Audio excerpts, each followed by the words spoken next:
pixka bat kokatzeko zergatik egiten dugun jardunaldi hau, zergatik egiten dugun mintegi hau, eta nolako tekstu ingurutan edo nolako prozesuan kokatzen den gaurko jardunaldia, eta honekin batera egiten ari garen beste hainbat aktibitate. A ver, bueno,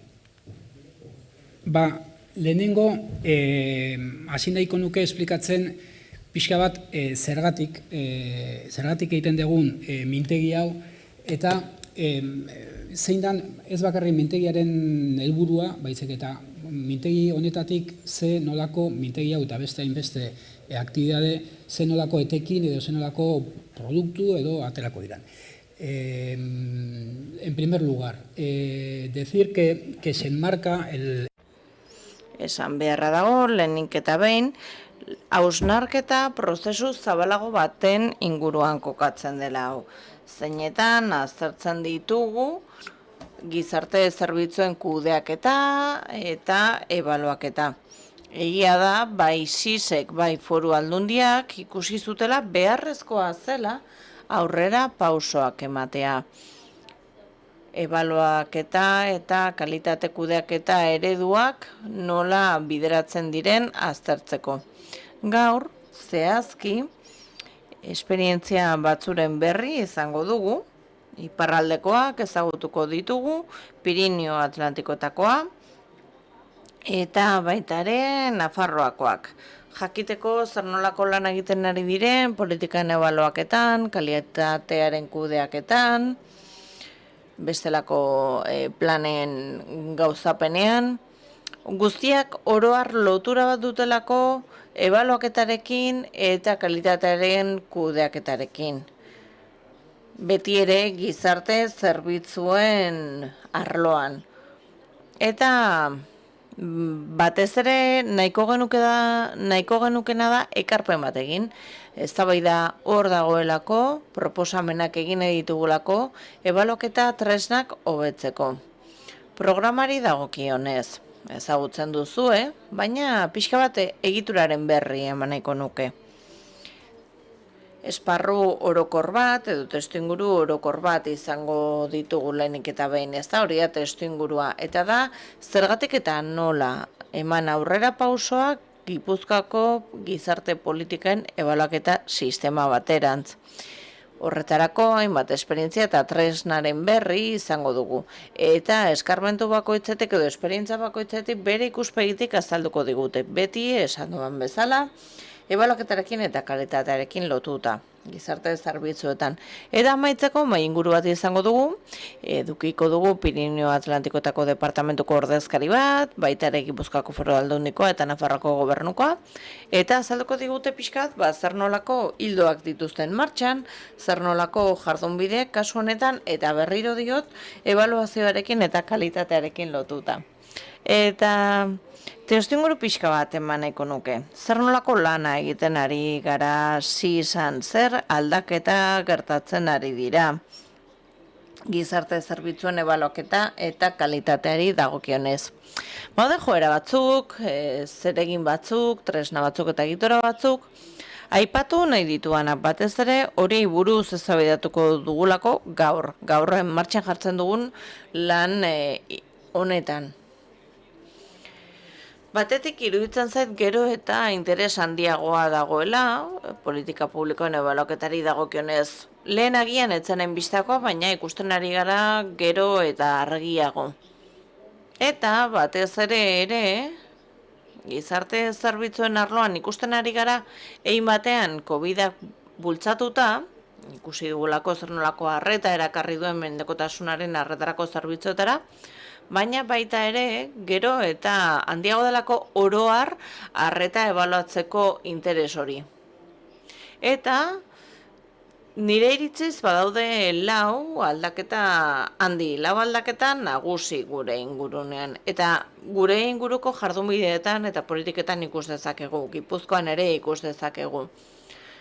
Ebaluazioari eta kalitateari dagokionez, jada ez da ebaluatzen arretaren kalitatea, baizik eta bizi kalitatea. Eta ez du esan nahi antonimoak direnik, baina badago ikuspegi aldaketa bat. Ebaluazioak, ikuskapenak egiteko orduan aldaketa bat gertatu da. Eta ez dira inbeste ebaluatzen baldintzak, eskakizunak, eta gehiago ebaluatzen dira zerbitzuen ondoriozko bizi kalitate mailak. Eta hori oso edatuta dago hainbat herrialdetan, eta garrantzitsua da. Adibidez, Eskozian, esaten dute, jauzi hori egin behar dela, ez? Baldintzetatik emaitzetara jauzi egin behar dutela ebaluaketaren xedeek. Eta beste modu batean lan egitea zari gara, azkenean ez du zertan antitetikoa izan, osagarria izan daiteke. Eta da, irizpide gisa hartzea, esan dudan bezala, pertsonen bizi kalitatea. Aldaketa handia da hori, aldaketa aipagarri bat. Gure inguruko herrialdetan ere, gero eta gehiago ikusten ari gara logika merkantilak. Hornitzaileen arteko konkurrentzian oinarritzen direnak. Eta horren ondorioz, eta hor ikusiko dugu egunean zehar, horren ondorioz gardentasun formulak ezarri behar dira, gardentasuna bermatzeko, eta hor logika da, zentroa ona da, zentroa ez da ona, zuk hautatuko duzun, ezer zentro erabiliko duzun, ezagutu behar duzu zer nolako kalitatea eskaintzen duen zentro bakoitzak. Hori aplikatzen da hezkuntzan, aplikatzen da ere zaintzan, eta baditu bere arriskoak eta bere abantailak. Kalitatea, zerbitzuaren kalitatea berariazko adierazleekin neurtzen da. Zentro eta zerbitzu bakoitzaren araberakoekin. Gero eta gehiago ere azpimarratzen da elkarrekin ekoiztearen, hausnartzaren eta elkarrekiko gobernantzaren kontzeptua. Hau da, erabiltzaileek eta eragile guztiek parte hartzea, haien ikuspegiak ere aintzat hartzea eta elkarlanean eta partaidetzazko moduetan antolatuz zerbitzuak. Horrez gain, garrantzitsua iruditu zaigu ere azpimarratzea ebaluazioen instituzionalizazio prozesu bat gertatzen ari dela, egituratzen ari direla eta aurrera pausoak ematen ari direla. Horiek dira guk testuinguru honetan ditugun adibide batzuk eta adibide gehiago aipatu nahiko nituzke. Non gaude, norantz egingo dugu aurrera, batira, ikusi beharko genuke, ea benetan jomuga hori eduki nahi dugun. Uste dutenek balio digula ulertzeko zer puntutan gauden eta nora egin nahi dugun aurrera. Adibidez, Euskadin esan behar nuen, baina Europa hegoaldeko herrialdeetan daukagun ereduak aldez aurreko araubidearen logikari jarraitzen dio, ez? Eta ikuskapenak egiten dira prozesuentzat, egiturentzat, eta esango nuke hori dela gure abiapuntuko esparru kulturala esango nuke eta ia historikoa. Eta kalitate estandarrak generikoak izan ohi dira, adierazgarriak, araudien jasotakoak, eta maiz ardatz izaten dutena da zerbitzua bera edo zerbitzua funtzionatzeko bete behar dituen baldintzak, materialak eta bestelakoak. Eta eredu honen ezaugarria ez da hain zuzen ere datuak ezagutzera ematea. Lurralde bakoitzak maiztasun handiagoz edo xehetasun handiagoz edo gutxiagoz eman izan du datu horien berri, baina ez da kontu ematean oinarritzen den eredu bat. Pertsonek aukera dezaten zer zentro baliatu nahi duten. Eta hori inguruan bai ikusten dugu aukera hori egoten dela. Eta horrez gain, ikerketaz eta berrikuntzaz hitz egin behar badugu ez dago bat ere egituratuta eredu hau. Badaude, zenbait ekimen publiko eta pribatu, baina isolatuta daude eta ez daude koordinatuta. Norantz egineko genuke aurrera edo zein izango litzateke gure jomuga, lehen esan dugun bezala ebaluazioa, ostean egitea nahiko genuke, hau da, emaitzak ebaluatzea. Eta nahiko genuke ere adostutako kalitate estandarrak edukitzea arauditik harago zehaztuak eta pertsonarengan arreta jartzen dutenak. Eta ezain beste zerbitzuetan, edo lantokietan beraietan, instalazioetan beraietan. Eta horrez gain, nahiko genuke eredu hau gardentasunean oinarritzea, kontu ematean oinarritzea, IGGB eredu artikulatuagoak izatea, koordinazio maila handiagoekin, egonkortasun handiagoarekin, eta baita ere partaidetzan oinarritutakoak erabiltzaileen ikuspegia ere barne har dezaten. Beraz, hau ez da zehazki, Gipuzkoari buruzkoa, Euskadiri buruzkoa, baina ikusten dugu nola dagoen eredua ebaluazioari eta kalitateari dagokionez, Espainian, eta uste dut honek ongi islatzen duela oro har Espainian dugun egoera. Vamos a concretar que hay que tener en cuenta.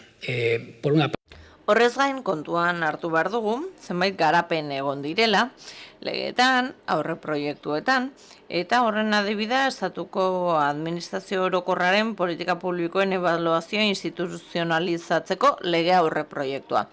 Guri ez dagokigu, baina jada hor erakundetzeaz instituzionalizatzeaz hitz egiten da, eta zenbait egitura ezartzen dira. Adibidez, Europan erresilientzia funtsen ondorio sortu diren proiektuetan ebaluazio sistemak barneratuta daude, eta hori duela bost pasai urte pentsa ezina zateken.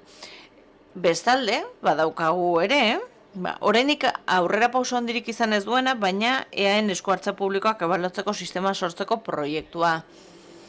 Horrez gain, badaude ere beste bi aldaketa, agian eragin zuzenagoa dutenak. Mendekotasunaren arloan, eta gaur ez dugu soilik mendekotasunaz hitz egingo dugu esklusioaz, adingabez, eta badaude, adibidez, SADeko zentroen eta zerbitzuen kalitatea bermatzeko akreditazio irizpide komunei buruzko akordio proiektu batzuk, eta badaude ere adierazleak, ebaluazioak eta abar argitaratzeko irizpide batzuk.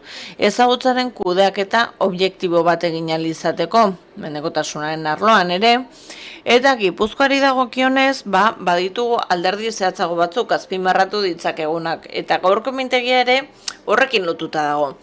2030 Gipuzkoa agenda, gizarte zerbitzuenak, 4 ardatz ditu, eta horietako batzuk lotuta daude gaur jorratuko dugunarekin. Batetik zerbitzu eta zentroen eskaintza hobetzea, beste zaintza eredu berri bat garatzea, eta bestea sareko ebaluazio eredu bat garatzea. Hau da, proposatzen dena da, etorkizun hurbil batean, gizarte politikak ebaluatzeko beste eredu bat garatzea, ezta?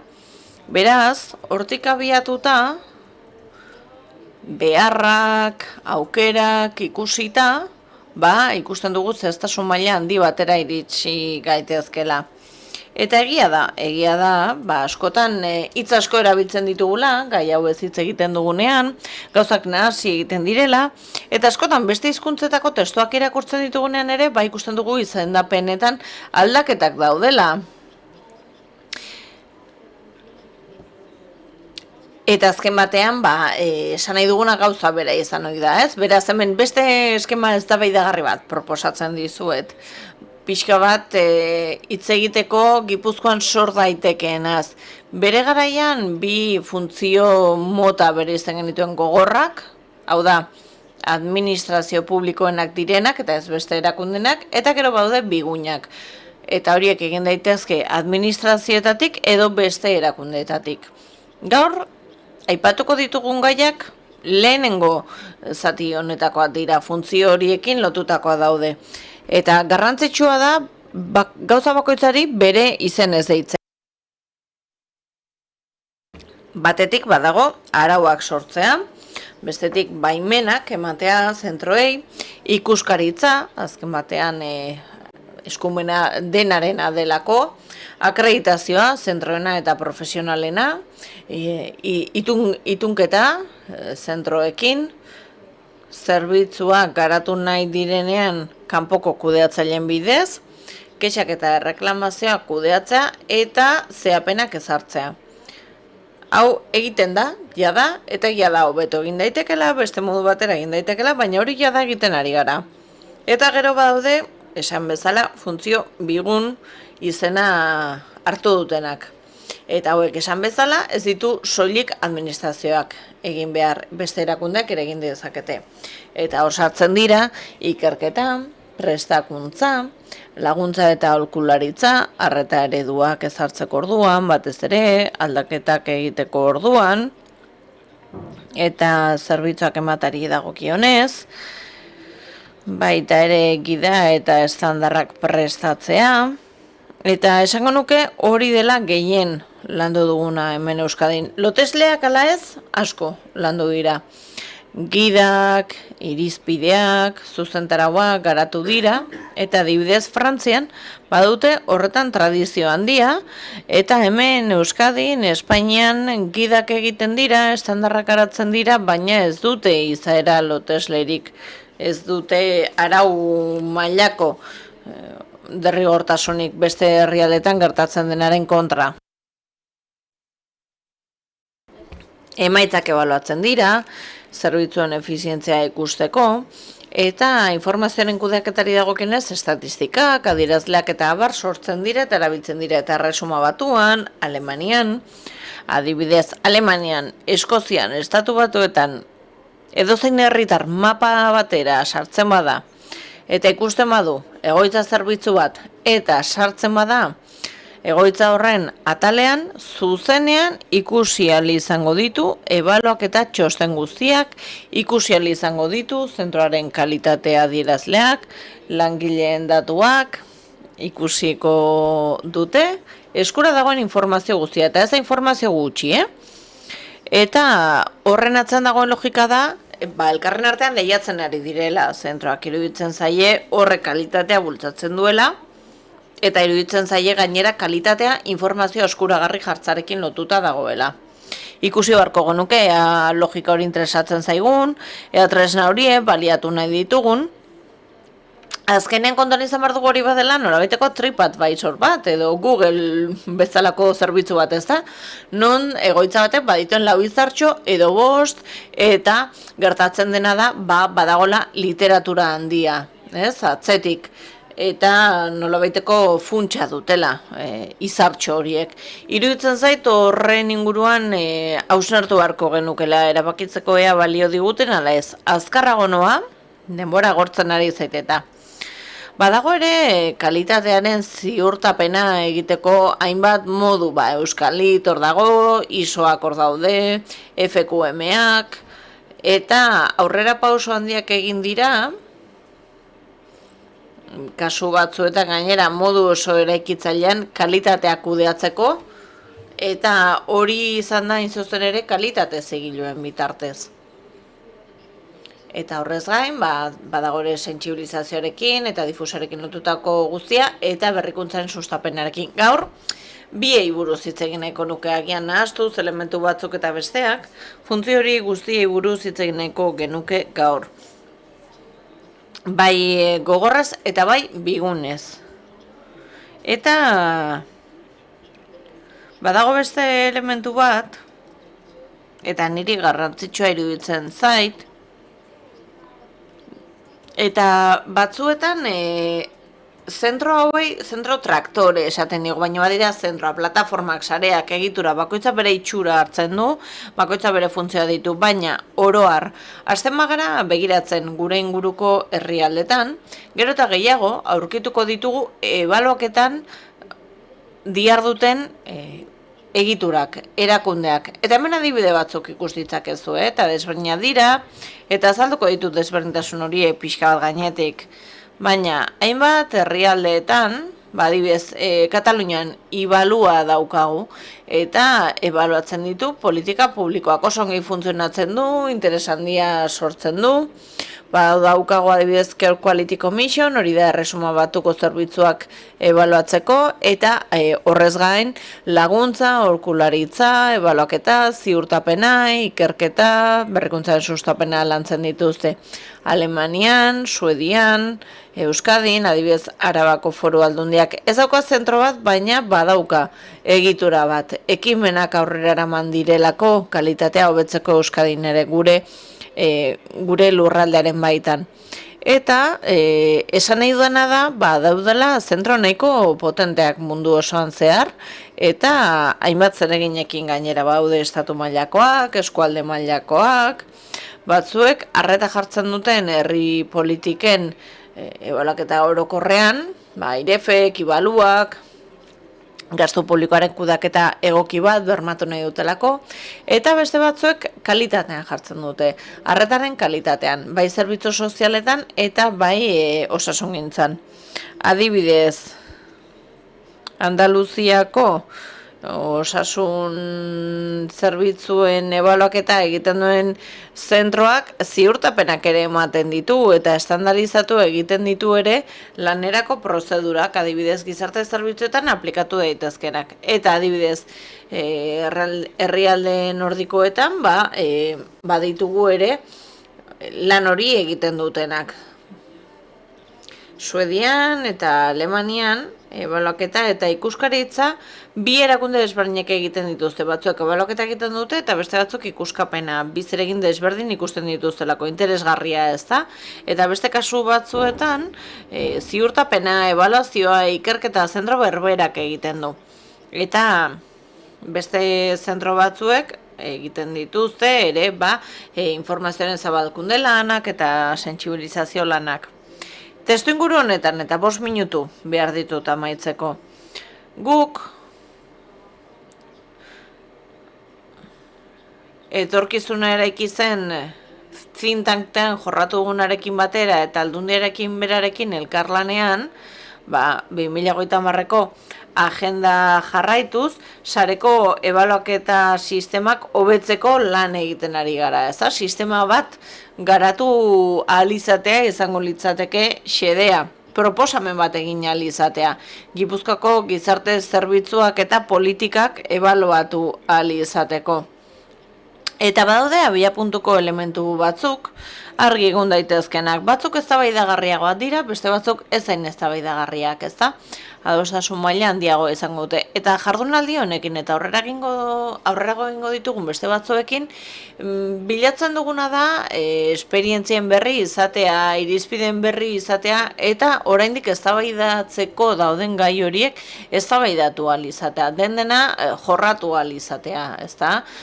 Gipuzkoako gizarte zerbitzuen eta programen eta planen ebaluaketa egiteko erakunde edo egitura autonomo bat sortu ahal izateko. Eta ikusiko dugu zer nolako itxura hartzen duen, ez? Baina pixka bat hori da abiapuntu gisa dugun jomuga bat. Erakundetu nahi badugu ebaluaketa, horretarako nolabaiteko antolaketa autonomoa beharko dugu, zergin bigun horiek bere gain arditzan. Hau da, gogoan duguna ez da administrazio publikoari dagokion zerbait bere gain hartzean, baizik eta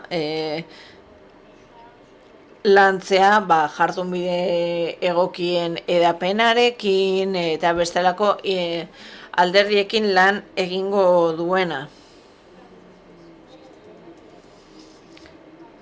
Lanerako tresnei dagokionez, helburua izango litzateke prozesuetara eta emaitzetara bideratuta egotea. Hau da, zer nolako inpaktua lortzen den arreta jasotzen duten pertsonengan. Eta Foru Aldundiak planteatzen duena kontuan hartuta, pertsonalizatzeko aukera izan behar du eredu honek, pertsona izan behar du ardatz, eta hori labur-labur adierazi nahiko bagenu, bizikalitatera bideratutako eredu bat izan beharko litzateke. Horrela azaldu genezake. Orain ez dio, alarma jodiolako. Que introduzcan metodologías participativas también para... Partaitzazko metodologiak erabili beharko lirateke, eragile guztien iritzia jasotzeko soilik zerbitzuen ardura edo kudeaketa dutenena entzuteko. Garrantzitsua da ikuspegi makro eta meso batetik ebaluatzea politika sozialak ikuspegi parte hartzaile batekin, eta garrantzitsua da ere zentro eta zerbitzuetan mikromailan kalitatea akreditatzea. Eta gaur bi plan horiei buruz hitz egingo dugu ebaluaketa orokorraz, baina baita ere estandarizazioaz, kalitatearen arretaz eta ziurtapenaz. Eta horrez ere esan nahi du, lau helbururi buruz hitz egingo dugula. Alde batetik, hobekuntza izan dezaketen eremuak identifikatzen laguntzea, eta trantsizioak monitorizatzen laguntzea. Beste helburu bat, izan beharko lukeena egitura honek, izango litzateke, zerbitzuak ematen dituzten erakunde hornitzailei laguntzea, aholkularitza ematea, arretaren kalitatea hobetzen dihardutenei, eta hori eztabaidagarria izan daiteke. Baina iruditzen zait oso garrantzitsua izan daitekela laguntzeko gai izatea eta erakundei aholkularitza emateko gai izatea. Horrekin batera, garrantzitsua da gardentasuna bermatzea, kontu ematea eta berrikuntza soziala bideratzea eta esperimentazioaz ikasten dena ere erauzten jakitea. Ebaluaketa plataforma bat izango bagenu, 4 helburu horiek eduki beharko lituzke. Eta, azkarra amaituko dut, eztabaidagarriagoa diren gai batzuk aipatuz. Orain guk behintzat ez daukagu iritzi argirik hauen inguruan, eta aurten, urte honetan, urte eta erdi honetan zehar, hausnartu egin behar dugu. Lehenik eta behin, hau lotu beharko litzateke beste tresna batzuekin, antzeko egitura batzuekin, adibidez gizarte zerbitzuen behatokiarekin, goi mailako ikuskaritzarekin, badagoelako Euskadin, garatu ez dena, baina egon badagoena. Bere helburua gainera bat datoz, ezta, dekretuaren arabera aipatu ditudan gai askorekin. Gertatzen dena da ez dela garatu, baina hori hor dago. Bestalde gizarte zerbitzuen sistemaren baitako jarduketa eremua zer dugu gogoan, ebaluaketa eta kalitatea ari garenean, 2. mailako arreta zerbitzuez, non foru aldundiek ematen duten bultzada, edo baita ere lehen mailako arreta zerbitzuez. Beste herrialdetan ikusi dugu batez ere adinekoen egoitzetan jartzen dutela arreta, baina ez soilik horietan baita ere aurrei zuzendutako programetan, etxezatzeko laguntza zerbitzuetan, esklusioa lantzen duten programetan, eta hor ikusi beharko dugu ere lehen mailakoa batez ere sartuko den, eta hor beste eztabaida bat dago, zer dakigu zentro horien ikuskapenaz. Nork egiten du ikuskapen hori eduki dugu eztabaida oso handia 2. mailako egoitza zerbitzuen ikuskapenari buruz, baina ez dakigu ja ezer, lehen mailako arreta horren ikuskapenaz edo etxeko laguntza zerbitzu horren ikuskapenaz. Hori ere landu behar dugu. Eta eraketa titulartasuna, hori ere eztabaidatu beharko da. Egitura juridiko propio gabeko sare edo plataforma izango ote den, edo adinberri, departamentua bera bezalako egitura operatiboak erabiliko ote diren. Aukera asko daude eta noski, aukera bakoitza bere abantailak eta desabantailak ditu. Zer nolako ebaluaketa eredu erabiliko dugu, Frantzian adibidez autoebaluaketa erabiltzen dute, eta ez hainbeste kanpoko ebaluaketa, beste herrialde batzuetan auto hori egiten dute, erabaki beharko da, ea azpikontratatuta egingo den, edo baliabide propioekin, ea prozesuan edo emaitzan, jarriko duten arreta adierazleek, eta iruditzen zait, garrantzitsua dela ere, eta aldaketa handia hau izango dela, badela emaitzak argitaratzea. Hau da, ebaluaketen emaitzak ezagutzera eman behar dira, arrazoiak ezagutzera eman behar dira, erabakien arrazoiak. Kalitate estandarren irismena ere ezarri behar da. Zer nolako adierazle erabili behar ditugun, zeintzuk erabili ditzakegun zentroak eta zerbitzuak alderatzeko, zer eskala, zer estatistika erabiliko ditugun, oinarri komun bat jartzeko, eta zentroen ebaluaketa hori egiteko, eta funtzio gogorrekin lotuta, nola lotzen daudena ikuskapen foralekin eta municipalekin, nola egiten dira ziurtapenak, itunketak, sistema garatzeko zer fase daude, elementu asko daude ere, hausnarketa gai izan beharko litzatekeenak, eta gure helburua izango litzateke hori guztiak gero proposamen batean sartu ahal izatea. Eszenarioak proposatuz eta bakoitza duen alde onak eta txarrak aipatuz. Planteado así.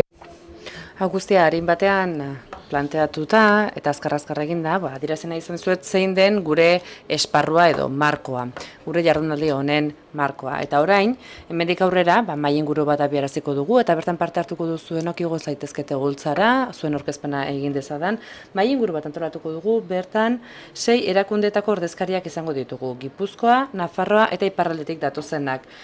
Ez dakit ordena berezian esertzeko eskatu dizueten, bai, eta dagoeneko emanda dago jarraibidea, ederki. Zer egingo dugu? Bakoitzak bere erakunderen aurkezpen labur bat egingo du, nik orain hizlarietako bakoitza aurkeztuko dut. Beraz, bertan dituzten ekimen bereziak aurkezteko eskatuko diogu bakoitzari, ere honetan egiten dituzten ekimenak eta hizlariek eurek adieraziko digute zerren egia da, bertan egiten dira hurbilketak ezberdinak izan daitezkeela, baina ebaluazio tresnez ari garela edo kudeak eta kalitatea kudeatzeko tresnez ari garenean, bai barne ebaluaketaz hitz egin dezakegu. Aukerak zabalak dira, baina lehen maila honetan, ebaluaketa egiteko tresna eta eredu ezberdinak aztertu nahi ditugu. Nafarroan, Gipuzkoan eta Pirineo Atlantikoetako departamentuan erabiltzen diren ebaluazio sistema horiek aztertu nahi ditugu. Horretarako, gurera gonbidatu ditugu, bertan aurrez aurre ditugun 5 pertsona hauek eta gero ordezkari batek, Adrianak etxetik egingo ditu bere ekarpenak, ezin izan duelako nahi etorri. Aurkezpenak egingo ditut harin batean, eta ordena horretan, nik aipatutako ordena horretan jardungo dugu. 10-12 minutu izango dituzue bakoitzak, zuen esperientzia aurkeztu ahal izateko, eta ondoren, kafea hartu aurretik, izango dugu ordu erditxo bat, 21 minutu izango ditugu galderak egin ahal izateko edota eztabaida zabaltzeko. Ainara Kantokitze egingo dugu lehenik, EDE Fundaziokoa da, bertako aholkularitza eta ikerketaren arduraduna da, EDE Fundazio horretan, eta EDE Bizkaiako erakunde honek Gipuzkoan batez ere gure zerbitzuetan eta violentzia matxistaren biktima diren emakumetan egiten duen ebaluazioa zenaztuko du. Jolanda Filat aholkulari izan da estrategia eta planifikazioako garatzaileetako bat, estrategia sozialaren barruan, baina azken hilabete hauetan Nafarroako gizarte zerbitzuen kudeaketako modelo azteratu hitz egingo digu, bertan erabiltzen dituzten ereduak adieraztuko dugu, gizainen erakunde honetan. Hirugarrenik, Frederik Aribong izango dugu gure artean, bera PAK zentroetako presidentea da, hau da, adineko pertsonen zentro medikalizatuak izaten dira, Frantzian egoten dira, eta bera Euskal Herriko PAD sarearen zuzendari da, eta ekintza sozialeko zentroko, arrangoetxeko zentroko zuzendari ere, bai, berak adieraziko dugu, bertako egoitzetan egiten den ebaluazio sistema nolakoa den, bere sarean, eta baita bere egoitzan, berak bideratzen duen egoitzan ere. Toni Heredia gureakeko ordezkari dugu, integratzaile sozial eta pedagogoa da bera, eta besteak beste gureaken ebaluazio adierazle eta sistemak txertatzen ditu, eta eraldaketa digitalari zuzenduriko lantaldean jarduten du. Adriana Martínez, Apteseko zuzendaria da, teknologia sozialaren sustapenerako elkartea da, eta berak erabiltzen duten kudeaketan sistema adieraziko dugu, etorkizuna eraikizen barruan eta Aptesen barruan martxan jarritakoa da, eta azkenik Fernando Serra izango dugu, Euskaliteko zuzendaria da, eta bertan kalitatea nola ebaluatzen duten adieraztuko, bai politika sozialen inguruan, bertan garatu bai dute ebaluaziorako sistema bat Euskaliten barruan. Eta besterik gabe, Ainara ez dakit eserlekutik bertatik egin nahi duzun orkezpena, edo ona atrilera etorri nahi duzun, zuk erabaki. Sí, yo creo que... Hemendik egingo dut, bai. 12 minutu dituz orkezpenerako, ederki, ba? Por intentar...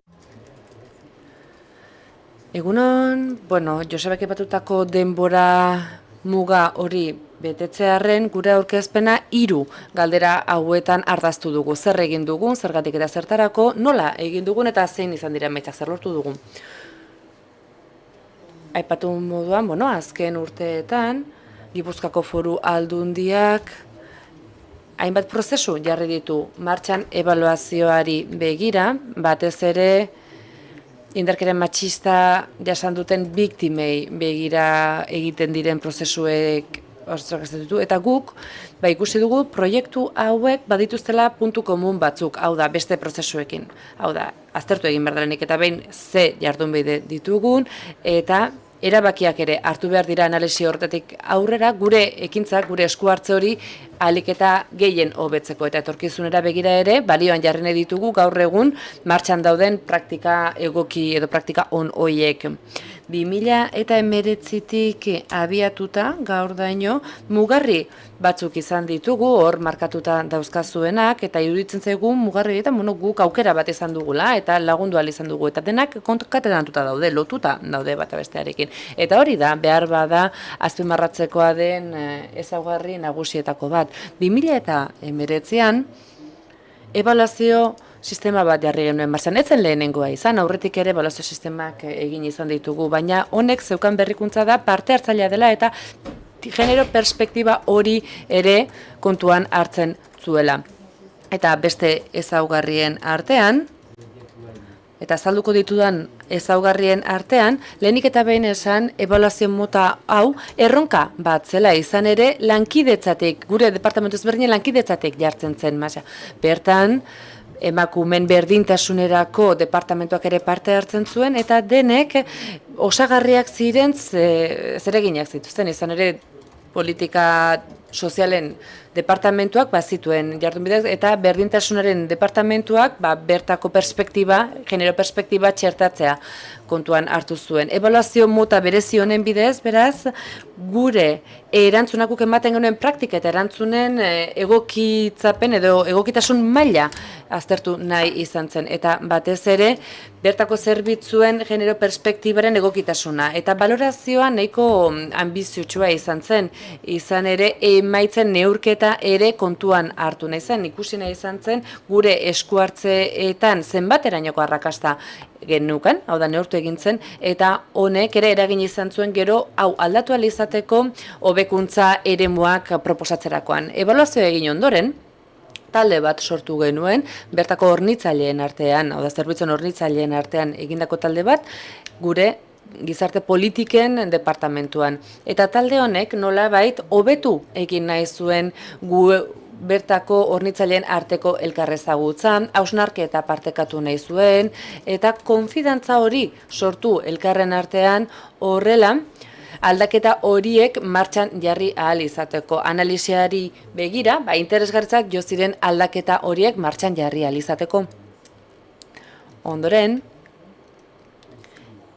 eta guk identifikatutako erronka batzuen emaitza gisa, lan prozesu bat martxan jartzea erabaki zen, gero eta gehiago sakontzeko gure esku hartze eredu horren gakoak zeintzuk ziren aztertzeko. Honek praktikarekin bat egon beharko luke, eta teoria horretan dauzkagun esku hartze printzipio da irizpide horiek, gomendio praktikotara eraman nahi izan ziren horrela, gure zerbitzuek lerrokatu ahal izango zituzten euren erantzunak eta esku hartzeak modu argiago batean.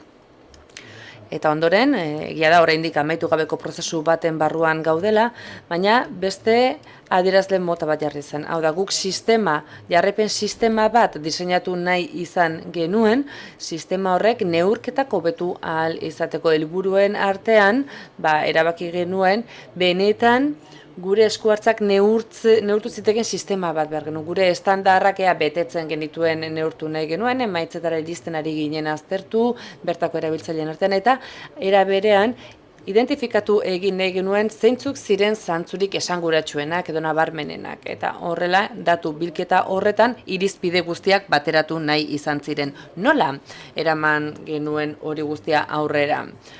Bertako gako batzuk azpimarratzearren, esan, lehenengo ebaluazioan, hau da 2019an abiarazitako ebaluazio horretan, helburuetako bat izan zen gure zerbitzuetan martxan jartzen ziren praktika batzuk aztertu eta bertako esparruak aztertu genituen ikusteko, ea gure esparru horiek egoki ziren, hau da, egiten zenaren eta egin beharko litzateken horren artean betetzen zuten beren zeregina, eta horrez gain, hobekuntzak martxan jarri nahi ziren, hobekuntza konkretuak beti ere aldaketa horiek, gure zerbitzuen aldaketak eta hobekuntza lortu ahal izateko. Oso prozesuan bizotxoa izan zen, eta denbora gutxian 200 lagunetik gehiago parte hartzea lortu zen ebaluazio prozesu horretan. Eta azpimarragarrien den ezaugarrien artean, adierazi bertako erabiltzaileak eurek ere ebaluazioaren parte izan zirela, euren ikuspegia jaso zen, eta badakizue konplexua izan ohi dela, baina lehen argazki horren zati ere izan ziren, erabiltzaileak geureratzea zaila izaten da, eta horrez gain, alderdi praktiko horrek lagundu egin zigun hobekuntza horiek konkrezio maila nabarmenago batean identifikatzen. Eta horrez gain, sakondu egin genuen eta ulertu genuen, zeintzuk ziren gure hobekuntzak martxan jartzea oztopatzen zuten traba horiek, eta horrela, guk egiten genituen proposamenak bideragarriagoak izatea lortu genuen hortik abiatuta. Horrez gain, gure ebaluazioa batez ere hausnarketa kolektiborako espazioetan oinarritzen zen, eta ahaliketan eragile ezberdin gehien biltzen saiatu ginen, eta ebaluazio hau azken batean palankatzat hartu zen, aldaketa prozesua abieraziko zuen tresnatzat,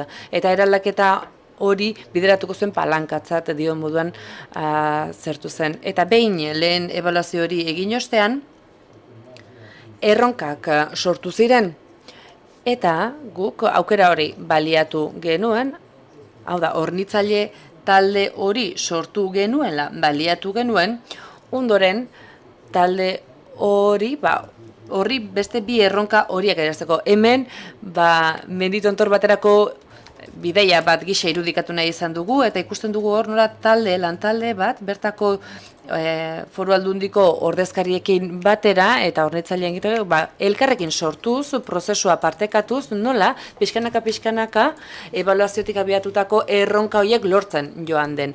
Lehenengoa esku hartze ereduarekin dago lotuta, eta beste adierazle sistemarekin. Aipatu ditut biak lehentxeago.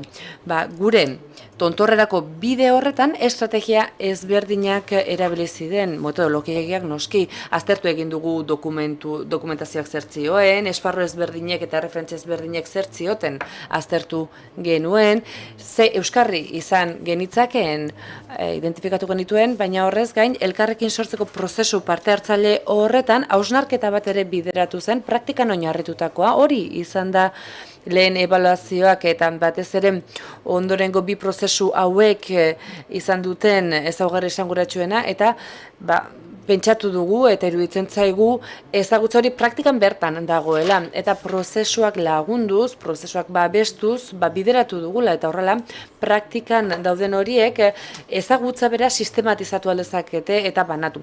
Eta bestetik trebakuntza pildoran batzuk ere sortu ditugu, horiek prozesuan bertan sortuz joan gara, eta lagungarri izan dira bai zerbitzuak ematen dituzten pertsona horiek, hausnarketa bidean zeuden pertsona horiek, euren hausnarketa elikatzen lagundu die, eta horrez gain, sortutako ezagutza hori transferitzea ahalbidetu dute, gure zerbitzuetan lan egiten duten gainerako pertsona guztien artean. Azkarrago jarraitzen saiatuko naiz, uste dut motel nabilela aurkezpenean, baina bai adierazi nahi dizueda, bai lehen ebaluazio honetan, bai azken prozesuan bertan ere, non saiatu ginen gure adierazle sistema hori zehazten, sistema horrek gero lagun diezagun zer neurtu behar dugun erabakitzen, zeintzuk diren alderdi kritikoenak erabakitzen, gure zerbitzuen kalitatea ebaluatu nahi dugunean zerri begiratu behar digun jakiteko, lehenik eta behin galdera batzuk egiten hasi ginen. Galderak 2019an planteatzen genituenaren antzekoak dira, ez dira asko aldatu 2019tik 23ra, baina erantzunak ezberdinak dira, izan ere, batetik ikaskuntza prozesu bat izan dugu, honekin guztiarekin, eta erantzunak hobetza lortu dugu.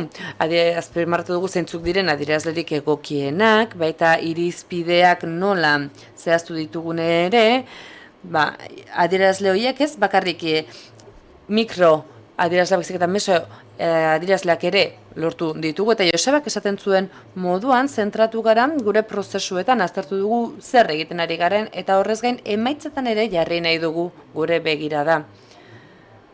Horrez gain, eta aipatu moduan, prozesu hauek bateragarriak dira eta gehitu egiten dute. Gure adierazle sistema honek aurretik egindako eskuhartze ereduaren analisia hartu du oinarritzat eta galderak egiten jarraitu dugu. Hau da, nola neurtzen dugu gure eskuhartze hori, nola bilatu ebidentziak, zertara iristen gara, zer emaitza lortzen dute. Galdera hoiek gure hausnarketa prozesuan erraztu dute eta era berean galdetu behar izan diogu gure buruari nondik erauzi, nondik atera datu horiek, hori da guk aurre hartu beharreko galderarik zailena adierazle sistematikoan, eta azpimarratu nahi nuke puntu honetan saiatzen ari garela nolabait eskalagarria izango den sistema bat lortzen. Izan ere identifikatu dugun oztopoetako bat beldurra izan dago da. Ebaluatzeko beldur gara, eta ebaluazioak duen esanai oso horri aurre egiteko beldur gara. Baina bestetik eta amaitzeko zer lortu dugu? Gauza asko lortu ditugu eta batzuk hasieran abia puntutzat hartu genituen helburuekin bat datoz eta lortu ditugu. Baina badira beste lorpen batzuk hasieratik espero ez genituenak. Esate baterako, lehenengo ebaluazio honek nabarmendu egin zuen, ebaluazio esperientzia positiboa dela eta hori praktikan jar zitekeela. Eta honek ondorengo prozesuak erraztu zituen, eta hauek ez lirateke posible izango hasierako momentu hori gabe.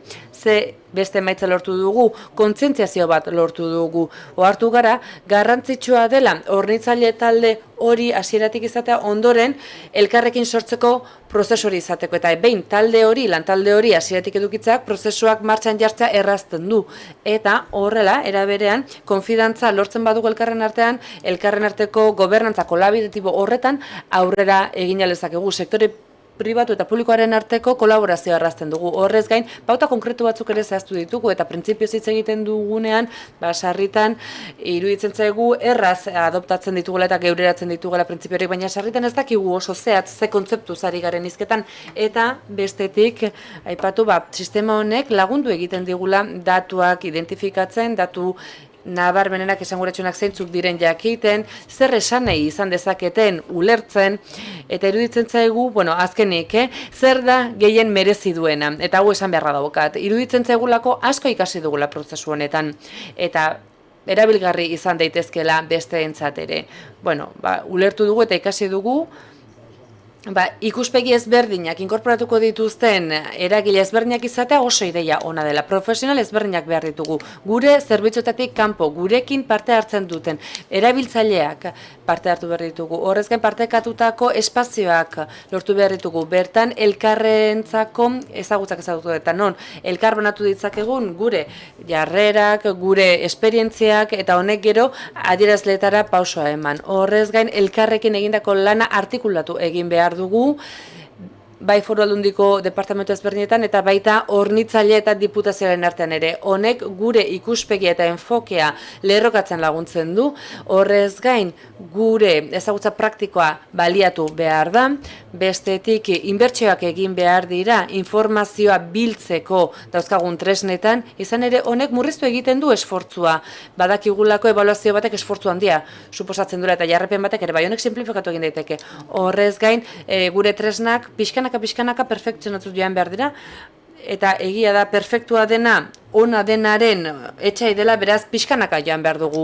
Horrago bestetik, talde motore bat, talde eragile bat lortu behar dugu, izan ere hartutako erabakiak elkarrekin hartu behar ditugu eta aplikatu gero pixkanaka. Eta bestetik barnera begira gure prozesuarei laguntzeko eta aholku eskantzeko, esan, konfidantza izan behar dugula gure lantalde disiplina anitzoi eta multidisiplinarretan. Izan ere hauek analisi anitzagoak egiten dituzte eta gomendagarria iruditzen zait. Besterik ez, eskerrik asko. Gracias también por... Eskerrik asko denbora di egokitzagatik ere orain, Jolandak nahi duenean hitza zurea da, ni atrilera noa beto egingo dut handik. 12 minutos. Cojo esto también, ¿no? Joseba. Bai. ¿El PowerPoint lo habéis puesto? Itxaron.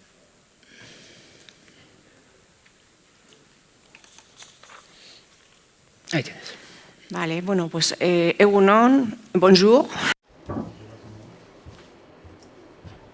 Kaixo, egunon, lehenik eta behin eskerrak eman dizkiot Seri eta Gizain Fundazioari gaurko jardunaldia antolatu izana eta ere bai eskertu gaur daukagun partekatzen dugun mailan. Beste plano batean hitz egingo dizuet, nik adieraziko dizuet nola egin aurre ebaluazioari eta kalitateari Gizain Fundazioan, nola egin dugun? Bueno, hasteko testu ingurua markatzeko, diapositiba batzuk adieraziko dizuet, agertuko ditut zer garen ulertu dezakezuen eta non gauden, zen momentutan gauden adierazteko gu hausnarketa baten prozesuan gaude eta eraikitzen hasi gara gure kalitate sistema eta kalitatearen ebaluazio sistema horiek.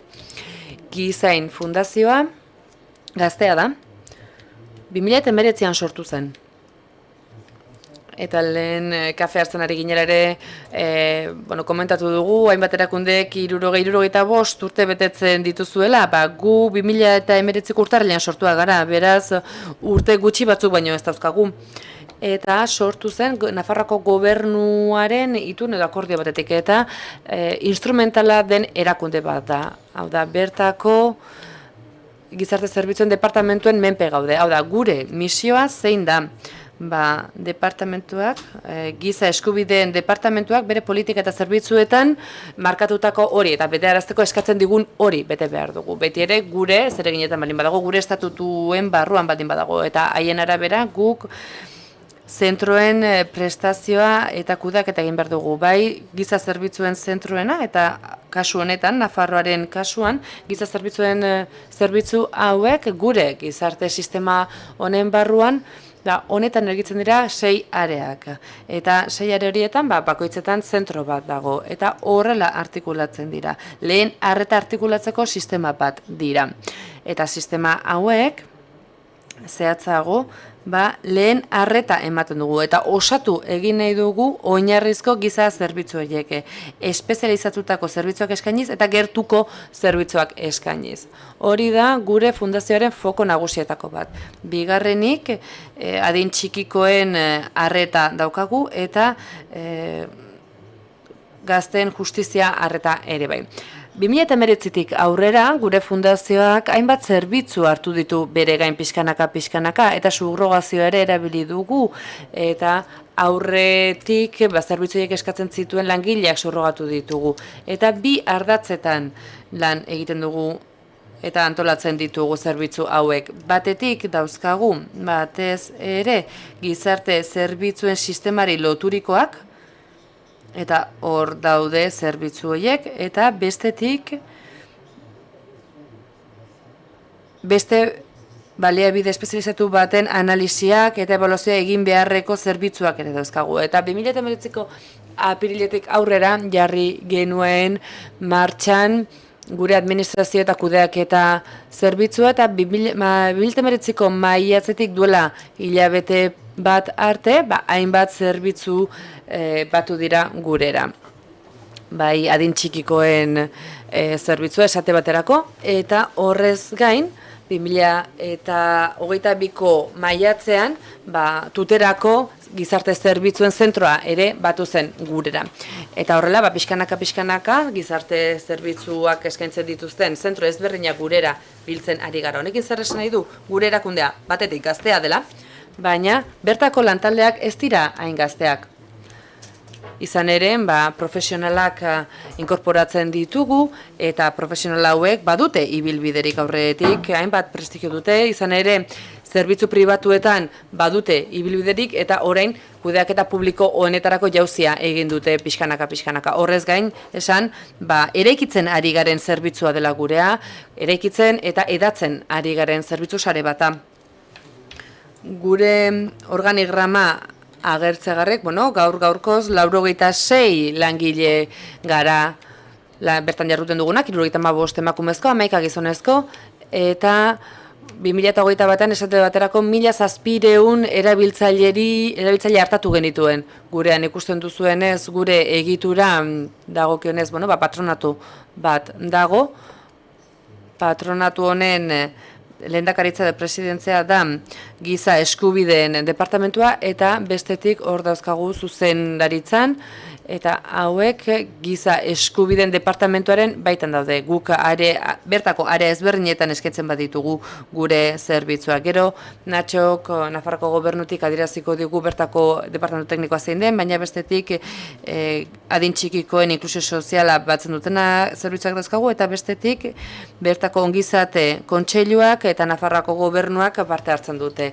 Eta hor agertzen dira, gure egitura zeintzu dauden, hor dago gero kudeaketa edo zuzendaritza teknikoa, administrazioa eta zentro ezberdinak.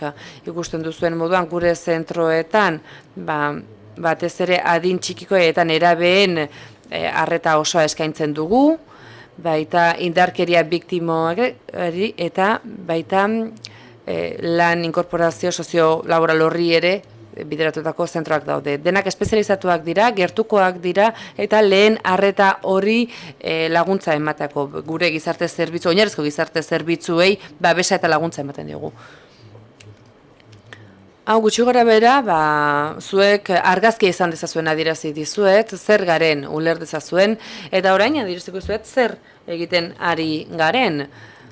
Gu kalitatean zertan aurreratu dugu, kalitatearen ebaluazioan lan gaude, eta hemen agertzen dizuedan diapositiba honeko kaotikoa da, baina 3 plano adierazi nahi ditut bertan. 3 planotan jarduten dugulako. Lehenengoan, hor ikusten duzue, lehen prozesua zein den, gakoa dena. Bertan, gure zentro ezberdinetan pertsonei arreta eskaini behar dugu, eta kudeaketa eskaini behar dugu. Zentro espezializatuak dira denak, eta hemen, eta gure helburu nagusietako bat hauxe da gure gizarte zerbitzuen eskaintzeko tresna izan nahi dugu, baina horrez gain pertsonen arretarako eredu hori unifikatu eta bateratu nahi dugu. Horretarako guk estrategia ezberdinak erabiltzen ditugu, departamento markaturiko estrategiak erabiltzen ditugu, eta bertan beti arreta zentroa edo erdigunean pertsona jartzen dugu, hori argi dago, baina badugu beste erronka bat ere, izan ere gure antolaketa honen barruan, non egiteko modu asko dauzkagun, erronka nagusietako bat da bateratza, gure prozedimentu eta metodologia horiek guztiak bateratzera. Eta zentzu horretan, tresna ezinbestekoak ditugu, batetik gidaliburuak, eskuliburuak dauzkagu, prozedimentalak direnak, metodologiak adierazten diren, eta hauek Nafarroko gobernuak sorturiko eskuliburutan oinarritzen dira, eta horrez gain, garatzen ari gara, hainbat protokolo eta prozedura arreta hori eskaintzeko. Gure profesionalek erabiltzen dituzten arreta protokoloak izan nahi dira, prozesu horiei aurretko. Izan daitezke arreta, izan daiteke formazioa, prozesuak, hainbat prozesu mota ezberdin biltzen ditugu, eta horretarako gure sistemaren barruan gidaliburuetan bateratu nahi ditugu prozedura horiek. Eta hemen nola egiten dugu, nola txertatzen ditugu auzi hauek guztiak gurean. Lehenik eta behin, badugu laneko sistematika bat, non bertako lantalde profesionalek, bai zentro bakoitzeko zentro profesionalak, bai zentroen artekoek ere, konektaturikoen artean, baduten lanerako sistema bat, eta horri jarraipena egin behar zaio, ebaluazioa egin behar zaio, balorazio jarraia egin behar zaio, hobekuntzak txertatu ahal izateko. Eta horrez gain, barneratu ere egin behar dira, prozesu eta gidaliburu, gidalerro horiek. Horrez gain, urteko memoriak ere idazten ditugu, eta azpimarragarri dira, izan ere memoria horiek adierazle ezberdinak biltzen laguntzen digute, batetik arreta ematen zaien pertsonen profila zein den, bestetik gure sistemaren gabeziak zeintzuk diren agertzen dira, eta horrez gain, eragina izango duten adierazle tresna multzo bat ere diseinatzen ari gara, izan ere aztertu nahi dugu zein izan den gure erabiltzaileen bizipena, eta egokitu egin nahi dugu gure erabiltzaileen modura, piktogramak erabiltzen ditugu, izan ere haiek ere jakin behar dute gure zerbitzuak zenbaterainokoak diren, eta jakin behar dugu gure zerbitzu hauek zenbateraino aldatu dituzten erabiltzaileen bizitza horiek. Azpimarratu nahi dudan bigarren plano honetan, esan fundazio publiko izatearen izaera honek, nolabait eskura dauzkagun errankak ulertzeko beste ikuspegi bat ematen digula, eta beraz gure printzipioen artean dauzkagu gardentasuna, berdintasuna, meritua, gaitasuna eta segurtasun juridikoa. Eta egia da gu beste erakundeekin konektatuta gaudela, baina funtzio publikoa egiten dugun, bideratzen dugun horretan, gure normatiba doraudia askoz zorrotzagoa da. Eta bertan azpimarratu nahi dituzke, baditugula tresna batzuk, beti ez dira malguak izaten, eskura dauzkagun tresna horiek, eta hori ere, epatu behar da, oreka hori bilatu behar dugu, merkatuaren behar izanak eta gure tresnen egokitasuna hobetu behar dugu, baina nolabait kalitatearen eraikuntza horrei begira gaude, eta ikusi behar dugu nola begiratzen duten, eta hemen aipatu bertan hainbat prozedura dauzkagula, bertako pertsonala, urteko kontuak egiten ditugu, informe edo txosten juridikoak egiten ditugu, behatokiak egindako txostenak ere behartzen ditugu, bestetik bertako kontoen kamerak egiten duen fiskalizazioa ere barnazten dugu da gai. Horiek guztiak gurean hartzen ditugu, auditoretzak egiten ditugunak, eta bestetik gure zerbitzu guztiak webguneetan agertu behar ditugu, bertako enpresa batzordearen parte hartzea ere azpimarragarria da, izan ere hautapen prozesu guztietan parte hartzen du, eta hemen badago Nafarroako gobernuaren iruzurraren aurkako plana, eta beste hainbat proiektuetan gertatzen den bezala, Europako proiektuetan gertatzen den bezala, mekanismo hau tresna hau ere, bermea eskaintzen digun beste prozesu bat da. Joseba, sería... 2 minutu garatzen zaizkit ez da, Joseba? Ea, badaukagu, fundazioak gizarte zerbitzua martxan jartzeko eta egituratzeko egiten duen ahalegin guztia, ez da? Eta hor, lanerako proposamena daude, gertuko esku hartzeetarako, bai Nafarroaren gobernuaren eta oinarriko gizarte zerbitzuen lantaldeetan, proiektu estrategikoetan, eta amaitzeko, funtsean, zer unetan gaude orain hasieran, azaldu dut, ez da, garela, erakunde gazte bat, edatzen ari dena, eta asko dugu eginda, aurretik ikusi duzuen bezala, batez ere zati gogorrago horretan ez da, eta hausnarketei dagokienez ere, gure helburua da iparrik azaltzea, ez da. Zer helburu ditugu, zer aldaketa ikusten ditugu pertsonetan, zer ekarpen egin dezakegun, pixkat hori guztia landu nahi dugu kudaketa publikotik nola. Egin nabarmenagoak diren aldaketak, norekin alderatzen dugu gure burua. Eta galderak ditugu, galderak eta ikuspegi zientifikotik ere, Ainarak ere galdera asko aipatu ditugu, ezta? Eta orain egiten ari garen prozesua dela eta gure helburua litzateke prozesuak hainbat gauzatarako balio izatea. Eta kontuan izan da, zer nolako denbora epe ditugun, efizientzia bilatu nahiko genuke. Eta horretarako adierazleak ere baditugu. Eta kontuan izan behar dugu, fundazioa gaztea dela eta horregatik kide izateren sentsazio hori garatu egin behar dugula, ez da? Sinesgarritasuna izan dezan eta ongi barneratuta egon dadin. Eta kudeak eta aurreratua ikus dezakezue hor gero Fernando gehiago hitz egingo digu honi buruz, ez?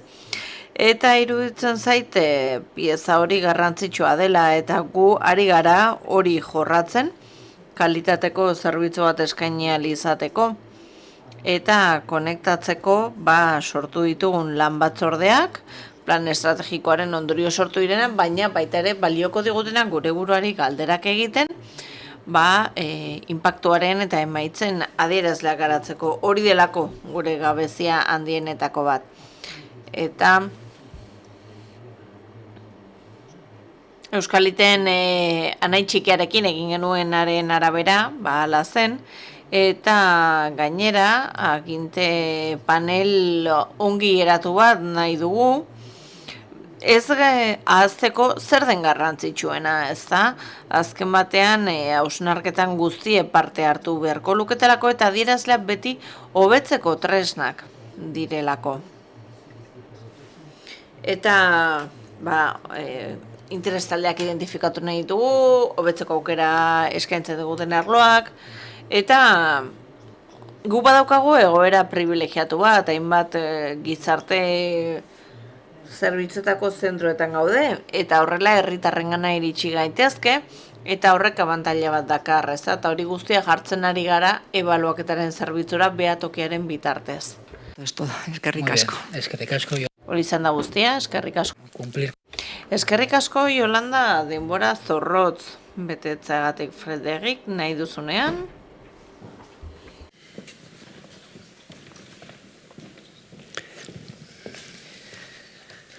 Voilà. Bon, ben, Egunon, buenos días, bonjour. Egunon.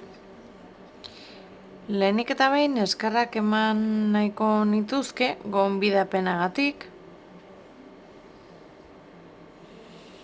Frantzian sare bakarra dugu adinekoen egoitzetarako. Hurrengo gardenkia, mesedez, zer botoi sakatu behar dut? Comme je vous l'indiquais sur la slide 2, nous Ongi, gardenkian ikus dezakezuen bezala, gure elkartea 2004an sortu zen, zentroen elkarte bat gara. Eta zentro publikoak gara. Hau da, lurralde erakundeen parte direnak edo autonomoak direnak eta ospitalen mende daudenak. Edota badaude ere, pribatua direna fundazioetatik datozenak edo badaude ere helburu komertzialak dituztenak. Ez dakite entzungo zenuten honen berri mugaren alde honetan. Baina, zer nolako ezaugarri berezi du adinekoen egoitza batek? Zer berezitasun du zentro horrek? Frantzian oso zentralizatzaileak gara, ez da? Eta zuek federazio modukoak zarete, guk zentralizatu egiten dugu. Zu, zentro batean baldin bazaude, ostatua ordaintzen du egoiliarrak. Zentro publiko batean baldin bazaude, edo pribatuan baldin bazaude, zeina elkarte baten mendekoa izango den, orduan departamentua izango da, jardunaldiko prezioa ezerreko duena. Eta zergatik egiten dute? Ordaintzeko dirurik ez dutenek gizarte laguntzak eskatu ahal izateko. Edo baliteke izatea baliabideak eta inolako laguntzaren beharri gabe sartu ahal izatea. Beraz, guk departamentuan ezartzen dugu jardunaldiko prezioa eta guk 56 eurotan gaude zentroan. Nik lan egiten dudan zentroan gero ere zaintzen alderdia dago. Eta mendekotasuna duten adinekoen kasuan medikalizatuta daude zentroriak. Eta horre estatuak egiten du bere ekarpena zuzkidura baten bidez, ezarrita dago, zer nolako zuzkidura dagoen zaintzetarako. Eta zenbateko horrekin ordaindu beharko genituzke, erizainak eta abar. Hau da, horrela antolatzen da adinekoen arreta alderdi materialetik. Eta zaintzen zuzkidurak ez du bere izen erakunde moten eta jomuga diren erabiltzaileen artean. Ni ere galdu egiten nahi, esan patologietan eta horretan sartzen garenean, baina tira. Mendekotasunari dagokionez, erakunde pribatuan ala publikoan egon, departamentuak esku hartzen du. Eta badaukagun moderatzailearen tiketaz 5 eta 7 euro bitartekoa dena, eta gero autonomia galeraren araberako mendekotasunaren laguntza ere departamentutik dator, probintziatik alegia. Beraz, estatuak, departamentuak eusten diote, pertsona horrek jasotzen duen arreta edo laguntza hori. Alderdi ekonomikoa garrantzitsua iruditzen zait, eta aipagarria. 5 autonomia egoitza ditugu eta 38 egoitza orokor. 5 horietan, pertsonek ez dute inolako zaintza beharri baizik eta ostatu bat, kafetegi bat, eta osasun egoera handeatu hala, orduan agian egoitza tradizionalago batera joan ahal izango dira. Ezakite jakingo duzuen, baina Pirinio Atlantikoetan badago beharneko zatia eta zati euskalduna. Ni beharnekoan nago eta elkarte bagara esan dudan bezala, eta balio batzu partekatzen ditugu, gerontologiarekin lotutakoak, prestakuntza mutualizatuta ditugu, erosketak ere multzoka egiten ditugu, taldekatu egiten ditugu, eta eskaerak horrela taldean egiten ditugu. 75 OE ditugu guk, gure zentroan, ni nagoen zentroan, eta gainera patologientzako 15 OE ere baditugu, Alzheimerrarentzat eta antzeko patologientzat. Bilakaerari dagokionez, guztiz zentralizatua estatua dago, eta hortik horrela, iristen gara lan eremura edo lan egiten dugun eremu horretara. Erreferentzia bat dugu, ardatza dena, eta erreferentzia horren arabera bere iztu egin behar da, mendekotasuna duen pertsonaren artean eta ezgaitasuna duen pertsonaren artean. Lehen 3 ebaluaketa egin behar ziren, barne mailan autoebaluaketa bat, egiten zen, eta gero txostenak bidaltzen genizkien ordaintzaileei, hau da, departamentoari eta agentziei, eta kanpoko ebaluaketak ere egin behar genituen, kanpoko ebaluatzaileekin. Eta, baimenak estatutik datozenez, estatuak ere behartu egiten gaitu ebaluaketak egitera, 15 urteko aldietan egiten dira. 2019an bat egite bat egon zen, ebaluazio agentzia nazionalak eta jardunbide onenak bat egin zuten, eta ebaluaketan kalitatean neurtzen zen. 2019an, horregatik hasi ziren berriro, prozedura bakarrak idazten eta prestatzen, eta horrela pixka bat ardaz zentralago bat lortu genuen gure elkartean. Gauzak aldatu egin dira dena den, aurten 2022an badaukagu erreferentzia esparru berri bat, eta badaukagu dokumentu nagusi pare bat. Badaukagu batetik erreferentzial komun nazionala eta bestetik elkartutako ebaluazioaren eskuliburua. Hau da, norabiteko tresna gutxa bada. Eta helburua da ebaluazio bakarraren prozedura bat lortu alizatea. Lehenengo fasean autoebaluazio bat egiten dugu, hori jada ez dugu bidaltzen, guri balio digu, gu prestatu alizateko, jakiteko zer funtzionatzen duen, zerkez eta pixkanaka zuzendu alizateko gure jarduna. Eta bigarren fasean, kanpoko erakunde ziurtatu batek egingo du ebaluazioa. Hau da, kanpoko erakundeek ere ebaluatuko dute gure jarduna. Eta kontuan hartuko dira, aurrerago azalduko ditudan 3 publiko. Autoebaluazioa orain askoz ere arinagoa da, txostenak guretzat delako, guretzat baliagarria izan dadin, eta oinarri komun batzuk izango ditugu zentro guztiek. Hau da, ebaluatu beharreko alderdiak berberak izango dira. Demagun adibidez arreta, jarduera, mendekotasunaren tratamendua, egoiliarren bizitza soziala, eta irizpide batzuk eta tresna batzuk ditugu kalitatea ebaluatu ahal izateko. Besteak besteko betetasun inkestak egiten ditugu, ekintza planak martxan jartzen ditugu, baditugu zenbakiz neur daiteken guztia neurtzeko tresnak unekoekin eta barrekin, langilekin lotutako guztia ere, eta kontrolatu egiten dira ere kalitatearekin lotutako gastuak. Ez dugulako dirurik xautu nahi, kontuan izan behar dugu gure funtsak publikoak direla. Eren batean baina gehiagotan. Eta erreferentzial hau 2022ko martxoan jarri zen martxan, eta zenbait berritasun ditu. Lehenik eta behin, zentro guzti eragiten die. Desgaitasuna duten pertsona baldin badaude, adinekoa baldin badaude, zentro horietan kanpoko ebaluaketa hori egin behar da, ere 5 urtean behin, eta desagertu egiten da kanpo eta barne ebaluaketaren arteko desberdintasun hori. Eta ezin dugu ahaztu berez ez dela kontrol bat egiten dena, baizik eta kalitatearen ebaluaketa bat aztertzen da egoiliarrak zer nolako arreta jasotzen duen. Ez daukagu iraganekoa bezalako kontrol bat. Beraz, erronka estrategikoa dagokienez, balioei dagokienez, 3 ditugu. Ebaluaketa berrian, pertsona da ardatz, eta pertsonari noski erabiltzailea da. Kalitate dinamika indartu nahi dugu zentroetan. Gaur egun, osasun zentro horiek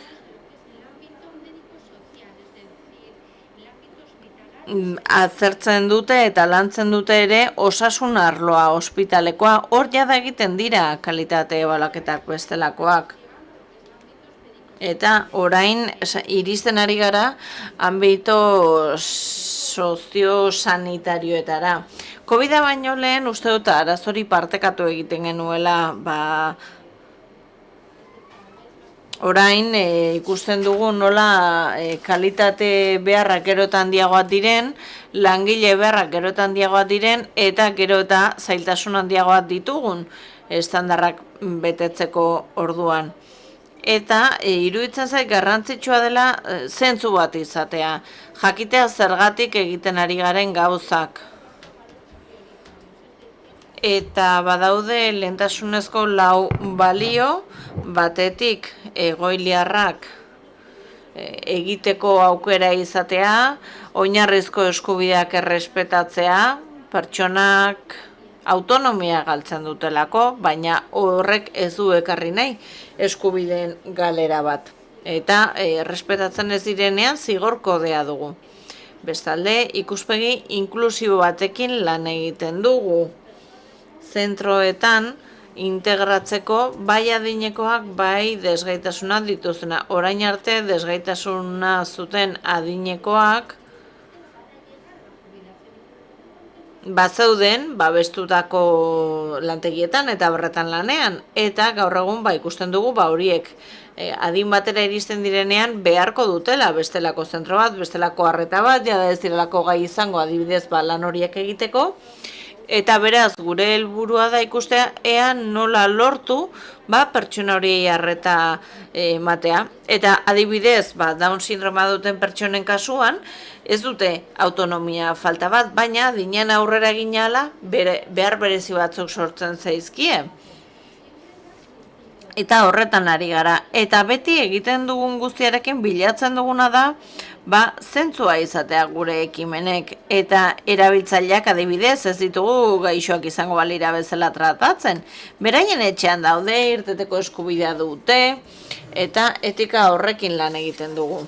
Eta horrekin lotuta ere badago beste alderdi bat, eta da baimenak ongi landu behar direla, eta agintariek tresnak, barren kudeketarako tresnak eman behar dizkigula. Hori da arau berriak ezarri nahi duen. Referentzial berriak egiturak eta berezi badu, 3 atal ditu, eta horren arabera arreta eskaintzen zaie batetik erabiltzailei, profesionalei, eta azkenek egiturari berarik, zentroari. Eraikina zarago joan da noski. 9 gai daude, adibidez tratamendu ona eta etika, lagundutako pertsonaren iritzi emateko eta parte hartzeko aukera, elkarrekin eraikitzea, pertsonen bideen akonpainamendua hobetzea, autonomia galera horretan laguntzea, prestakuntza, autonomia eta eskaintzea, eta baita ere garrantzitsua nola erakarri langileak gurera, arazoa ditugu horretan ere. Eta badaude bestalde 139 irizpide estandar derrigorrezkoak direnak, eta horietan ezartzen da badaudela gauza batzuk onartezinak direnak, batzuk mantendu ahal izango ditugu, eta beste batzuk esango dute hau onartezina da. Eta hor daude 18 derrigorrezkoak direnak. Ebaluatzeko metodi dagokienez, metodoak argiak dira, referentziala aipatu dut, ezta? Referentzial horren barruan badago laguntzailearen metodoa. Guk pertsona horri 3 izen emango dizkiegu erabiltzaileei, eta 3 pertsona izango dituzte, erreferentziazkoak izango direnak. Horiek badira zentroko langileak, profesionalak. Profesionalei dagokienez gauza bera dago metodo bat, haien jarraipena eta ebaluaketa egin ahal izateko. Eta identifikatu egiten dira, zirkuitoak, hainbat adierazle daude, eta gauza bera zentroarekin aztertzen da, adibidez, zer nolako gobernantza mota dagoen, zer nolako harremana dagoen, profesionalekin. Eta beti, printzipio berbera daukagu oinarrian. Aztertzea, hitz egitea, eta ebaluak eta modu laburren azaldu ahal izatea. Eta honekin amaitzen dut, ezakit argi geratu den, eskerrik asko. Merci beaucoup. Pues creo que es el turno de Toni, cuando quiera. Toniren txanda, nahi duzunean, aurrera. Mesa. Vale, muy bien. Tienes 12 minutos. No, el otro. Ese es.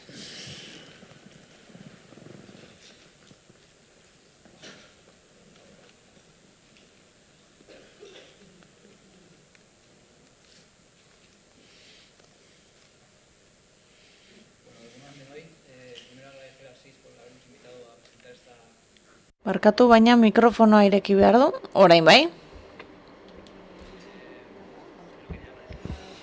Egunon, lehenik eta behin eskerrak eman nahi nizkion Sisari, gonbidapenagatik, beste ekimen batzuk ezagutzeko aukera ere izaten ari garelako, soilik gureaz hitz egitea. Josebak esan bezala, ni gureaketik nator, gureak bada enpresa talde bat. Eta gure misioa da, kudeatzea, desgaitasuna duten pertsonen lan aukerak egonkorrak izan daitezen. Gipuzkoan lan egiten dugu, lurralde historiko osoan gaude, baditugu ere egoitza komertzial batzuk eta lantegiren bat lurraldetik kanpo, baina oro har Gipuzkoan gaude. Eta gureaken baditugu 4 dibizio, eta horietan daude taldeko enpresak. Badaukagu industria dibizioa, zerbitzuak, marketing eta itinerari. Ni itinerariko dibiziokoa naiz, eta bada pertsona horien ibilbidearen bizkarrezurra antolatzen dena. Orientazioa, prestakuntza, sartzen dira, hemen zerbitzu okupazionala, aholkularitza, eta gaur azalduko dana izuzen ere lan okupazional horretaz izango da. 5.000 pertsona baino gehiago daude, horietatik 4.800 baino gehiago dira ezgaitasunen badutenak, eta 47% laguntza behar handiagoren bat du. Gureaken parte garen pertsonak hor banatzen gara. Eta 1975ean sortu zen, gureak, atzegiren eskutik, Gipuzkoako adimen ezintasun elkartearen eskutik sortu zen, hainbat fase izan ditugu, hamarkada hauetan guztietan, eta orain gauden fasean erronka bati heltzen ari gara. Eta asko azpimarratzen ari gara, adibidez, gizartarekin partekatu beharko genukela ikasi duguna, eta inklusioan batekin ari gara pertsona horien laneratzea eta aniztasuna enpresa arruntetara eramaten. Zerbitzu okupazionalean... Vale. ¿Ahora? Sí. Bien, yo voy a intentar... Orain hobeto, ados. Saiatuko naiz, nik ere testuinguru pixka bat ematen gaurko jardunbideari iruditzen zaidalako garrantzitsua dela, aurkeztuko ditudan tresnak ulertzeko. Zerbitzu okupazionalean kokatzen da, eta bada Gipuzkoako Foru Aldundiaren zerbitzu sarearen parte bat. Lankidetza hitzarmen badugu, eta horrela garatzen dugu zerbitzua. Zerbitzu okupazionalaren helburua da pertsonaren garapen soziolaborala, autonomia indartzea, autodeterminazioa indartzea, eta gainera balio sozial positibo bat sortzea erabiltzailearentzat. edo erabiltzailearen inguruan. Kasu honetan, hainbat jarduera eskaintzen ditugu, eta egin daitezke ingurune babestuetan edo ingurune arruntetan. Gizarte zerbitzuek beti arau batzuk bete behar dituzte, lege batzuk, udarako arreta ereduak, administrazioak eta barrek garatu dituztenak. Eta azpimarratu nahiko nuke, gizarte zerbitzuen gida Euskadin daukaguna zeinaren bitartez, pertsonalizazioan sakontzeko aukera izango dugun, beti sakondu dezakegu horretan. Eta bada gako bat interbentzio estrategia garatu ahal izateko. Pentsatzen du jakingo duzuela, baina Gipuzkoako gizarte zerbitzuen sarean dagoen pertsona orok badauka laguntzen banako plana edo pia bat. Eta kasu honetan, gure kasuan pertsonala izaten da, eta honek antolatu egiten du gure esku hartze osoa egituratzen laguntzen digu, bai estrategiak, bai tresnak zentzua ematen digu, ezta? Bada gure iparrorratza guk egiten dugun esku hartzean. Eta baita ere, bada gure iparrorratza kalitatea ebaluatu ahal izateko. Gure iritziz, arreta zerbitzuez ari garenean begirada oso garrantzitsua da. Zer begirekin ikusten dugu erabiltzailea? Guk, ezintasuna duen pertsona hori, ulertzen dugu eskubide osoa duen pertsona gisa, eta iruditzen zaigu ezintasunak beraie badirela giza aniztasunaren erakusgarri. Eta 3 elementu ditu gure ikuspegiak. Batetik badaukagu ikuspegi soziala eta multidimentsionala ezintasunaren inguruan, moka deritzona, bizikalitatearen eta laguntzen ereduan oinarritzen gara, eta gainera plangintza egiteko orduan pertsona izaten dugu ardatz. Egia da, aurreko plangintzarekin ere lan egiten dugula, baina hori da handeatze kognitiboa eta zahartze prozesua bezalako gertakarien aurrean, bestelako prebizio batekin lan egitea ahalbidetzen digulako. Esku hartze osoa egituratzeko, ebaluatzeko, guk bizi kalitatearen 8 dimentsioak hartzen ditugu, xaroketa berdugorenak. Eta horietan oinarrituz adierazle batzuk ezartzen ditugu. Eta hor sartzen dira, pertsonen interesa, eta baita ere, egitura, garatzen diren ekintzak, eta zer emaitzak lortzen ditugun. Dimentsioa guztiak, anitzak dira, oso zabalak, eta bide osoan egoten dira. Eta, orain bai, gaiari helduz, ebaluazioaren ikuspegiari dagokionez, evidentziatan oinarritzen gara, eta baita ere pertsonen gainean duen inpaktuan. Etengabeko analisi bat egiten dugu, analisi kritiko bat, gure esku hartzean zehar. Ez dugu inoiz itxaroten, urte bat igaro arte, 2, 3 igaro arte. Ez gu beti gaude adi, ikusteko ea funtzionatzen duen ala ez gure esku hartzeak. Ebalatu egiten ditugu, pertsona horrek lortutako emaitzak, eta beti ere noski kontuan hartuta ekintzek, martxan jarretako ekintzek zer nolako inpaktua duten. Ebaluazio egiteko hainbat inputetatik jasotzen dugu informazioa, eta hainbat tresna erabiliz, batetik gogobetetasuna neurtzen dugu. Kasu honetan meso mailako emaitzak izango lirateke, baina pertsona bera da zerbitzuarekiko gogobetetasuna ebaluatzen duena. Erabiltzaileak ere ekintzen funtzionamendua ebaluatzen du, hau da, balorazio bat egiten du, eta adierazten du ea baliagarriak izan diren eta ea bete ote diren bidean ezarretako helburu horiek. Pertsonaren bizikalitatearen indizea erabiltzen dugu, eta aurreko plangintzaren bitartez ere pertsonen babes maila neurtzen dugu edo ebaluatzen dugu. Lehenengo input gisa gogobetetasuna neurtzeko Euskal Herriko Unibertsitatearekin batera gogobetetasun inkesta bat jarri genuen martxa. Eta hainbat faktoreren bidez neurtzen genuen gogobetetasuna. Guk digitalizatu egin dugu galdeketa hori, eta horrela arenago bildu dezakegu informazioa, eta pertsonentzat ere errazagoa da horrela erantzutea. Digitalizazio honi esker ere, ditugun emaitzak iaia denbora errelean lortzen ditugu.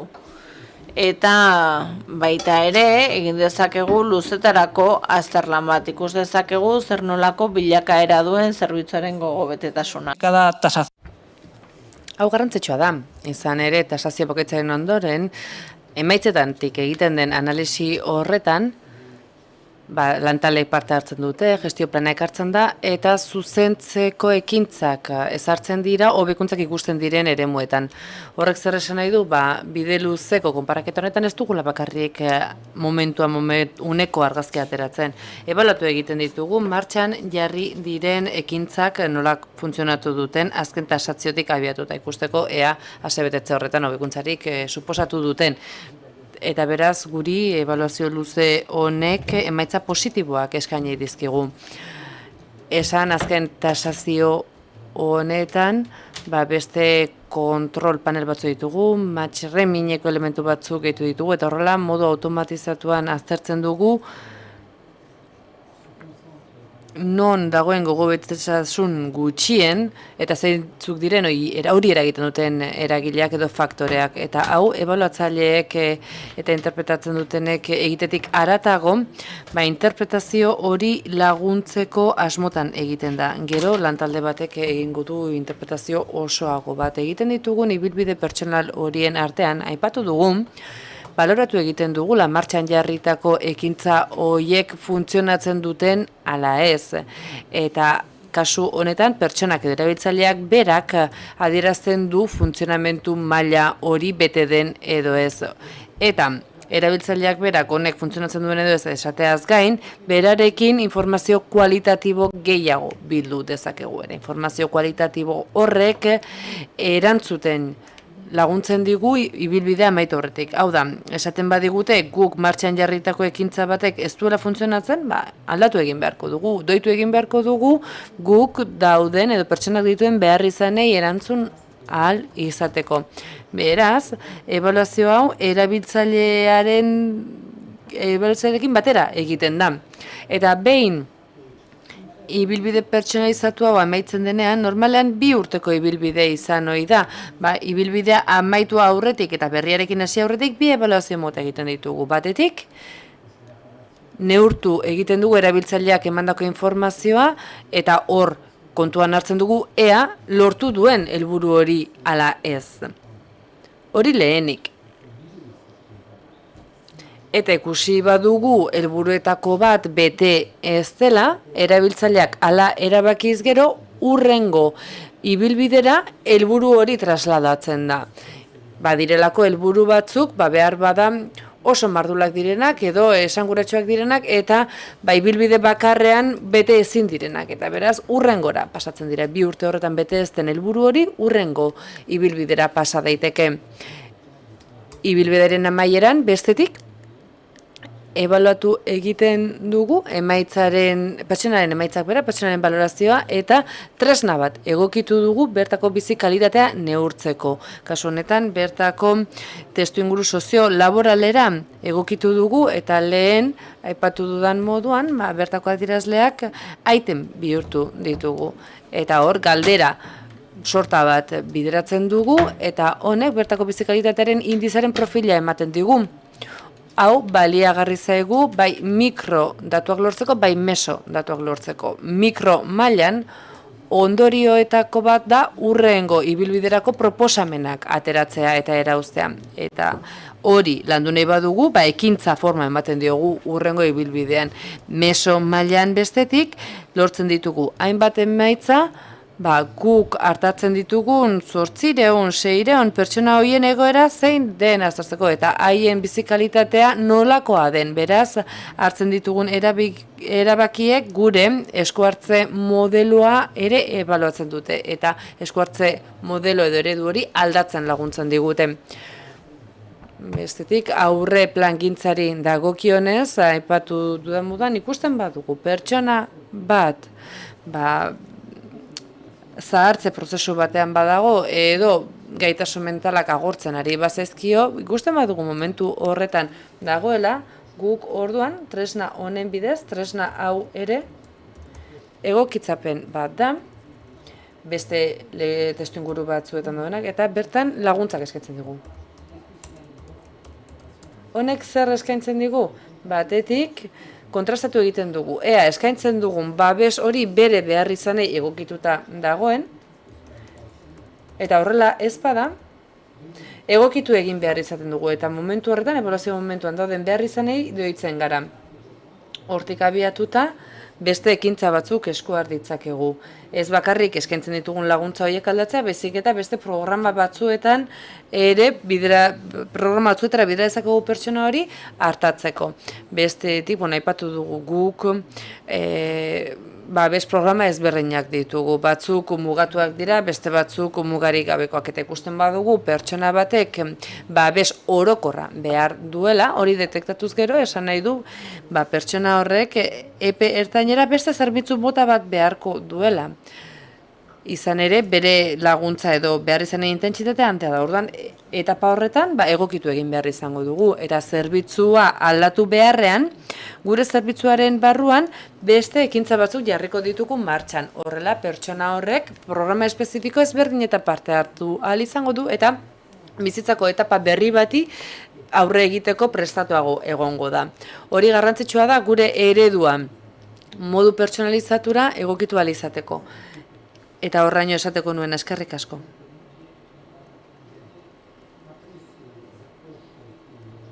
Ikusi ditugun eredu hauek, batez ere esku hartze mailara egokitutakoak edo ditutakoak daude, mikro mailan, eta behar bada urrengo bi esku hartze edo parte hartzek behar bada makro mailan gehiago dute, meso, eta orain ez dut ikusten, baina Adriana Martinez gurekin konektatuta dago, Zoom bidez, eta berak hartuko du hitza ea ikusterik dugun, hemen dugu Adriana. Nahi duzunean, zurea da. Hitza 14 minutu dauzkazu, Adriana. Eskerrik asko. Mila esker, Joseba, gonbidapenagatik. Egunon denoi, lastima da zuekin egoterik ez izatea, baina, harrapatu nau. Birusak harrapatu nau, bere formatu harinean, gora txertaketa eta aurrera beraz astearekin. Ondo entzuten zait, ez da? Ederki, primeran, bai? Pantalla partekatuko dut zuekin. Bai, ez datu mesedez ikusten duzuela, bai ikusten da.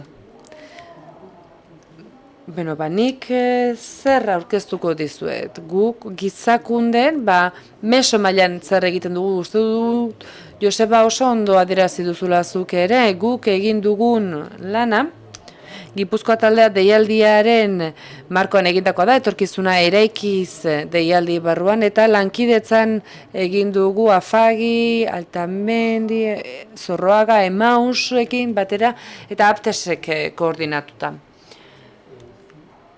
Gizakunde programa honetan, gizarte politiken departamentuko sailetik ere lankidetza izan dugu, foru aldunditik, eta beraz, eskerrak eman nahi dizkiet, gure bidelagun izan diren pertsona hoiek guztiek, izan ere bertan ere indugun azio horretan denek parte hartu duzue, eta nik orain horren ordezkaritza egin beharko dut. Nire aurkezpena galdera batzuen edo puntu batzuen tan ardaztu dut, eta zertarako galderari erantzunez, hasiko naiz. Ikusi dituzuen logo horietan guztietan, erakunde horietak guztietan, denek bagenuen puntu komun bat. 2019an lanean hasi ginenean, honen inguruko hausnarketa abiatu genuenean, bagenuen gure erabiltzaileen bizi kalitatea hobetzeko helburu hau. Hau da, gure gizarte sozialetako erakundeek laguntzen ditugun erabiltzaile horien bizi kalitatea hobetu nahi genuen. Izan ere pertsona ardaztu nahi genuen eta pertsona ardatz izatearen ezaugarri hori erakunde guztietan islatzen da eta iruditzen zait ondo ordezkatzen duela guk think tankean egin dugun lan guztiarekin, pertsonalizazioarekin eta arreta eredu hau da, erakunde guztiek geureratu dugun arreta eredu hau barneratzearekin bat dator, baina hori da gure misioa, hor daukagu. Badirudi gure webbaren marmolean ondo ezarrita daukagula, baina hori posible egin behar dugu gure kudeaketa eredutik abiatuta. Pertsona ardatz jartze hori, barneratuta daukagun idei hori gure kudeaketa ereduan barneratu behar dugu. Eta hori zergatik egiten dugu, badakigulako eta argi dugulako zein den gure misioa. Pertsona dugu erdigunean, bai, baina hortik abiatuta eta aurreko aurkezpenetan ere ikusi dugu, sarri. Guk baditugu protokolo eta araudi batzuk bete beharrekoak direnak, oso zurrunak direnak eta hala izan behar du. Eta eskatzen digute adierazle sorta bat betetzea. Eta horrez gain egia da badirudi gure misio hau, akonpainamentu hau, arreta eskaintzea, zaintza, gaitzea, misio hauek guztiak, zerbaiten guk bizi dugun zerbaiten menpe daude. Eta pandemian oso argi ikusi dugu eta ohikoa da. Hau da, guk badakigu zein zaila den guk egiten dugun ekintza horrek duen eragina bisibilizatzea.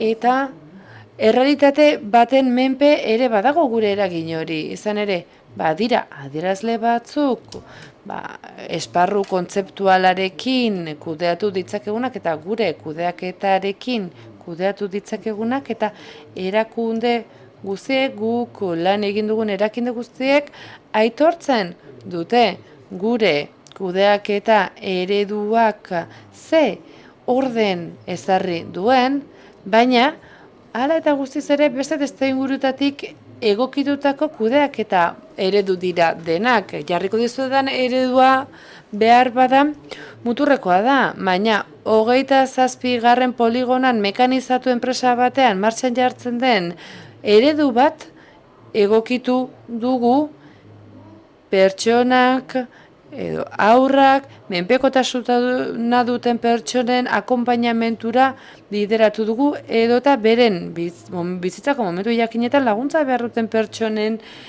ongizatea bideratzera egokitu dugu. Hori, kudeaketa eredua duten erakundeen artean, baina badira beste hainbat erakunde,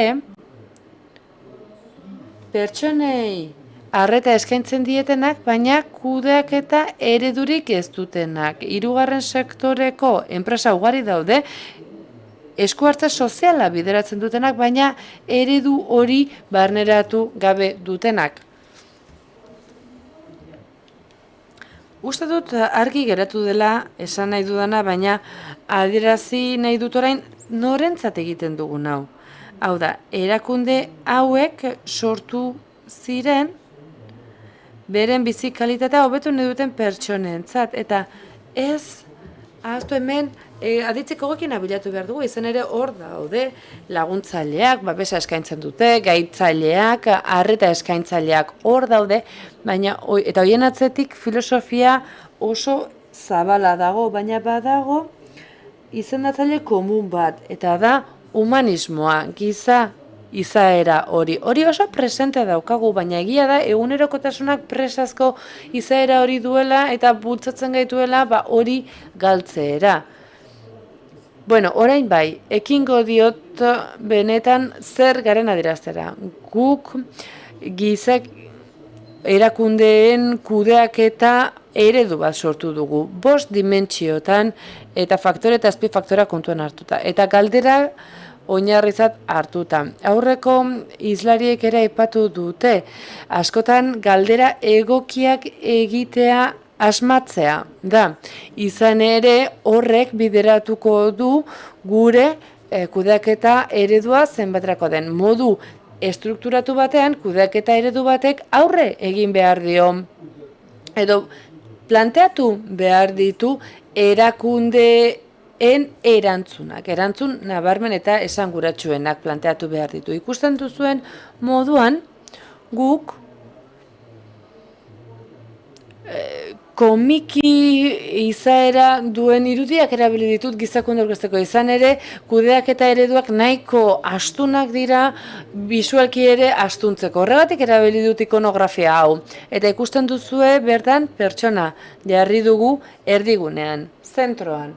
Eta inguruan ekosistema bat dauka laguntzeko ekosistema. Bertan daude bere prozesuetan parte hartzen dute pertsona guzti horiek. Hau da, pertsona horren bizi kalitatea ona, txarra, erdiparekoa, hobetzeko modukoa egiten dutenak. Eta honen guztiaren gainean balio burbuila handi bat dago. 3 dimentsio horiek dira gizakunde ezberdintzen dutenak. Honetan da ezberdinak gizakunde izan ere, prozesuak eta aktiboak tresnak dira.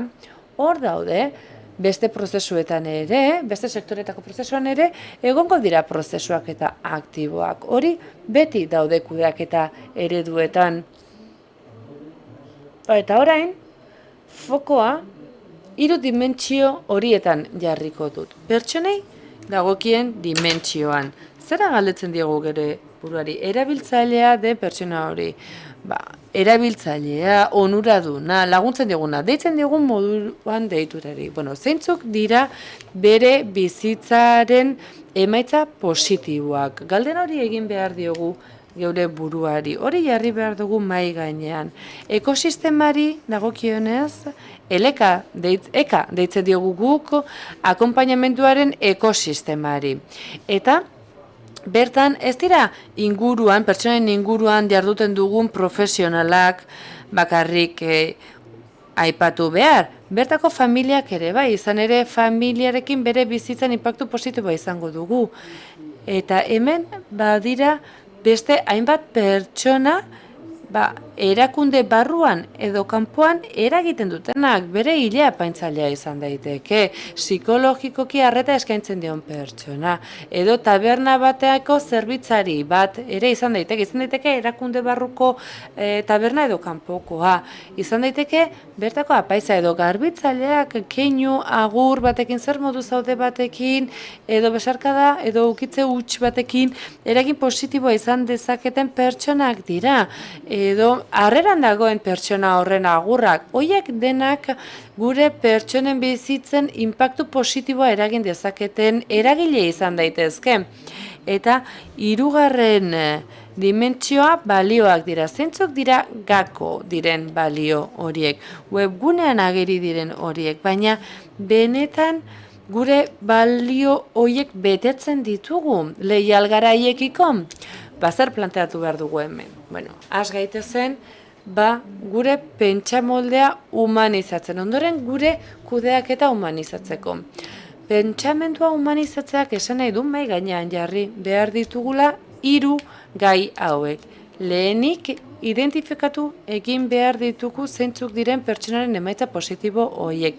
Identifikatu behar ditugu nortzuk osatzen duten laguntza edo babes ekosistema hori, eka hori. Pentsatu behar dugu familia sarea osatzen dueten pertsona horiek guztiak eta berte inguruko pertsona horiekin alda eragin positibo hori sortzea. Egin daiteke, identifikatu egin behar ditugu pertsona horrengan eragin positiboa duten profesionalak, ingurukoak zeintzuk diren. Eta 3. balio horiek zeintzuk diren identifikatu behar dugu. Hau da, erakunde gisa, erreferente gisa jarriko gaituzten balioak zeintzuk diren erabaki beharko dugu. Eta hortik abiatuta pentsatu beharko dugu eta erabaki eta neurtu ahalko dugu zenbaterainoko leialtasuna dugun balio horiekiko, zenbaterainoko eragina duten pertsona horiek eta ondoren eragiteko moduan egongo gara. Eta esango didazua. Bueno, eta instrumentalak diren dimentsio horiekin zer gertatzen da? Bueno, nik kasu honetan COVID-az kutsatu naiz eta badakigu eta pentsatzen dut prozesuak eta aktibo horiek ere kutsatu egin behar direla. 3 dimentsio horiek ezinbestekoak direla. Eta horretarako, eta hori kontuan hartuta, galderak planteatu behar ditugu. Horretara, galderak planteatuz. 2 minutu geratzen zaizkizu, Adriana. Primeran. Beste kudeaketa eredu batzuk ezagutzen dituzuen entzat, hau izango litzateke bertako faktore eta azpifaktoren dimentsioa. Ikusten dugu 3 dimentsiotako bakoitzak bere hausnarketa elementuak ditula eta horretarako daude galdera horiek. Oso garrantzitsua iruditzen zait esatea ez garela hain inusenteak, ez dugula pentsatzen gure erakundeak egin duela ibilbide bat kudeaketa ereduekin eta kudeaketa ereduiek antolaketa bat eskaini diotela iraganean eta orain eta hau hartu behar dut, neure egin behar dut, ez gara inusenteak, hau ez da nahikoa izango, baina guk honen bidez koherentzia bat eman nahi diogu gure kudeaketari. Hau da, ezin dugu pertsonan ardaztutako arreta eredu bat pentsatu, baldin eta ez badugu aurretik gure pentsamenduaren humanizazio bat egiten eta horretarako guk benetan gure errealitateri zentzu emango dioten alderdi hauek kontuan hartzen. Hau da, pertsonalizatu egin nahi dugu, pertsona erdigunean jarri nahi dugu, deitu nahi duzuen moduan, baina horretan pertsonaren parte hartzea kontuan hartzea ere ezinbestekoa da esate baterako, eta hausnarketa hori egin behar dugu. Bengo diapositiba honetan, QR lotura gehitu dut gizakunderen edapena eta zenbaterainoko den ezagutu ezagutzuen, eta bai epatu nahi dizuet azkenik guk akonpainamenduan lan egiten dugula, eta ez da erraza izan ere, erakunde guztiak asko estutu gaituen pandemia bat bizi berri dugu, ez da ezer berria, eta badakigu meloi bat zabaldu beharraren deserosotasun horren barruan, non? Gure balioen koherentzia agerian geratu den, gure humanismo, gizatasun hori agerian geratu den, eta honek guztiak denbora bat eskatu digu, eta denbora ez dago soberan gure edakudetan sarritan. Eta hemen utziko dut galdera ongi iruditzen bazaizu. Eskerrik asko, Adriana. Ebaluazio eredu horiek eta kudeaketa eredu hori ikusi ondoren, orain Fernandok egingo dugu azken ekarpena Euskalitetik dator, eta erakunde hau ez da bereziki gizarte departamentuetan jarduten duenetakoa, baina bertatik bai, jakin genuke ze hausnarketa egiten den eredu hauetan. Ez duzu aurkezpen prestaturik ekarri, baina minutu berberak eskainiko dizkizugu. Egunon denoi, eta eskerrik asko gonbidapenagatik.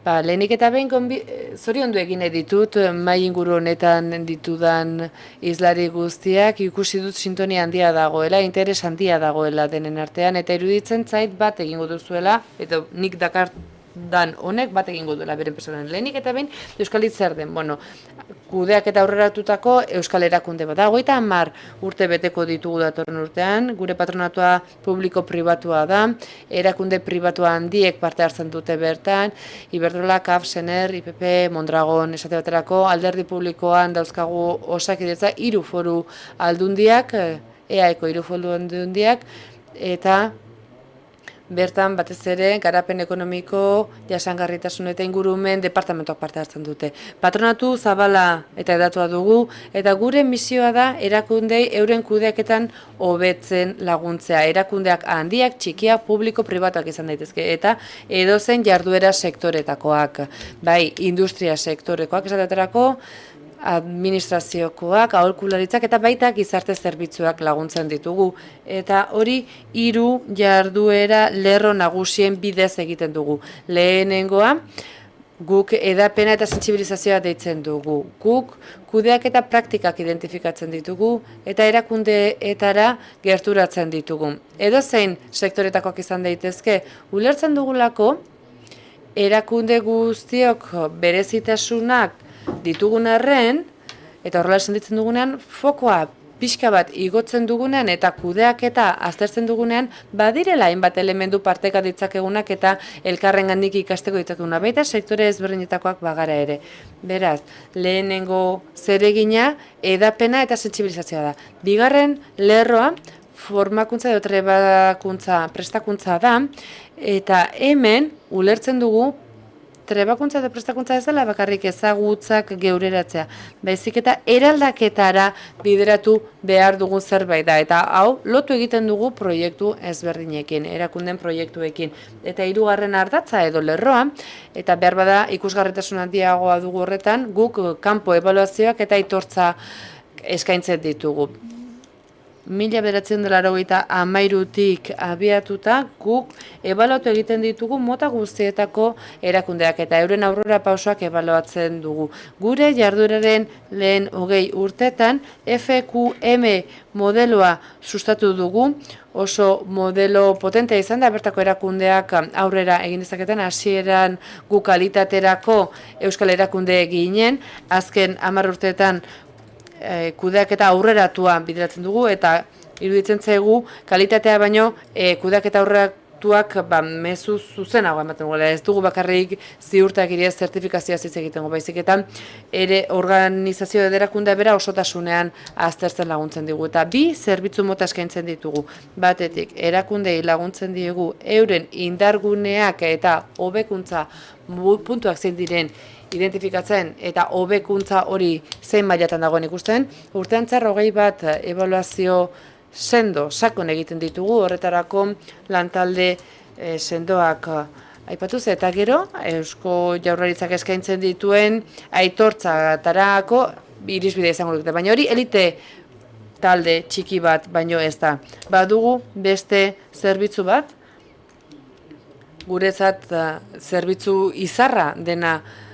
Azken urtean, 478 erakunde antolatu ditugu. 18 pertsonako lantaldea dugu eta 500 erakunde ebaluatzeko ez dago magiarik. Guk Euskaliten daukagun eredua da horretarako. Klub bat daukagu, ebaluazio klub bat, eta bertan 1500 pertsonek parte hartzen dute. Jatorri ezberdinetakoak direnak. 120 zuzendaritza postuetan dago, baina 150 beste eremu ezberdinetan lan egiten du, giza zerbitzuetan, finantza zerbitzuetan, hezkuntza zerbitzuetan, eta beste 125 profil teknikoagoa du. 1500 pertsona hauek parte hartzen dute Euskalitekin batera, oso modu altruistan eta trukean ikasketa hori lortzen dute. Beste erakundeak ebaluatzen dituztenean ikasi egiten dute. Eta sarritan, beren jarduera bereko sektorak ebaluatzen dituzte, baina beste batzuetan erabat ezberdinak direnak. Eta guk hizkuntza edo lengoaia komun bat daukagu. Kudeaketa aurreraturako eredua deitzen dioguna. Eta azken urteetan hau erabili dugu, milaka erakundek erabiltzen dute gure eredua, eta ispilu gisa, referentziazko ispilu gisa funtzionatzen du honek FQM modelo erabili izan dugu, eta Europan eredu gehien sustatu den erakundeetako bat izan ginen, eta guk gure modelo edo eredu propio egiten sortu genuen eta sustatu genuen, nahi genuelako nolabait guk aztertu eta mundu mailan ikusi genituen eredu ezberdinetatik abiatuta bateratutako bat, eta 3 printzipiotan oinarritzen gara. Lehenik sinpletasuna nahi dugu. Erakundeek ez dugu eredu konplexurik nahi, gauza sinpleak nahi ditugu, erabilgarriak. Bigarrenik zehatza, zurruna izan behar zuen, eta hor dagoako hau da, nola egin sinplea izan dadin, baina era berean zehatza. Eta horrela, ekarpenak eta balio hori eranzteko. Hau da, guk erreferente gisa erabiliko dugun eredu bat nahi badugu, honek balio bat ekarri behar dugu gure kudeaketa horretan. Eta konparaketa egiten dugu, parekatzen gara, hau da, guk esaten dugu gure ereduan erreferentziazko ispilu dela. Eta horrela ulertu ditugu ereduak. Eta ez diogu guk erakunde bati esango nola kudeatu behar dugu. Guk jarraibide horiek ez dizkiogu emango. Erakunde bakoitzak bere sistemak dauzka. Baina txarritan geure burua islatu behar dugu eredu potente baten aurrean ikusteko zeintzuk diren gure ahuluneak eta hobekuntza eremuak. Eta iruditzen zaigu hori oso erabilgarri dela erabiltzen duten erakundeentzat. Guk gure jarduera adierazteko, edo ilustratzeko, proiektu potente bat hautatu dut. 2018tik aurrera, Bizkaiko Foru Aldundiarekin batera eta bertako ekintza sozialarekin batera abiarazitako programa bat da. Jolandako oso ondo ezagutzen du bertan parte hartu duelako. Bizkaiko Foru Aldundiak eta bertako gizarte ekintzak 2018an identifikatu zuen bertako desgaitasunen erakundean, 30 erakunde zituen, batzuek handiagoak, beste txikiagoak, izaera juridiko ezberdinak zutenak eta kudeaketa esparruan baila ezberdinak, eta guztiak ezagutzen zuten hori nola aurreratu. Un plan de calidad de vida muy potente, muy orientado. Bigarrenik bizi kalitate oso potentea zuten, oso bideratuta zegoen erabiltzailera, senideetara, baina begiratzen bazenuen kudeaketa ikuspegi zabalago batek beste elementu batzuk ez ziren beharra dina estaltzen. Eta hirugarren helburu batek zerikusia zuen laguntzearekin Aldundiaren hitzarmenetan parte hartzen zuten beste programa batzuetara. Eta hasi ginen lehenengo fase batekin 2018an sentsibilizatzeko, edapen lanak egiteko, ongi ulertu zer nolako behar dituen kolektibo horrek, eta lantalde bat eratuz, Euskalit metodologi gisa eta ebaluazioko aditu gisa, eta baita ere 30ko talde horretako 5 eragilerekin, batzuk oso aurreratua, beste bat ezein aurreratua, txikiren bat, handiren bat. Iruditzen zitzaigun garrantzitsua zela ere ikustea nola irits zitekeen erakunde guztietara, aurreratuetara eta hobekuntza margina handiagoa zutenetara. Zer egin genuen berariazko esparru bat eratu genuen eta aztertzen zen zer nolako kalitatea zuten eta gidak zer nolako esparrua ezartzen zuen, eta ea esparru hori propio gisa antzematen zuten, ala ez, zurea baldin bada ulertzen baduzu, normalen implikazio maila handiago izaten da. Autoebaluazioa albidetzea bilatzen zen, eta hori ikusi dut adibide askotan, ez da, gaurko goiz honetan, ereduak albidetzen baduzuk zure buruaren diagnostikoa egin ahal izatea, horrek indar handia du. Azken batean erakundea bera delako irakurketa hori egin behar duena. Baina baita ere hirugarrenek ebaluatu ahal izatea albidetu behar zuen. Horrek ere eragin handia du kudeaketa ereduei dagokienez. Eta autoebaluaketan lan egin genuen, bilatzen genuen beraiek ongi ezagutzea teknika hori, ez delako nola nahikoa ere. Eta gero autoebalaketak gidatu bat ere egin genuen.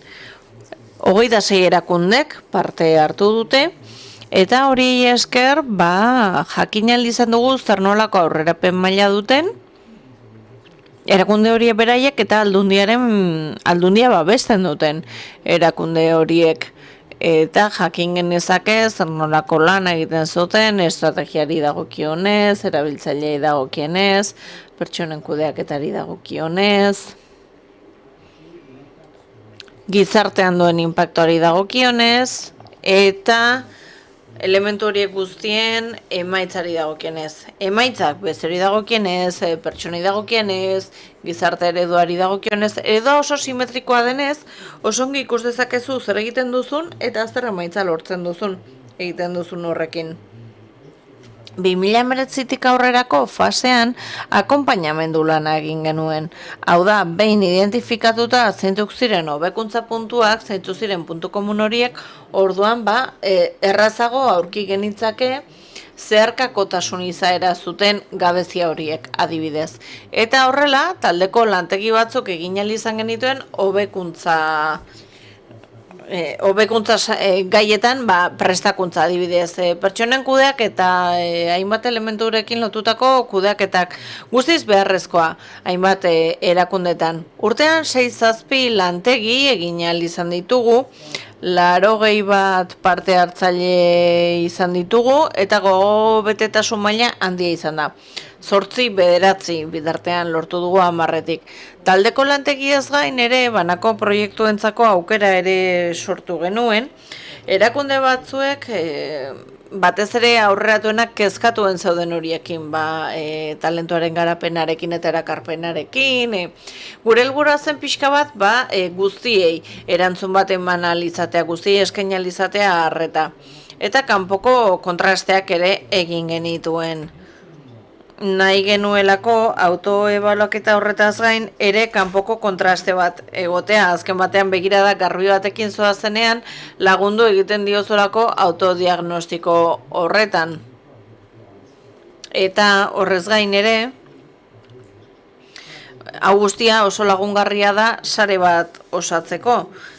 Sareko pertsona guztiek parte hartzen zutelako ere kontraste lan horretan, eta badakigu elkarrekin ikasteak benetan oso emaitza onak ekartzen dituela.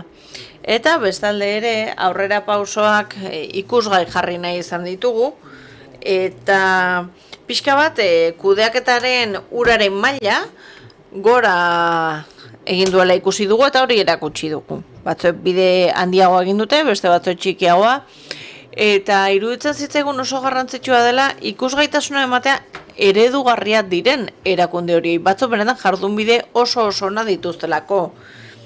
Eta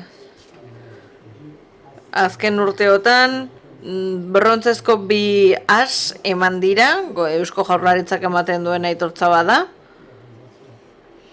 Eta brontzezkoak ere jaso dituzte, zilarrezkoak ere, gorabidek eta bestein batek. Beraz, jardunbide egoki eta oso interesgarriak baditugu. Proiektuak oso ongi funtzionatzen duenez, orain gazteekin ere hasi gara lan hau egiten, eta baita ere beste sektore batekin. Jada aipatu dena ere. Eta da, bizikidetza unitateen aipatu da, eta guri ere oso garrantzitsua iruditzen zaigu. Eta hori xea dena, eskerrik asko. Eskerrik asko zuei, eskerrik asko seiroi. Eta eskerrik asko osongi bete duzuelako, bai gaiari dagokionez eta bai denborari dagokionez. Eta orain badugu tartetxo labur bat 12etan da kafea. Eta ez nuke berandu iritsi nahi kafera. Baitugu 10 minutu, ia ordu laurden galderentzat, inorke oharren bat egin nahiko balu. Uste dute streamingez daudenek ezin dutela galderarik egin, baina bai hemen zaudetenok. Beraz, inork galderarik baldin badu, Arantxa. Bueno, bai, en primer lugar, bueno, que... Bai, lehenik eta behin adieraztea esperientzia guztiak oso interesgarriak eta berazgarriak iruditu zaizkidala. Oso ikuspegi interesgarriak aipatu dituzue. Eta Frederik entzako galdera bat dut. Sarearen barruan sistemak autoevaluazio bat duela esan duzu, ez da? Zentroentzat, eta gero posturtean behin kanpoko bat egiten dela. Sareak, egoitza publikoa, pribatuak, merkantilak, elkartetako dituenez, autoevaluazio tresna horiek kanpokoa ere bosturtean behin egiten dena, berberak dira erakunde publikoa, pribatua izan arren, hau da, komunean dute, Eta gero, beste inorke galderari badugu, ez da beste alderri batzuk ere izango nituzka, baina tira. Bai, azken batean dena dagoelako estatuaren mende, berdin dio zein den zentroan estatua. Ebaluaketa berbera da, denak estatuaren mende hau delako. Guztiok egin behar dugu, autoebaluaketa eta kanpoko ebaluaketa hori. Eta kontuan izan 15 urteko baimenak daudela. Eta hor ez du zer ikusirik estatusak. Zentroa pribato baldin bada, komertziala eta Baionan baldin badago, ezingo du oherik sortu, bai erosi, elkarteek eta barre sartzen dituzena, baina ez dira sortzen. Oheak sortzeko agentziak parte hartu behar du, departamentuak eta osasun agentziak. Kontuan izan da finantzaketa baterakoa dena, baina finantzaketari dagokionez eta ebaluaketari dagokionez berdina da guztientzat. No sé si hay alguna pregunta. Beste galderari badago, Arantxak bestela bazuen galdera bat ere? Hila un poco con la respuesta. Bai, zuzen ere Frederikek eman duen erantzunarekin lotuta dago. Batzuetan iruditzen zait, adibidez Ainarari entzun dio danean, edo Toniri entzun dio danean, iruditzen zait prozesu asko daudela martxan eta ahalegin handiak egin behar direla diagnostikoak egiteko, adierazleak ezartzeko, analisiak egiteko, eta iruditzen zait gero lan hori guztia edo ikasten den guztia, ez dakigula non geratzen den, hau da, zertan edo nola finkatzen da, zer egituretara iristen da. Ezta? Iruditzen zait Fernandok aipatu duela prozesu oso ezakit korporatiboa edo instituzionala, baina ezakit iruditzen zait gaurko eztabaida pixka badagoela lotuta horrekin, ez da? Nola amistatzen diren gizarte zerbitzuen sisteman dauden ekimen horiek guztiak eta lan horiek guztiak. Ezakit inor animatzen den erantzutera. Nik zehazki uste dut aipatzen genuela interesgarria iruditzen zaigulako ikustea zenbat jardunbide on dauden. Denaen gu oraindik lantzen ari gara. Eta horregatik taldeen barruan eta zerbitzuen barruan transferentzia bat egitea, badagian gerora egin daiteken fase bat, ez da, berak aipatu duen bezala, orduan transferentzia handiago izan daitekelako. Ezakit zerbait erantzi nahi duzun.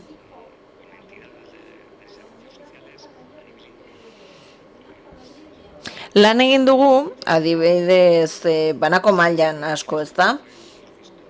Eta egia da, jauzi bat ikusi digula, kalitate jauzi oso handi bat. Eta posible zen, zentroek lan egin ahal izatea, baina baita ere aldundiak edukitza ordura arte ez zegoen ikuspegi bat. Horeka puntu bat lortu zela esango nuke. Eta hor, bideratzaile lanari esker, konfiantzak lortu dira, sareak sortu ahal izan dira. Kontuan izan behar dugu gainera erakundeak oso ezberdina direla beraien artean. Eta hori horrela izan arren, problematika uste duguna baina askoz ere antzekoagoa izaten da. Sarean askoz hobeto egiten dugu lan. Eta elkarrekin ikasten dena normalean irmoagoa izaten da, sendoagoa. Eta konfiantzari dagokionez ere, noski hor win-win harremanak sortzen dira. Bai, nik ere zerbait esan nahiko nuke. Nire iritziz ere hori da milioiaren galdera, ni nagoen erakundean behintzat. Eta badaude elementu batzuk eskatzen dutenek zorroztasun handiago bat, ezta? Batzuetan metodologiak askoz ere sakonagokoak izaten dira, zorrotzagoak, eta asko gustatu zaita adibidez zuk aipatu duzuna, ez? Eta gero gertatzen dena da, egunerakotasunean, jakin behar dugula hau nola uztartu gure jardunean. Askotan, akito egiten zaizkigulako indarrak, ez? Eta askotan gainera kontuz ibili behar gara bakarrik ez geratzeko, ez da? Zuk egin dezakezu txosten benetan ederra, adierazle benetan politekin, baina bakarrik geratu baldin bazara zertarako balio dizu horrek, ez da? Beraz, iruditzen zait beti hor, iparra ez galtzea, ez? Nik bizitu nuen, zuk aipatu zuen esperientzia eta izugarri gustatu zitzaidan, eta zuk aipatu zuen lanerako hildo hori oso beharrezkoa iruditzen zait. Eta gainera iruditzen zait beharrezkoa dela ulerpen bat bultzatzeko ere. Erakundeen artean, eredua berbera delako azken batean, zuk esan duzuna, ez? Eredua eta lanerako prozesua ere. Eta uste dut pixka bat norabide berean goazela humanizatzea, ez dakit ere egoerak horretara garamatza, ez da? Gizartea eraldatzen lanean ari gara, eta pertsonekin lanean ari gara, eta horregatik iruditzen zait, ari garela, agian hitz desberdinak erabiltzen, baina gauza berak esaten. Eta ikaskuntza partekatuko prozesuak ezin dira inposatu, horiek egin behar dira, eta iruditzen zait pixkanaka lan egin behar dela, etenik gabe, eta esparruak eratu ahal izango dira. Eta kanpoko baliozkotzarena oso garrantzitsua iruditzen zait, bi piezak ongi kontziliatzea, kanpoko begirada horrekin ere. Autoebaluaketa ongi dago, baina beharrezkoa da ere, kanpokoaren begirada. Lagundu egiten zaitulako, begiratu behar duzun lekura, eta autokonplazentzian ez erortzen ere. Ez konformatzen, Eba? Hola a todos. ¿Se oye? Yo lo que... Kaixo entzuten diazue? Zuei entzun da, nik ere administrazio publikoan lan egiten dut, eta ikusita zenbat ebaluazio prozesu eta barre egiten diren, badago zerbait, niri beti zalantzara egiten didana. Eta ari garela gauza probatzen, baina badirudi erakundearen egitura bera ez dela aldatzen, ez dugu autokritikarik egiten, ez dugu ikusten zer dagoen atzean, zer dagoen sukaldean, zer dagoen prozesuetan. Orain badirudi dena izan behar dela alderdi positiboa, indarguneak ikustea, baina atzean uzten ditugu itzalak. Horiek ez aukitu ere, ez da? Ganbaran uzten ditugu, estalita, baina horiek hor daude, zuari zara mugimendu batzuk egiten, eta iruditzen zaizu zerbait egiten ari zarela, baina gero horrek frustrazio handia eragiten du, ez? Benetan gero ez duzulako ezer egiten erakundean. Eta esaten duzu, tira orain moda dugu, ez dago inolako laguntzarik, eta berriro itzultzen gara, ez dakiz zertara. Itzuli da orain berriro kalitatearena, baina egontzen ere bere garaian desagertu zen beste mugimendu bat, ez da? Eta nik nire buruari horixe galdetzen diot, zergatik ez dugu aztertzen benetan zer den gakoa, zergatik geratu garen geldi, erakundeek bilakaera bat dutelako, zer fasetan gaudegu, fase gazte batean, zertutako fase batean, beste bultzada bat behar dugu, horiek dira nire iritziz gakoak, eta horiek eragiten dute arrakasta izatea edo porrota izatea. Nik nire burua interpelatuta sentitzen dut gai horrekin. Bien. ¿Se da por aludido o tiene alguna planteamiento que hacer? Ez dakit inor sentitu duen berarentzat dela, ez dakit ni ilusionatuta nago, neska. Que lo entiendo perfectamente, Ulertzen dizut, ulertzen dizut. Baina ni hasi berria naiz administrazioan eta orduan agian 2 hilabetera ez nuke gauza bera esango.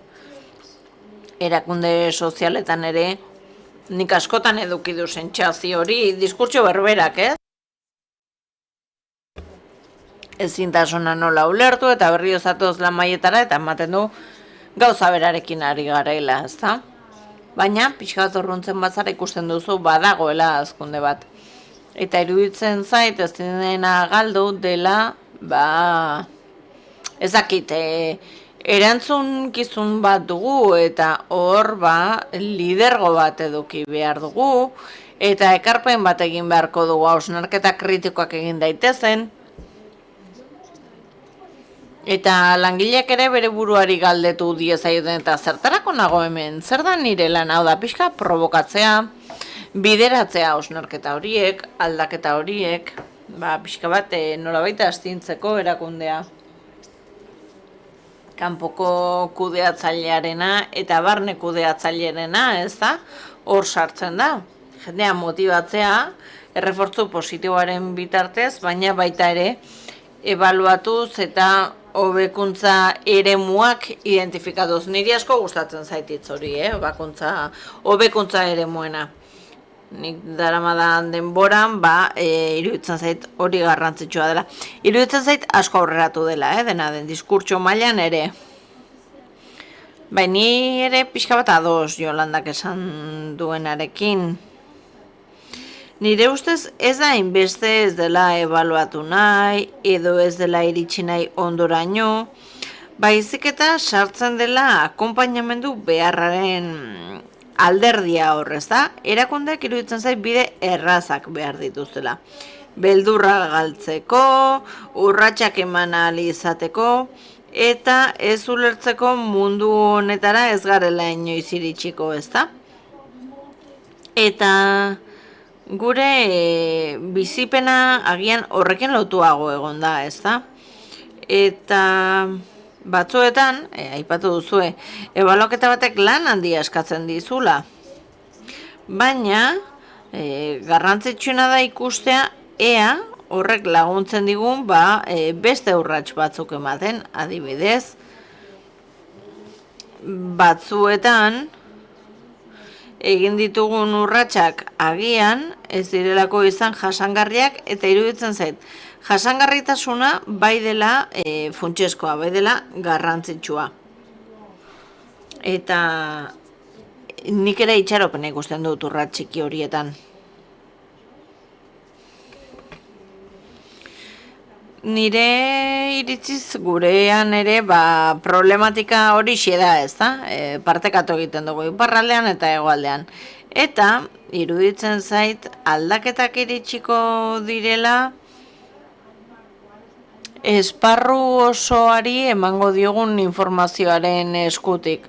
Adibidez, nik orain zentro bat zuzentzeko master bat behar dut, ezta? Eta ikusten dut 25-30 urterekin iristen direnek, bezalako ikuspegi batzuk dituztela, ezta? Ez dituztelako 50 urte ditugunok dituzten ikuspegi berbera. Ni berandu hasi nintzen ikasten, eta ebaluazioari buruz, urratxikien politikari buruz dagokionez, ados nago, ezta? Eta gurean ere ikusten dugu. Eta ikaskuntzari dagokionez, iruditzen zait jakin behar dugula, esku hartu beharko dugula horretan. Eta tarteko agintariak prestakuntza jasotzen badu, orduan erakundeak aldatuko dira. Baina horretarako jakin behar dugu zer zentzu eman nahi diogun lanari. Zer zentzu eman nahi diegu pertsona horiei, zeinak lan egiten baituten beste pertsonei laguntza eskaintzeko. Eta unibertsitatean eta barretan lan egiten dutenentzat. Niri ere iruditzen zait batzuetan, ez? Eduki dugula sentsazio hori, déjà vuarena, ez da, jada bizi izanarena. Baina oso garrantzitsua iruditzen zait hala ere, eta gustatu zait Joseba zure aurkezpena, ez da, funtzio gogorrak eta bigunak identifikatu dituzu. Eta iruditzen zait, horrek guztiak bat egiten duela ere, etorreko diren derrigorrezko aldaketa horiekin. Funtzio bigun horietan, erakundeek ulertu behar dute, kudeaketaren hobekuntza ez dela moda bat, ez dela apetaz egiten den zerbait, baizik eta benetan egin beharreko zerbait dela. Hau da, erakunde guztiak ulertu behar dugu kudeaketan aurrera egiteko edo gure kasa jarduten dugu edo bezala olatua gainetik pasako zaigula. Erabiltzaileak garenean, bezeroak garenean, gero eta exigentzia maila handiagoak ditugu. Gizarteak ere, gero eta gertuagotik egiten du jarraipena. Talentua erakarri behar dugu, pertsona garatzen lagundu behar dugu, estrategia bat eduki behar dugu. Eta elementu horiek guztiak modu egituratu batean landu behar ditugu, ahalik eta modu antolatuenean. Eta horrela, ere iruditzen zait, erronkei aurre hartzen jakin behar dugula. Eta ez zait iruditzen gu behintzak gehien jorratzen dugun alderdietako bat denik. Baina, lan egin dugunean, ikuspegi kolektibo batetik, sektorean azken urteotan benetan oso barneratuta ikusi dut dagoela beharren kontua. Ikusten ari gara, erakundek hazkunde maila handia lortzen dutela, horrelako aldaketak egiten dutenean, eta horrexegatik nago baikor, baina baita ere iruditzen zaidalako guztiz beharrezkoa dela hemen eta sektore guztietan. Hau da, ezin dugu beste alde batera begiratu. Erakundeak gero eta konplexuagoak dira. Ziurgabetasun handia dugu testuinguru honetan, eta zer esanik ez, azken urte hauetan bizi duguna bizi izan da. Kontingentzia planak egoten ziren, prozesu sendoak, pertsona malguak, eta horri esker, eramangarriagoa izan da egoera, erakunde horientzat ez zutenentzat gogorragoa izango da, eta badakigu eta aurreikuste dezakegu etorkizunean ere ziurgabetasun handiko garaiak izango ditugula. Horregatik, iruditzen zaita guztia oso garrantzitsua dela, baldin eta nahiko badugu turbulentziaren aurrean ahalik eta ondoen atera, dena den ulertzen dute buklaren sentsazio hori. Ongi, eskerrik asko Seiroi, niri galdera gehiago egiteko gogoak geratu zaizkit, baina kafea egiteko gogoa guztiontzat handiagoa izango dela iruditzen zait. Atsedenaldia egingo dugu eta 12:30 puntuan itzuliko gara hurrengo mailarekin. Eskerrik asko.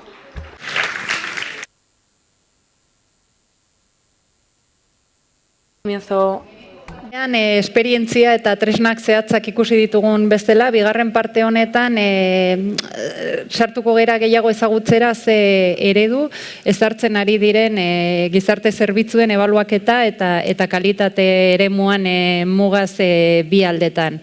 Damos comienzo a la segunda mesa redonda de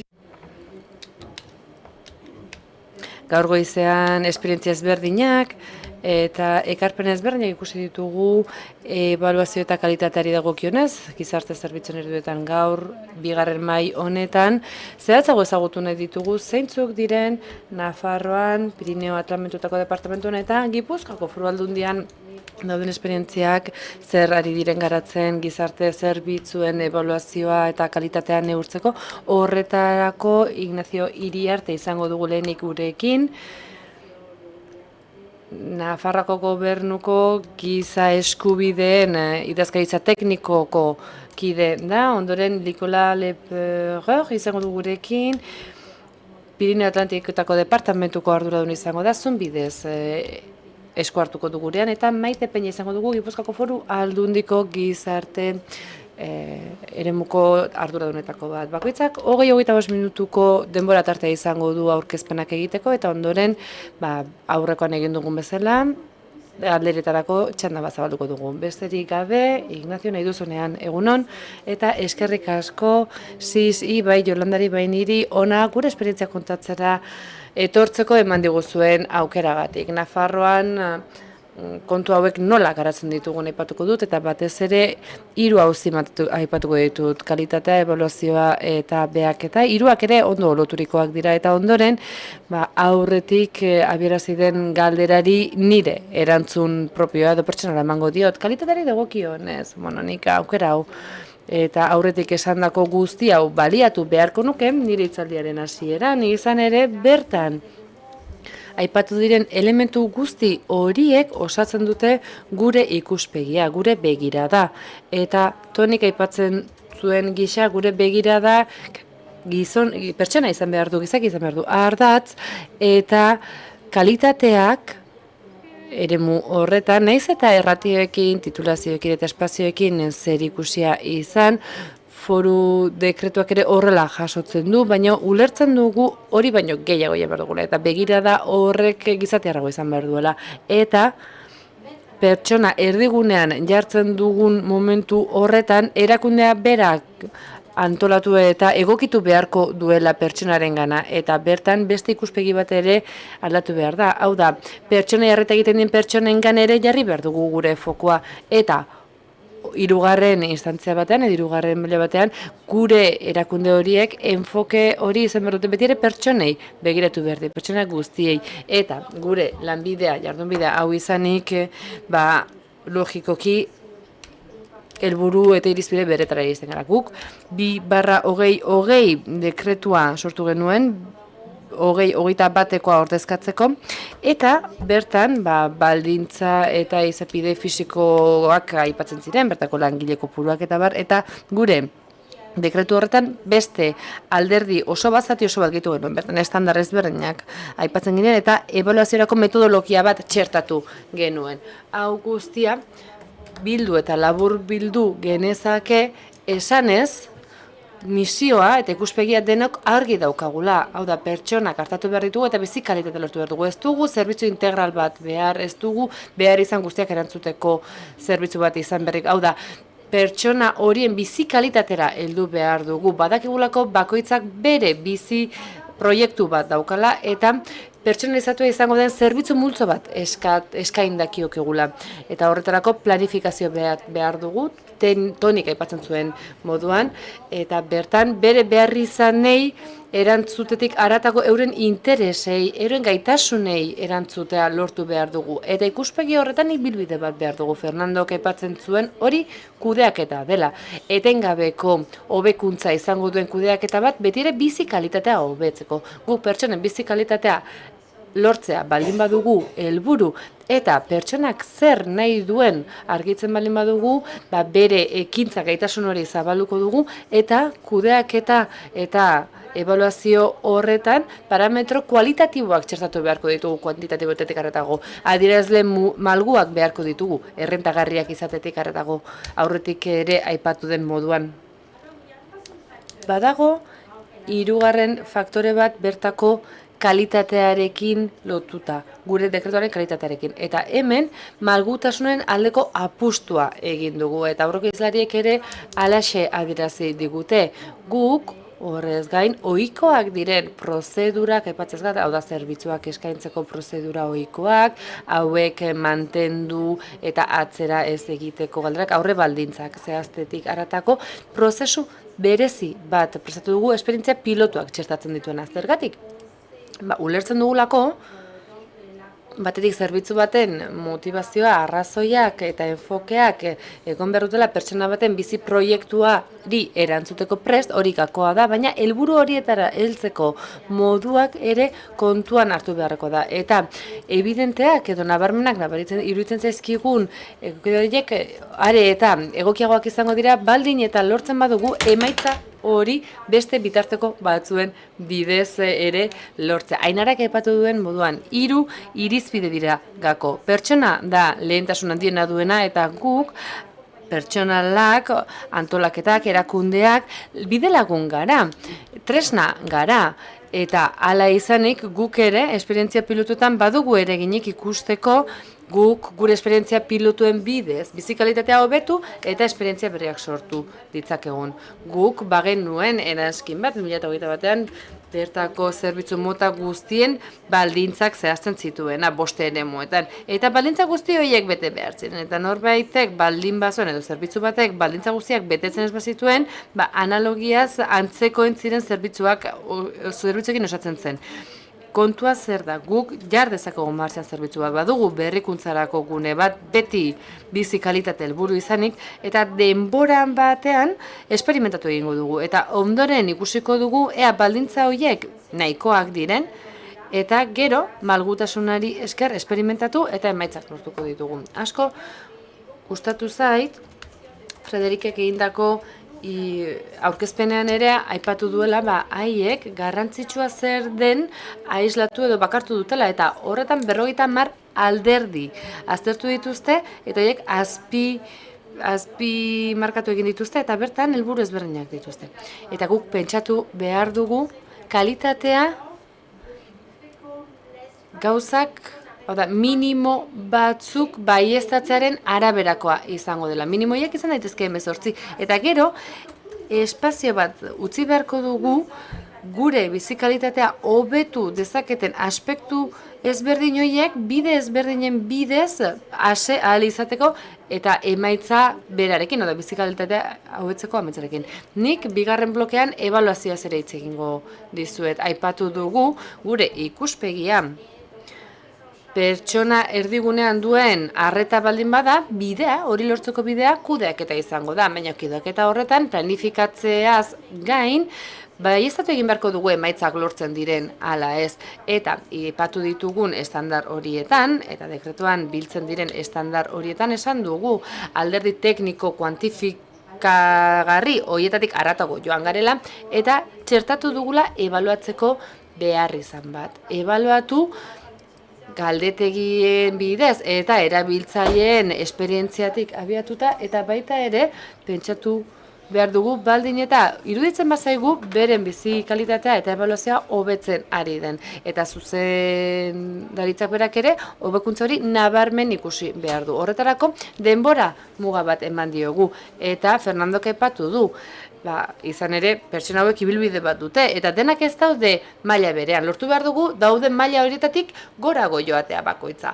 Baina horretarako zer da garrantzitsuena epeak jartzea, laguntza ematea, konfidantza eskaintzea, eta nor bere buruarekin lehiatzea bere bertsiorik onena lor dezan. Josebak agertu dizkigun taula horietan, agertu da nondik gatozen, norantz goazen, eta guztietan identifikatu ditu ezaugarriak. Baina hor bazegoen 3. printzipio bat deigarri egin zait, hor merkatuaren logika eta kompetentzia edo lehiaren kompetentzia batu duenean. Nik lehi hori nahi dut, baina ez dut bata bestearekiko lehia nahi. Nor bere buruarekiko lehia sustatu nahi nuke eta horregatik ez dut ondo identifikatu, ez dut ongi ikusten izar bat bi edo hiru. Nik lantaldeak sustatu nahi ditut, ikusi nahi dut beste erakundeek, beste pertsonak zer egiten duten, baina batez ere eta beti ere parekatuko dut nire burua ikusteko zein diren beren berezitasunak nola hobe dezaketan nire burua eta barkuk 50 aspektu horiek erakunde guztiek izatean nahi genuke, baina ez da berdina 57 dagoeneko barneratua dituen erakunde baten kasua edota oraindik erdia ez dauzkanak jakainik 50ak lortu behar ditugula eta ezin dela bati ere uko egin hauek pertsonen bizi kalitateaz arduratzen direlako eta kasu horretan gerta daiteke erakundearen pautakoiek jadanik nire lana eta zeregina baldintzatzea. Hori ez zait hain erraza edo bideragarri ikusten. Guk hau guztia egiteko eta dekretuan modu oso partekatuan eta parte hartzailean egindako pauso bat izan da, Inarak dagoeneko aipatzen zuen ikuspegi ezberdinak behar ditugula, bertan eragile ezberdinek, tokiko eragileek parte hartu behar luketela, eta guk gure abia puntuan ikusten dugu horrela egin behar dugula, saihestezina dela. Badakigu arauak ezartzea zaila dela, baina ez dugu presaka jardun behar. Arau horiek mantxo egin behar ditugu, pauso ez pauso, eta gero ikusiko dugu gauzak argi utziko ditugu, nola nahi ditugun, eta arau horrek guztien adostasuna baldin badu eraginkorragoa izango da. Eta azkenean ez da eragile bakar baten ikuspegia islatu egongo, baizik eta eragile guztien ikuspegia eta enfokea bilduko duen arau bat izango dugu eta denak aurrera egingo dute. Guk dekretu hau idazterakoan eta beren ikuspuntua eman diguten guztien artean ikusi dugu gure erregulazio edo funtzio arautzaile horiekin ez gineaketakela zorri zemer badaukagu dekretu bat, ados, badaukagu zehaztasunez edatutako araudi bat, baina hau etengabeko bekuntza prozesu bat da, eta horretarako laguntza behar dugu, eta zer egin dugu dekretuan, pertsona erdigunean duen sare bat antolatu, non pertsonarekin zerikusia duten zerbitzu, gizart zerbitzu eta departamentu guztietako kideak egongo diren, eta parte hartu nahi duten, sare horretan parte hartu nahi duten. Eta horri laguntzeko, pertsona erdigunean duen sare horretan, eremu bakoitzeko pertsona aditu bana izango du, eta gure Foru Aldundiko departamentuko arduradun bate bai. Hor hasiera batean desgaitasuna edo buruko gaixotasuna zuten edo bazterketa, gizarte bazterketa sufritzen pertsonak zeuden. Zergatik mugatu gara hauetara? Gure dekretuan eta egin dugu haurtzaroko legea ere bai, bertan erakunden ordezkariak ere eta haurtzaroko ordezkariak aipatzen dira. Horrela, gizarte zerbitzuetako departamentu eta eremu guztiek ikuspegi bera erabilezakete, tresna berak erabilitzakete, gure batzorden erabiltzen diren eta erakundetan erabiltzen den tresnak bateragarriak izango dira, eta gerora, kanpora begira, parte hartu dezakegu kalean, ez gaude bakarrik erakundeetako arduradunak, baizik eta behar ditugu beste tresna batzuk, guk benetan planifikazio hori, ebaluazio hori egiteko. Hori diagnostiko horiek ere egitetik haratago, hor interneten baditugu horretarako emaitzak, baina internetek ere ematen digu aukera hori familiengana eta herritarrengana zabaltzeko. Inspekzioa 3. blokean sartzen dut, eta hau oso funtzio gogorra da, guk arinagoak diren batzuekin bateratu dugu. Hau, bertako idazkaritza teknikoaren baitakoa da, eta haren baitan dago gure zerbitzu juridikoa. Eta horretarako, neurtu egin behar da, erakunde horrek betetzen dituen bertako arauak edo ez ikuskaritza horretan. Baina guretzat, nola bateratu ebaluazioa eta planifikazioa ea pertsonen bizikalitatea hobetzen duen. Nola ulertu hori horrela den, metodologia bat beharko dugu, eta zerrenda bat egin beharko dugu, bertan noski bertako langileak agertuko dira, tresnak bertan egongo dira, bitarteko materialen baieztapen guztiak eta baina guk orain zentroretara jotzen dugunean, lehenik gutxienez 2 erabiltzaileri elkarrizketa egingo diegu, eta horrek euren ikuspegi kualitatibo emango digu. Haiek ebaluatuko dute ea guk galdegin diegun baliabide horiek benetan pertsonari arreta ematen laguntzen duten beren ikuspuntuarekiko. Eta nola dibertsifikatu, nola zatitu kontrol hori denek hobetu dezagun. Badakigu minimo batzuk exigitu behar ditugula. Eta horretarako gure 92/20 dekretuan, foru dekretu horretan, dagoeneko indarran dagoenean, beste ikuspuntu bat ere gehitu dugu, eta oso baloratua izan da arauak egiten ditugunean eta zerbitzuak ebaluatzen ditugunean. Guk, bertako tresnaren bidez, implantazioa erabaki edo ezarri delaren kontrola eta jarrepena egin daiteke. Hau da, esaten dugu, erakunde guztietan daude parte hartzaileak izango diren batzordeak edo organo ezberdinak.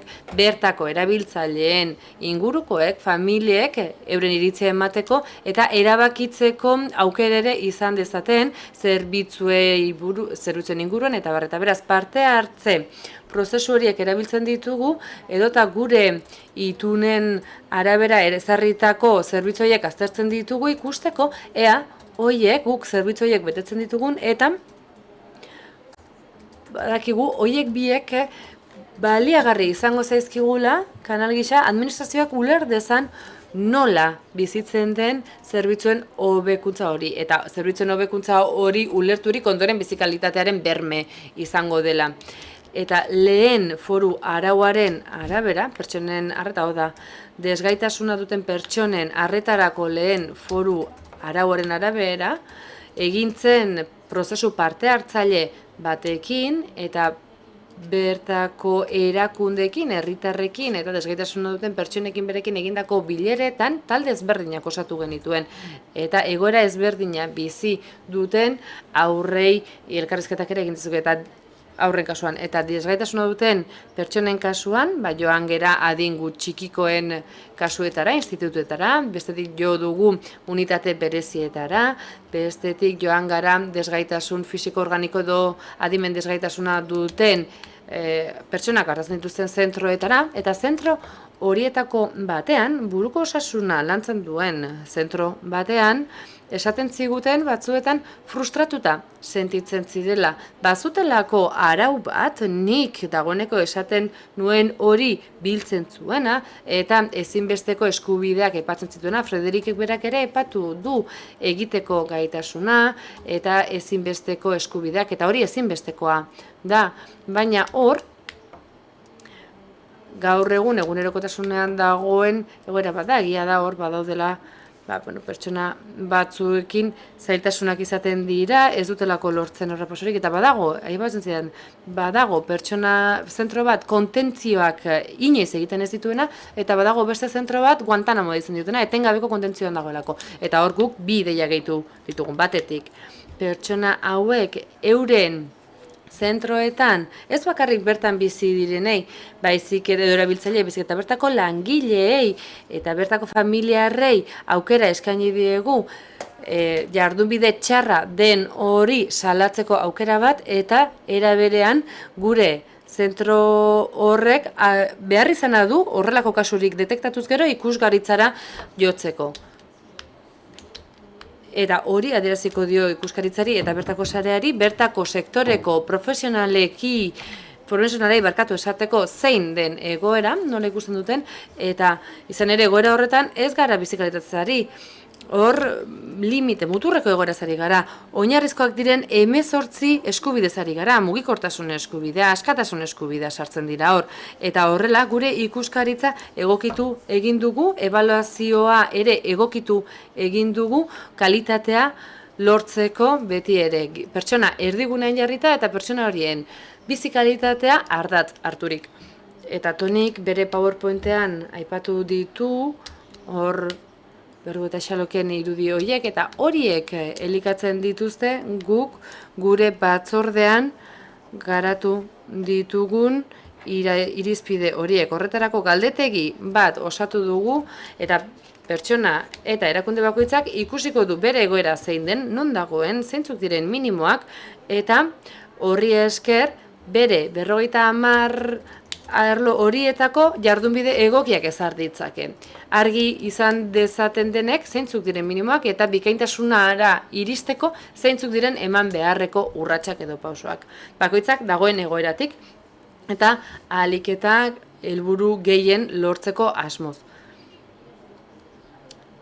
Hasieran esan dut goizean egindako milioiko galdera hori erantzungo niola, eta egia da nik sarritan sentsazio batut gauzak oso ondo daudela iruditzen zaigunean, da denako oinarrizkoa entzun dugunean iruditzen zaigu oso polita dela, eta esaten da babesa beharko dugu, kontzientzia zabaldu behar dugu, gure bitartekoak zein dira ezagutu behar dugu, inbertsio ez egiten dugunean, edo elkarbizitzarko unitateak epatzen ditugunean, esate baterako, zuek bezala guk funtsak erabili ditugu, Europako funtsak erabili ditugu, bertako unitate horiek egiteko, gure gelak bikoizteko, gela bikoitzak izan daitezen, edo egoitza horiek, gero eta etxeko kutsu gehiago edo handiagoa izan dezaten, eta nolabait egoitza guztiak instituzionatzeko ere bai. Eta orain, zein da erantzuna dakigunean bertako langileek sentitzen dutela erakundeak ez dela aldatzen pauso hori emateko. Bi gertaera dira hemen balizkoak. Batetik, unitate horretan erakundea antolatu eta kudeatzen duten pertsona horiek, kudeaketa ezinbestekoa da, ez badute erakundea aldatzeko beharrezkoa egin nahi, zer egingo luke? Unitate bat sartu. Pentsa, orain demagun alderantzizkoa dela.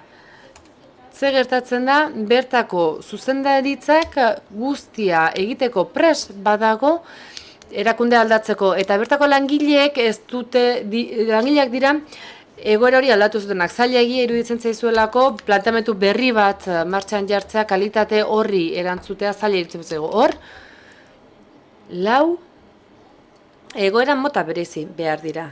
Eta erantzungo diot.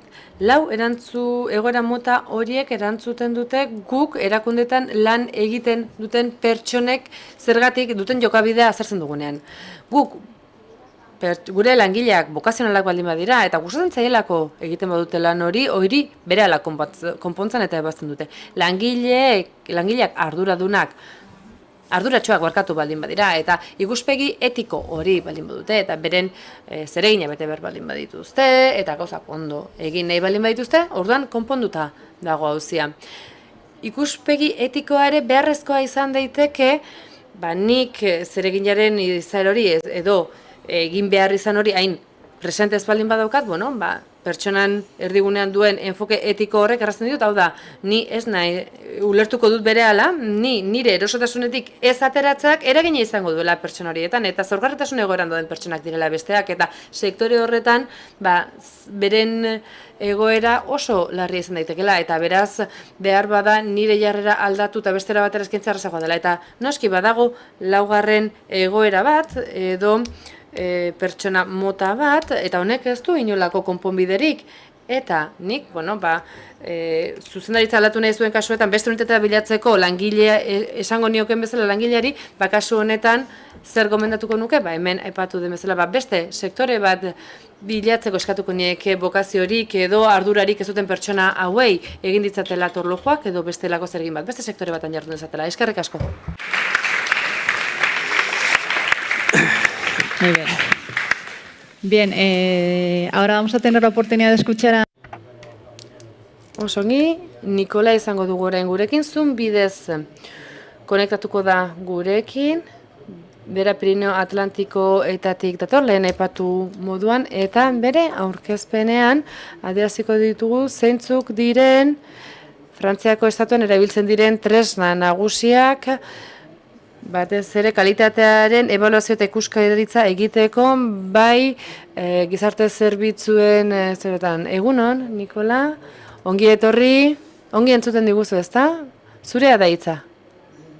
Eskerrik asko, mila esker gonbidatu alizateagatik eta urruneko zerbitzu edo bideo honez ni hartzeagatik. Ez dut aukerarik izan bertan egoteko eta beraz eskertzen dut bideo konferentzia bidez parte hartzeko aukera eskaini izana.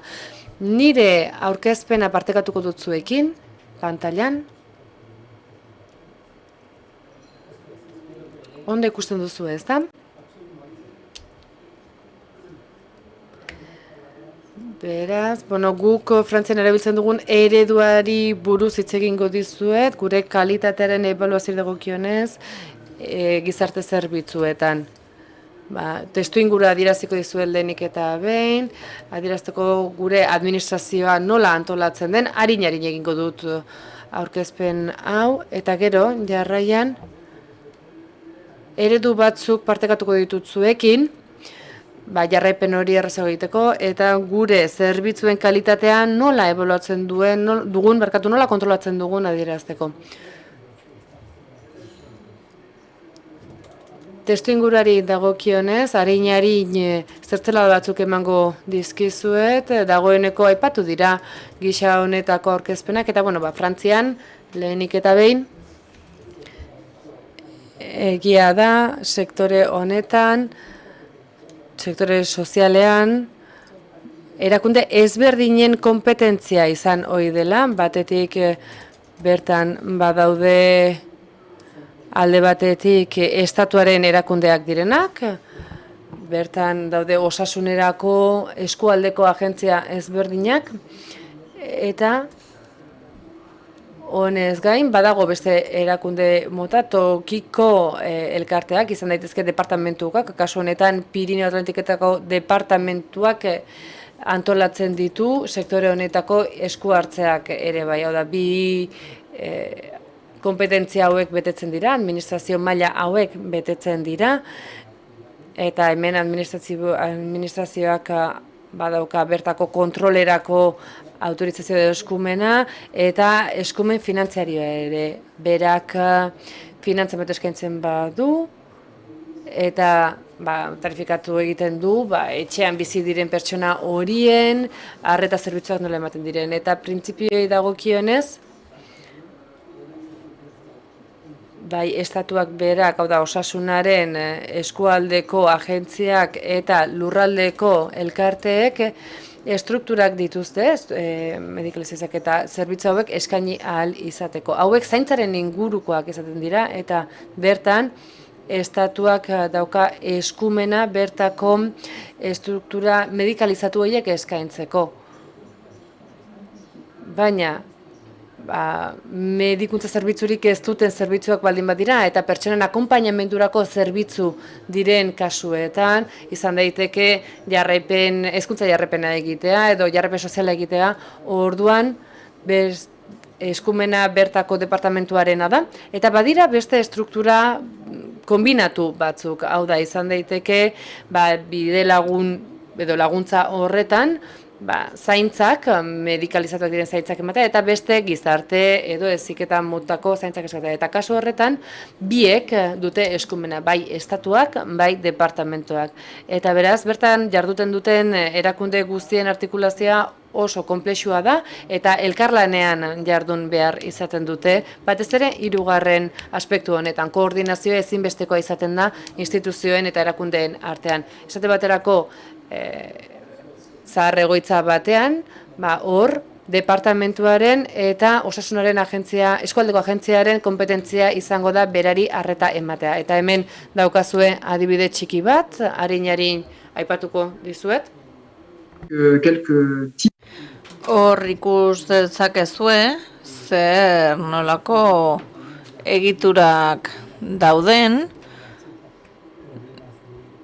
mendekotasun edo ezgaitasun arazoak dituzten pertsonei laguntzeko logaren arabera antolatu ditugu, egoitza horiek erakundeka daude banatuta eta erabiltzaileek badute nolabaiteko autonomia maila, baina babestutako egituren beharra izaten dute. Eta batzuetan ez dute zertan erakunde baten barruan egon, egoitza baten barruan, baizik eta balitekeela etxeko laguntzarekin bizitza nahiko normal bat esan dezagun aurrera eramateko gaitasuna izatea. Badugu beraz etxeko arreta zerbitzu hori, baina baita ere badaukagu zaintzarako zerbitzua eta hor parte hartzen du eskualdeko erakundeak. Eta adingabeen kasuan ere eta ezgaitasunen kasuan ere eskualdeko osasun erakundeak parte hartzen du. Eta badaude ere lan oso espezializatuak, oso medikalizatuak, non batez ere arreta ematen zaien autonomia galera handia izan duten erabiltzaileei. Haiei etengabeko laguntza eskaintzen zaie eta departamentuak baditu esan bezala egoitzak, baina baita ere etxeko zerbitzua. Eta guztiek ere badute helburu gisa autonomia mantentzen laguntzea erabiltzaileei. Egoitzak ditugu adinekoentzat eta eskumenak partekatuak dira kasu honetan, bai osasun departamentuak eta bai eskualde erakundeak eskumenak dituzte eta eskualdeko osasun erakundeak edo agentziak bestalde badu ardura osoa etxeko osasun zerbitzuan. Baina beti bada erizaintzarako edo horrelako eskuhartze terapeutikoetarako. Zerbitzu horien normalean intentsitate maila handi bat izaten dute eta horresan bezala eskumenak horrela banatzen dira, ezta? Horrela antolatzen da. Eta hau aipatu nahi nuen, behintzat testu inguru gisa, hau horrela ulertuta ikusiko dugulako oso ongi zerbitzu bakoitzaren kasuan nori dagokioen kontrola, jarraipena, eskumena duen erakundei izango delako. kasuz kasu, beraz, erabaki edo ikusiali izango dugu nork duen zeregin hori. Noski, gauzak gero, bere egunerokotasunean ez dira hain sinpleak, ez da? Askotan gero, zerbitzuak eskaintzeko orduan gauza konplexuagoak izaten dira. Jarraipenari dagokionez, kalitatearen ebaluaketari dagokionez, jarraian zenbait alderdi aipatu nahiko nituzke. Lehenik eta behin hitz egingo dut baimenei buruz, lehen ere aipatu dira. Eta baimena bada, nola esan, bada lehenengo egintza hori, lehenengo urrats hori. Ematen dena establezimendu bat eratzeko. Baimena beti iristen da identifikatutako behar bat antzematen denean. Eta non antzemango da? Batire izan daiteke eskualde mailan, departamentu mailan, hori kasuaren araberakoa izango da. Behin behar hori antzeman da, plangintza bat egiten da, eta dagokion erakundeari lizitazio bat egiten zaio, behar horri erantzuteko. Eta enpresek egiten duten bezala, lizitazio horretan baldintza agiri bat dago, badago testu inguru bat, eta ongi zehaztuta dago ere, zer nolako betekizun izango dituen sortu nahi den establezimendu horrek. Ezarri egiten da ere prestazio kostua, hori lizitazio horretan aurkezten da. Zehaztu egiten da ere zer modalitatetan lan egingo dugun, eta noski, kalitate irizpideak ere sartu egin behar dira. Azken batean, lizitazio prozesuaren bitartez bermatu egin nahi da, lizitaziodunak baduela beharradina baliabide eskatzen duen jarduera hori aurrera eramateko, kalitate berme batekin. Beraz, prozesu hori egiten da, eta hautagaiak, esan bezala, ederki deskribatu behar ditu xehetasunez baldintza guztiak. Eta departamentuak edo agentziak dagokionaren arabera, tabola bat erabiliko du, eta horrela eskaintzen diren eskaintzak ebaluatu egingo ditu. Gainera, horretarako oso irizpide zehatzak ditugu, notak ezarrita daude, eta horri esker, aurkitu daiteke zein den prestaziorik onena, eta ebaluaketa hori egiteko orduan gainera badakigu zer nolako ibilbidea izan duten erakundeek, zer nolako jarduteko moduak dituzten, zer bazkidetzarekin lan egiten duten, guretzat interesgarria delako ere kontuan izatea, horrelako lizitazioen kasuan ez direla gertatzen ezer ez dagoen testuinguru batean, baizik eta jada beste zerbitzu batzuk martxak dagoen testuinguru batean. Horregatik guretzat interesgarria da, horrelako baimen bat eskatzen denean, ikustea zer nolako bazkidetza dinamikak izango dituen erakunde horrek. Garrantzitsua da ere, adibidez, aurrekontuaren efizientziaren irizpidea hainbat alderdi jasotzen ditugu, eta horrela ebaluatzen dugu hautagaitza bakoitza edo eskaera bakoitza. Horretarako batzorde bat dago, eta batzorde hori arduratzen da ebaluaketa egiteaz, aztertzeaz, proposamen bakoitza, eskaintza bakoitza. Eta beharrezkoa balitz ere aukera dago elkarrizketak egiteko lizitatzaileekin, eta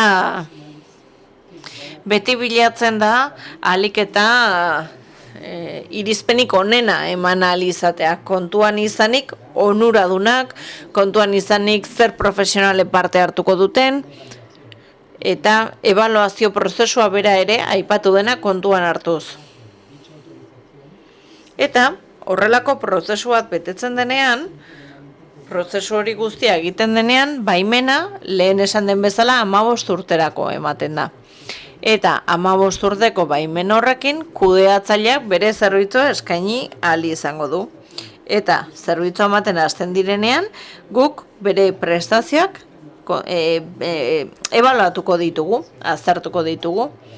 Eta noski, nolabaiteko malgutasuna ere badago, berritasunerako lekua dago egiten diren eskaintzetan, Batzuetan gertatzen delako, baldintzagirian ez direla sartzen gero 15 urte horietan egin daitezkeen gauzak. Beraz, hor badago nolabaiteko malgutasuna dena den badaude esan bezala minimo bete beharreko minimo batzuk.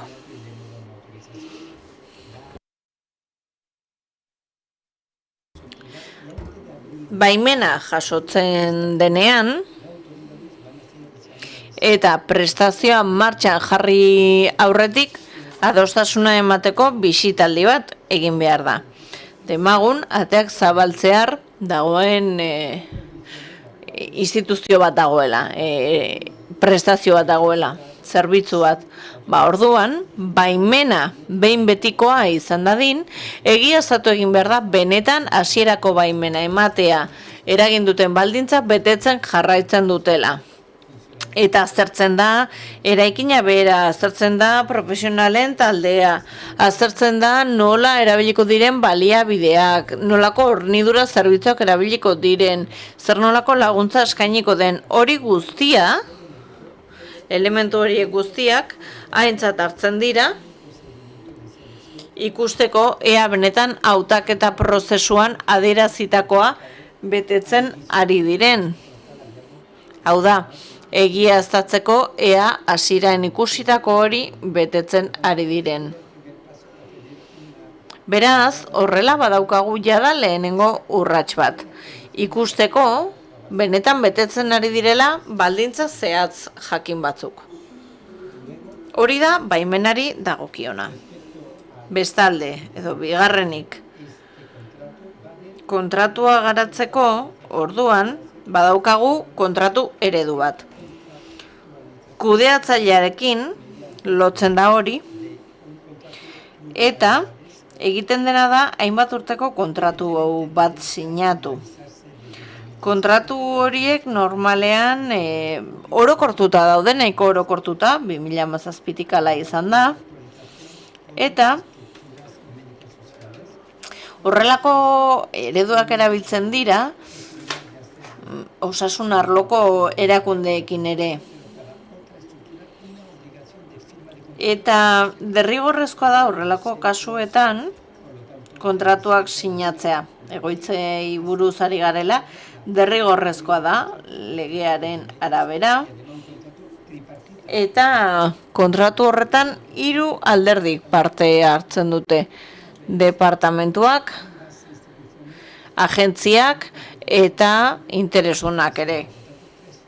Eskumenen banaketa dela eta.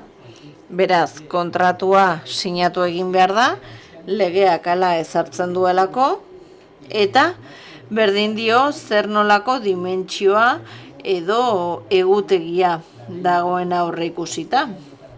Beti egongo dira 5-6 urte sinadura horietarako, adinekoen egoitzei dagokienez. 5-6 urteko indarraldiak beraz, eta luzagarriak dira. Luzagarriak dira, kontratua berriro abian jar daiteke, eta prozedura errepikatu. Kontratu horien filosofiak bilatzen duena da, kudeatzaileak bere gain ardura handiagoa hartzea. Frantzian, zaintza edo tutela historiko bat izan genuen. Eta horren arabera oso kontrol zurruna egiten zen, baita eguneroko kudeaketaren arloan ere.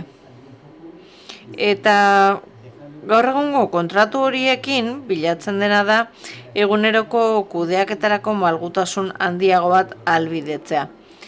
Aurrekontuari dagokionez ere gero aipatuko ditut alderdi batzuk. Baina batez ere bilatzen dena da kalitatean eragin bat izatea eta kalitatea hobetzea kudeatzailearen erantzunkizuna sustatuz.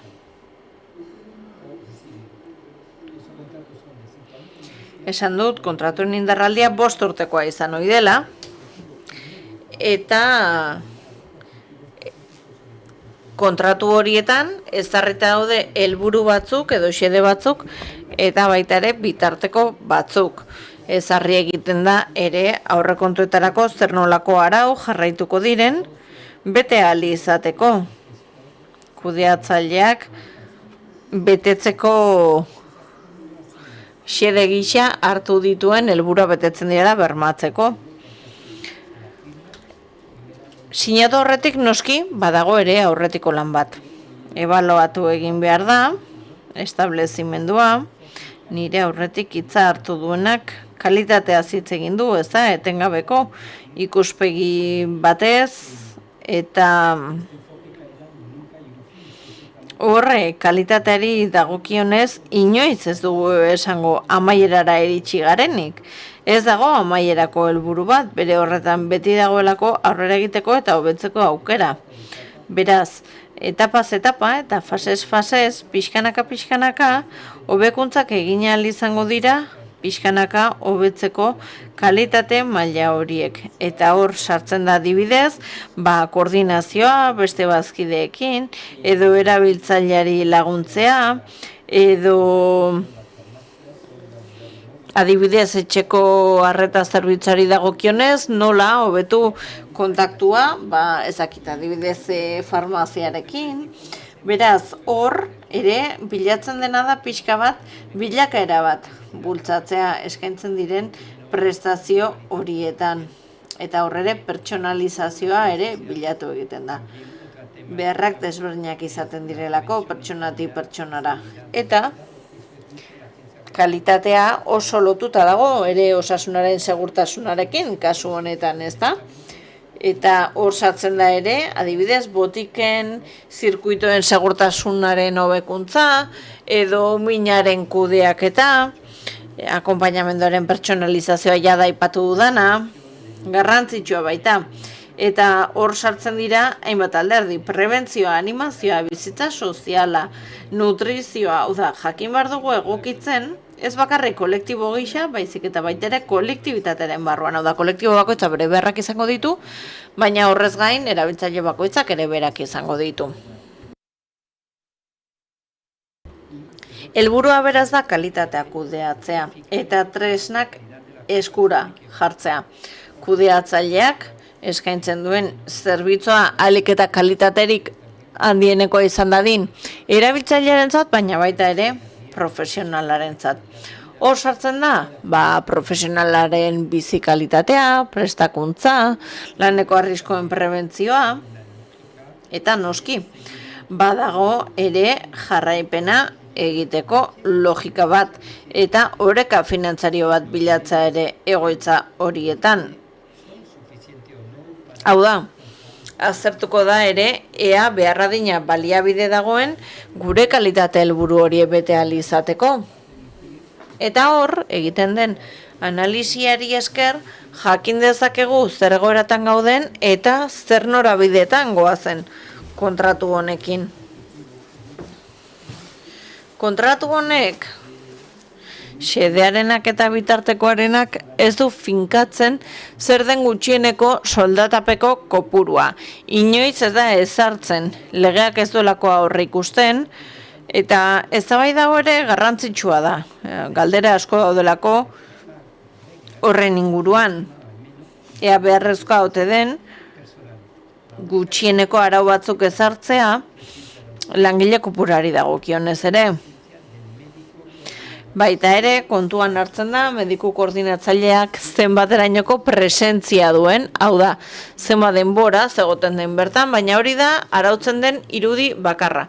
Erizainak edo bestelako langileak, bestelako profesionalak direla zaintzakoak, psikologoak, ez dute gutxieneko presentziari finkatuta. Eta eztabaida hori berriro ere martxan dago, Frantzian, eta agian baliteke arauak zehatzago jokatzea. Dena den gaur egun ez da horrela, eta ikusten ari gara, gaur egun dagoen bezala, hor malgutasuna oso handia dela. Eta barkatu, baina denborarekin nahiko larri gabiltza. Erantzuten du azkarrago hitz egingo duela. Ongi, maitze aldera, ikuspegi finantzariotik badago diagnostiko bat, badaude ere aurrekontu arauak, bete behar direnak, kontratuaren indarraldian zehar, eta egia da, adierazle batzuk ditugula, eta horiek barne hartzen dutela laguntza jasotzen duena, eta laguntza ematen duena. Taula batzuk ditugu, ebaluatzeko, zenbateko zerbitzua ematen den, zenbateko autonomia galera dagoen, eta tarifen ekuazio moduko bat sortzen da. Eta horrela, egitura jakin dezake zer behar dituen. Honekin, gero, eztabaida bat edo solas bat sortzen da. Eta kudeatzailearekin ere zentzu horretan badago hartu eman bat oso gertukoa.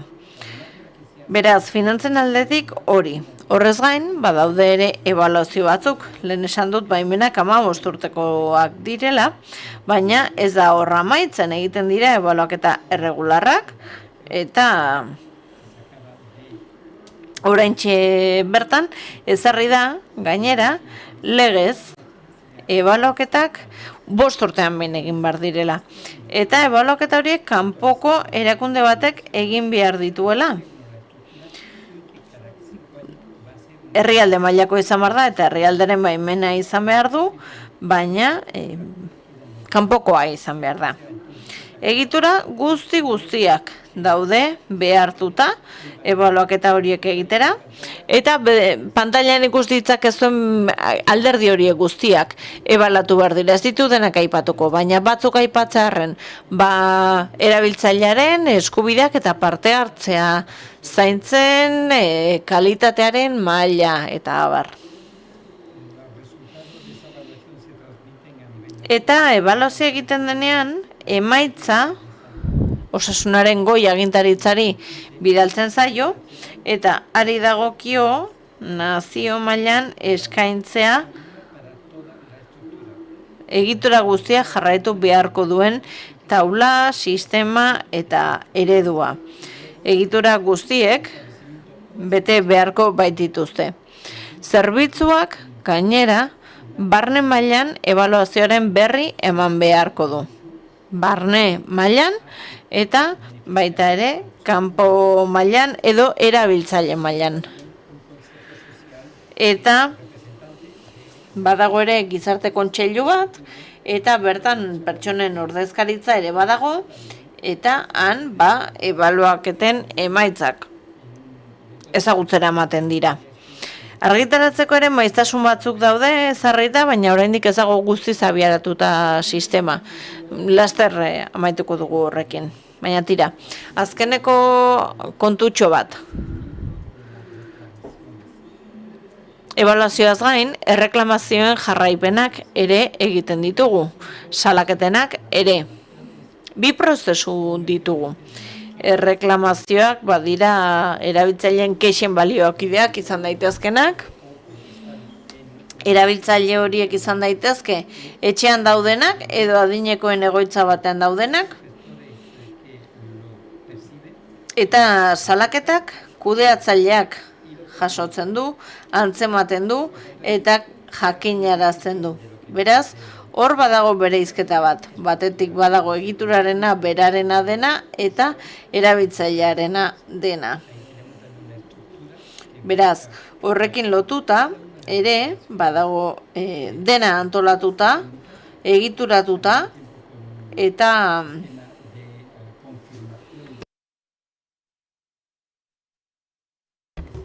adibidez, erreklamazio bat aurkezten denean, jakinarazpenak jaso izana ziurtatu egiten da, eta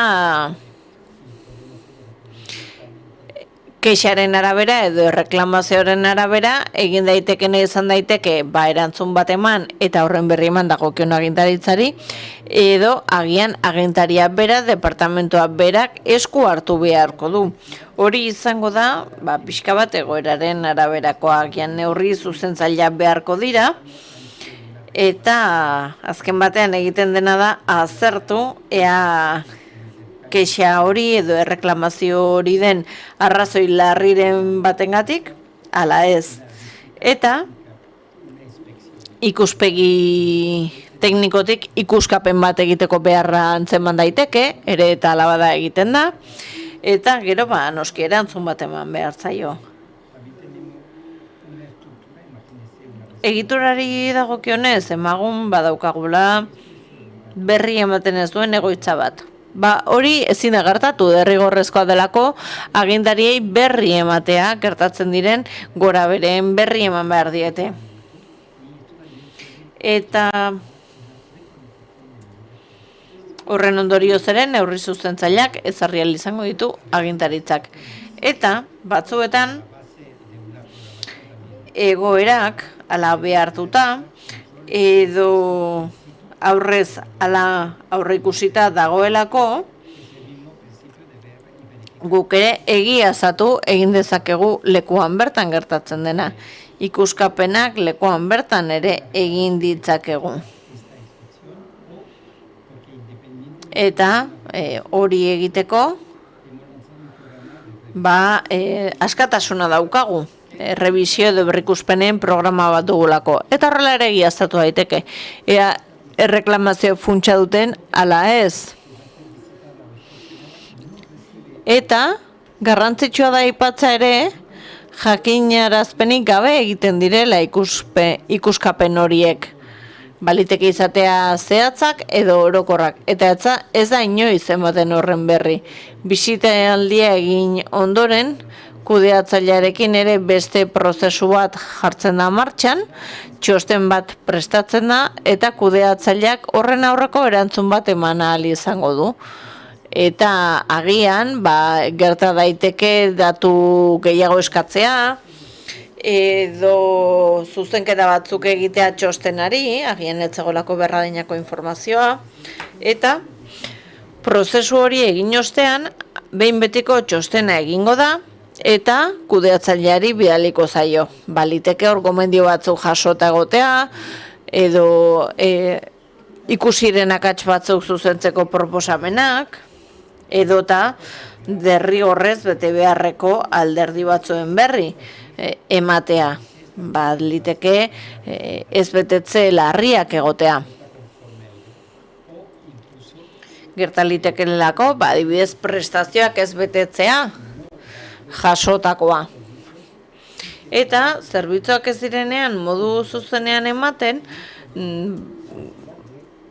bete beharrak ere ezar daitezke, ez bada nahi baimenik kentzea. Eta zuzenketak egiteko epeak daude, eta epeak betetzen direnean ez badira egin beharreko zuzenketak egiten, orduan zehapenak ezar daitezke. Eta establezimendua behartuta egon daiteke, iztera espero dut ez nintzela gehiago luzatuko, eta argi azalduko nuela, eskerrik asko.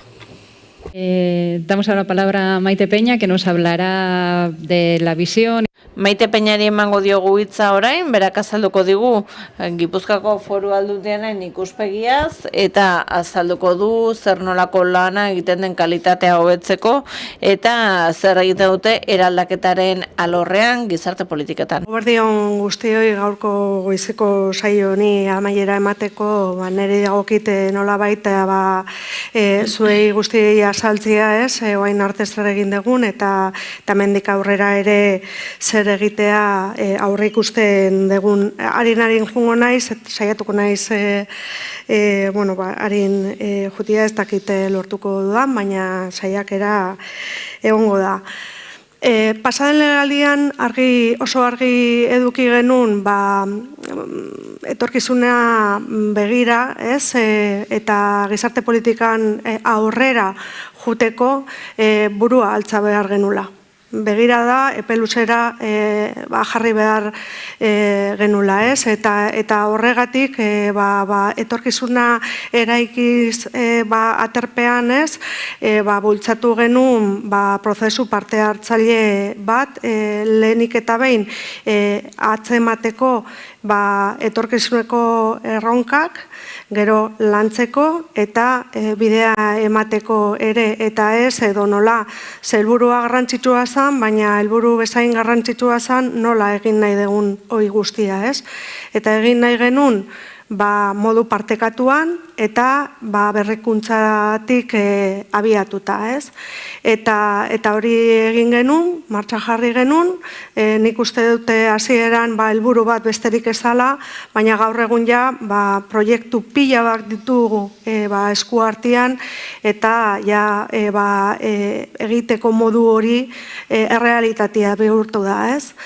Bitartean, pandemia etorri izan, eta oso gaizki pasa genuen, beldurra eduki genuen ere, ez ginala hor kateatuta geldituko, baina zorionez gaur esan dezakegu begirada etorkizunean daukagula, tresnak ditugula esku artean, etorkizuna horri aurre egiteko.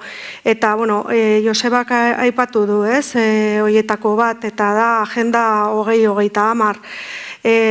Guretzako tresna ezinbestekoa da, eta nolabait, hortan ere, ez naiz asko geldituko, denbora mugatua dakagu, baina bai jakintzazue guretzako ezinbestekoa dela, eta nik azpimarratuko nuke agenda hortikan hitz bat, ez? Eta hitza da transizioa. Transizioko hitza guretzako oso garrantzitsua da.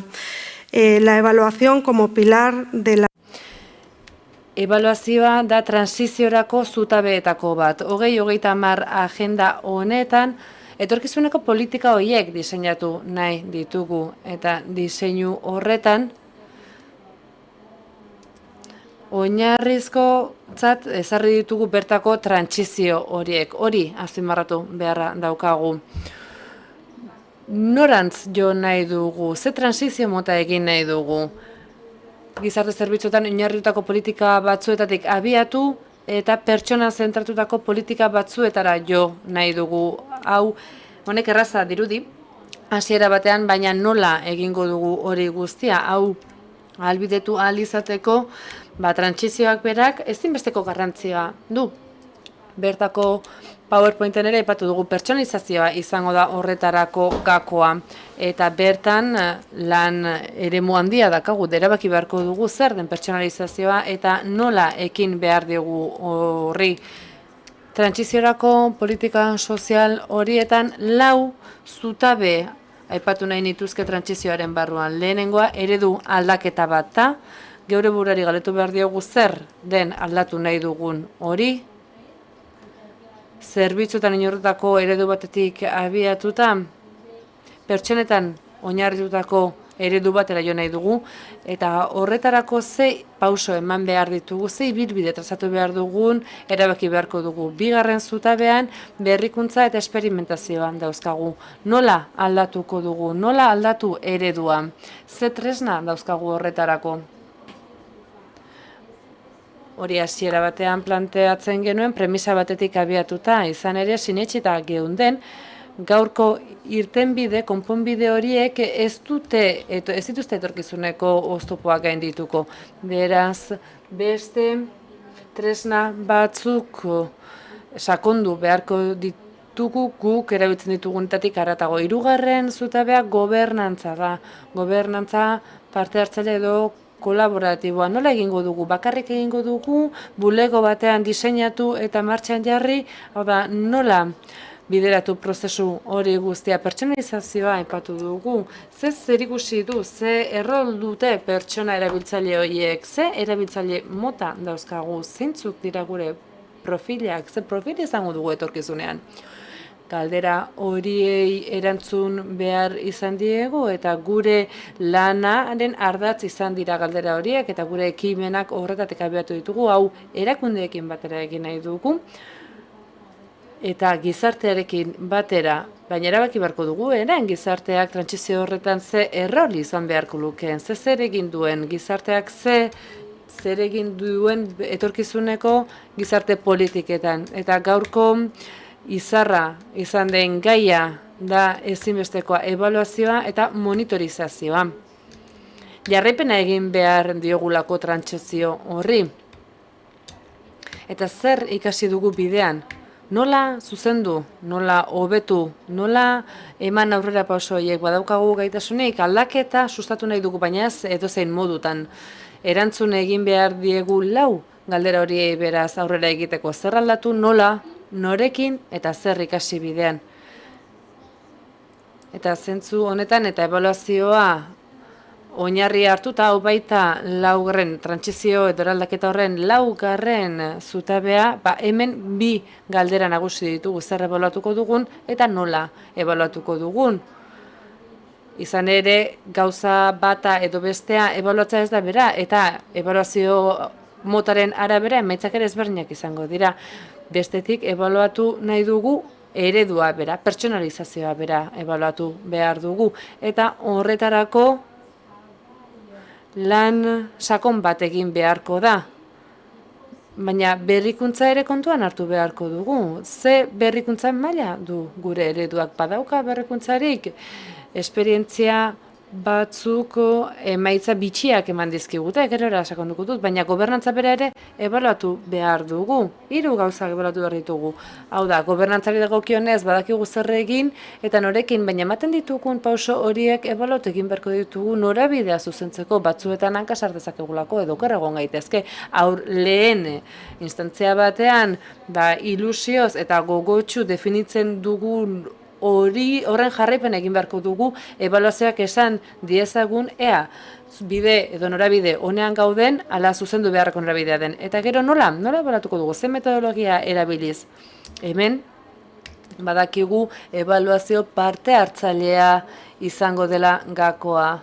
Bertako erabiltzaileek parte hartu beharko dute ebaluazio horretan, ekarpenak egin beharko dituzte, euren ikuspegia ekarri beharko dute, eta aurrera pauso horiek zeintzuk diren adierazi beharko dugu. Norantzkoa zen adierazi beharko dugu. Horrez gain, ebaluazioak evolutiboa izan behar du, metodologiak behar ditugu, eta pentsatu beharko dugu ze ebaluazio mota egiten dugun berrikuntza horretan zehar.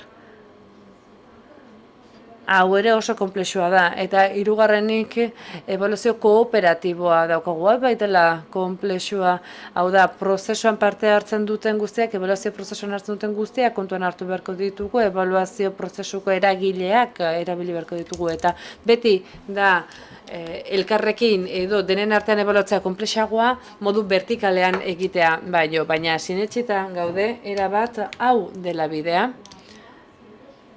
Eta horri eskaini behar diogula esfortzurik handiena. Eta zeintzuk dira gure ebaluazioaren helburuak? Eta ze emaitza espero dugu ebaluazio horretako? Gero ikusiko dugu emaitza lortzen ditugun edo ez, baina aurre ikuspen bat egin beharko da. Gure helburua da aurretik aipatu den bezala ebaluatzea, baina hobetzeko ebaluatzea.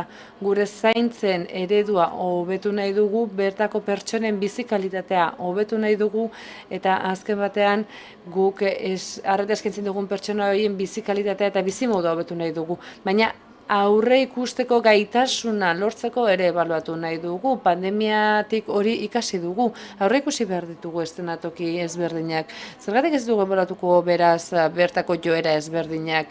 Zergatik ez ebaluatu bertako berrikuntzek dituzten eragin eta efektuak? Zergatik ez erabili ebaluazioa bera? Adostasuna lortzeko tresna gehisa. Behar bada, ebaluazio bat egin eta adostasunetara heltzen bagara, etorkizuneko ibilbidea trazatuko dugun bide bat izango dugu, eta errazago iritsiko gara gerora ere adostasunetara.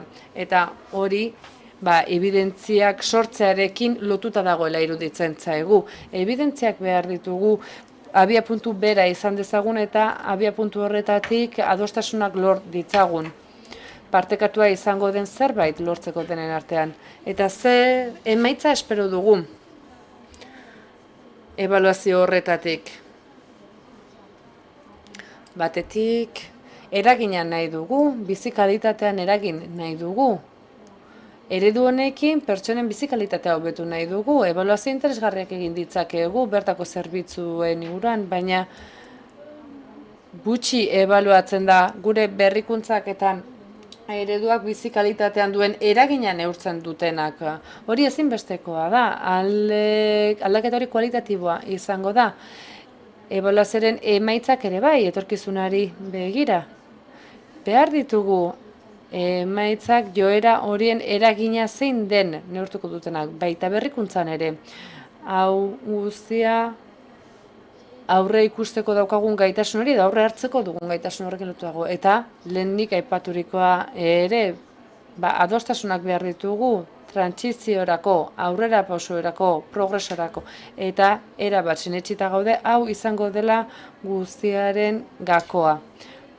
5 esperientzia aipatuko dizkizuet, dagoeneko martxan jarritakoak dira, eta iruditzen zaigu ondo adierazten dutela, momentu honetan non gauden, gerora ere gure abia puntutik nora jo behar dugun ulertu ahal izateko. Lehenengo esperientzia 2020ko pandemiaren ebaluazioa da. Lehen olatua gainditu genuenean, pandemia horretan, momentu gogorra benetan, aipatu behar dut Nafarroa eta Gipuzkoa, eta ez da kasualitatea esperientzia hauek zuek ezagutzea, erabaki genuen bien artean, lehenik ezagutu egin behar genuela ebaluazio independente bat eginda zein izan zen pandemiaren eragina gizarte zerbitzuen barruan. Eta pentsatuko duzuenez, irudikatuko duzuenez, adineko pertsonen egoitzetan izan zuen eraginik handiena, baina sare osoan eragin zuen era berean.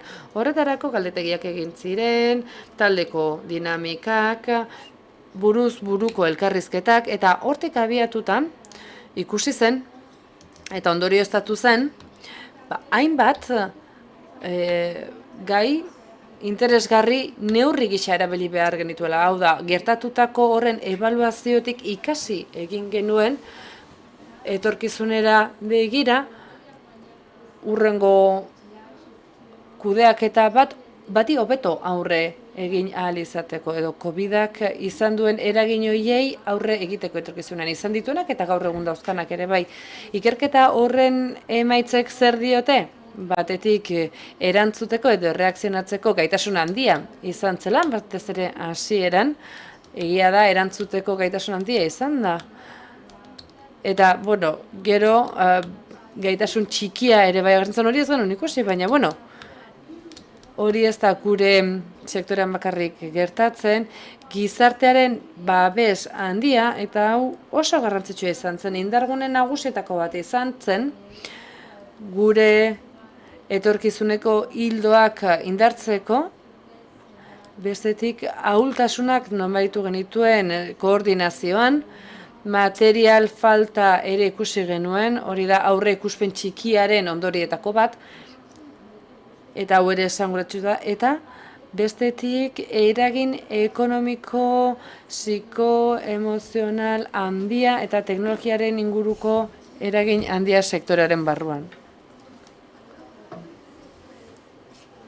Ebaluazio honek guztiak beste agertoki batera eraman gintuen, eta 25 neurri baino gehiago ezarri genituen. Neurri hauek modu eraginkorragoan erantzuten lagundu digute, eta hau bertako alderdi politiko guztiekin, sindikatu, hirugarren sektore, familiakide guztiekin adostu eta kontrastatu zen. Hor zeregin eta lan garrantzitsua egintzen, eta honen guztiaren alderdirik garrantzitsuena izan zen, azkenean ikusi genuela erabaki genuen. Benetan berrikuntza egingarria da egoera konplexuetan edo salbuespeneko egoeretan? Bai, ondorioa izan zen baietz berrikuntzak baduela lekurik gisa honetan. Hau da, agertu nahi nizuen lehen praktikatako bat, orain perspektiba batekin arruntza ditzen dugu, baina bere garaian kontrobertsia handia sortu zuen. Eta era berean, bigarren proiektuak ere eman du zer esanik. Hemen egoitza ezberdinetan egindako ebaluazioa da. Hau da, adineko pertsonen erresidentzien ebaluazioa bat da. Eta 2021ko ekaina eta uztaila bitartean egindako ebaluazio bat da. Eta galdetu ziguten departamentuan ea erori egin ginean, edo gure burua kolpatu genuen izan ere, krisi horretatik irteten hasi ginen unean ekin genuen prozesu hau. Eta orduan bertan egin behartzen ezinbestekoa zelako ezagutzea zein egoeretan bizi ziren bertako adineko egoitza guztietan. 75 egoitza horietan eta modu anonimoan. Bertan 2000 lagunek baino gehiago parte hartu zuten, horien artean erabiltzaileak, profesionalak eta familiako kideak, 112 pertsonek antolatutako tailerretan, 14 tailerrerietan parte hartu zuten, eta ikerketa horri esker, teknika kuantitatibo eta kualitatiboak batu ahal izan genuen, eta bertan 325 graduko argazki bat atera ahal izan genuen, eta horri esker aurrera jarraitu ahal izan dugu gure liburu berdean. Ez naiz gehiegi ez du gehiegi sakonduko liburu berdea, 24an aurkeztuko dut, baina orain ez naiz sartuko, bestela denbora agurtuko dut liburu berde hori aurkezten. Elkarrekin diseinatu dugun beste mapetako bat egoitza horien etorkizuna izan da. Oso modako gaia, baina adi kasu honetan egoera eta datu errealak aztertu ditugu Gipuzkoan, eta erauzitako ondorietako bat da, antolatu egin behar ditugula egoitza horiek ondorengo ezaugarrien arabera. Espazioak egokigarriak edo egokitu egin behar dira bertako ikuspuntu ikusikoetak, bestetik jasangarriak izan behar dute, ingurumenari dagokionez, aipatu dira banakako logelak ere, iruditzen zait hori nabarmen adierazi dela guk sektor honetan ezarri ditugun aspektu guztietan, arreta pertsonalizatua ere azpimarragarria da. Gero eztabaida dezakegu aurrerantzean zer den arreta hori, ze ezaugarri dituen, baina honez gain egoitzak berak ere traktore izan behar dute. Ekosistema ezberdinak biltzen dituen gune edo zaintzak biltzen dituen ekosistema ezberdinen traktore izan behar dute, eta balioa erantsi berkatu behar diote bertako komunitate osoari. Honek liburu oso bat idazteko emango luke, liburu berdea idatzi dugu, baina badago hemen mamirik eta ilusio handia dugu proiektu horretan ere. Hirugarren esperientzia edo azterlana da trantsizioen monitorizazioa, eta hemen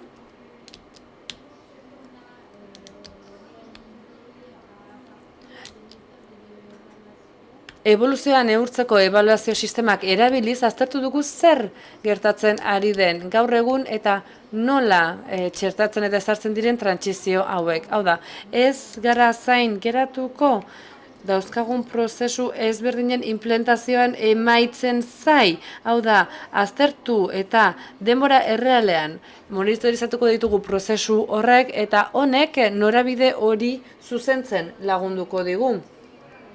Beharrezkoa balitz eta onartuko dugu, egia absoluturik ez daukagula, baina eta egiten den trantsizioaren arabera gaur egun, daukagun zaintzen eredua bat edo beste delarik ere, badakigula aurreratuagoa dela eta pertsonen hainbat printzipio, hau da, pertsonalizazioa, berrikuntza, ebaluazioa eta parte hartzea kontuan hartuko dituela. Inolako zalantzarik gabe, izan ere horiek izango baitira gure prozesuaren oinarri, baina era berean badakigu bidea bera ere garrantzitsua dela, eta beraz, hor, prozesuan bertan zuzenketak egin beharko direla, beharrezko ikusiz gero.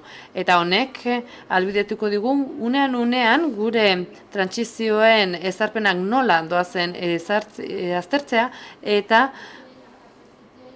prozesu horiek doitzeko daukagun gaitasuna noraino heltzen den aztertzea, bai politika publikoei dagokionez, eta baita erakunde barruko politikei dagokienez ere. Los proyectos es el think tank como nodo de evaluación. Laugarren proiektua think tanka da, uste dutenek ezagutzen duzuela, etorkizuna eraikiz programa. Eta bertan gure foru aldundiak think tank bat osatu du, bertan eragile ezberdinek parte hartzen dute, etorkizuneko erronkei erantzuteko asmoa duen lantalde bat da, modu parte hartzailean bideratzen du bere zeregina, bertan 30 bat pertsonek parte hartzen dute eta hilero biltzen dira azken 2 urteetan, biltzen gara, azken 2 urte hauetan, gure ongizate estatuaren etorkizuna zein den ezagutzeko, eta hemen nola ez, 2 eremu nabarmendu dira besteen gainetik, batetik pertsonalizazioa eta bestea ebaluazioa, ez da harritzekoa, ez da? Izan ere denok gatoz bat, hauek biak gure lanaren zutabe direla diogunean. Horretarako think tanken 2 talde eratu dira, bata, pertsonalizazio adierazleak zehazten diharduena, pertsonalizazioa benetan gertatzen dela neurtzeko ze adierazle behar dugun, ze ezaugarri behar ditugun agertzeko, eta bestetik Gipuzkoako 2030 agendaren monitorizazioa ere egiten ari gara. Eta bertan ikusten dugu nola txertatzen ditugu think tank honek proposatzen dituen gomendio guztiak, eta honek ze eragin duen agendan bertan agertzen da. Benetan lan gogorra izaten ari da, exigentea, bertako lan taldeak buru belarri behar du honetan, baina egia esan eta nire ikuspegitik oso aberasgarria izaten ari da, pertsonalki oso pozik nago egindako lanarekin.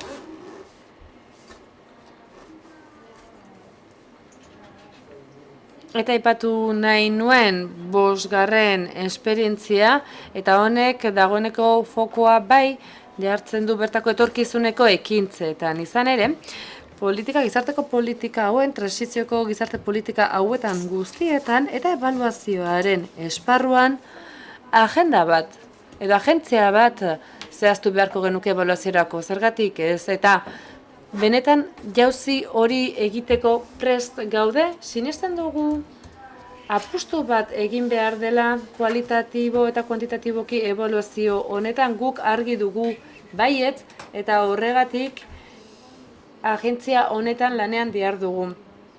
Hemen etenalditxo bat egin nahi nuke, izan ere ebaluazioari dagokianez honetan dihar dugu gizarte politiken departamentuan, think tankarekin batera, baina hau guztia erabat lerrokatuta dago, nola ez, Foru Aldundian bertan egiten den lan guztiarekin. Foru Aldundiak badu lan lerro bat, oso ambiziotsua dena, eta ebaluatu nahi ditu bertako eremu kompetentzial osoa aztertzen ari gara. Ez naiz gehiegi etengo puntu honetan, iruditzen zait hemen parte hartzen duzuen guztiontzat, garrantzitsuagoa dela gizarte politiken eragin eta eskumenak aztertzea, baina jakin lerro estrategiko oso bat dela eta Foru Aldundia zeharkatzen duen lerroa dela goitik bera. Eta orain, zer ebaluatu beharko genuke gizarte zerbitzuei dagokionez? Batetik eragina, hau da, bertako pertsonen ongizatea eta bizi kalitatean duen eragina aztertzen ari gara, hori da garrantzitsuena. Guk martxan jartzen ditugun politika guztiek zer nolako eragina duten aztertu nahi dugu. Eta, honez gain, gure gizarte zerbitzuen kalitatea eta eraginkortasuna ere aztertu nahi dugu. Eta hori da, gaur modan dagoen beste alderdietako bat.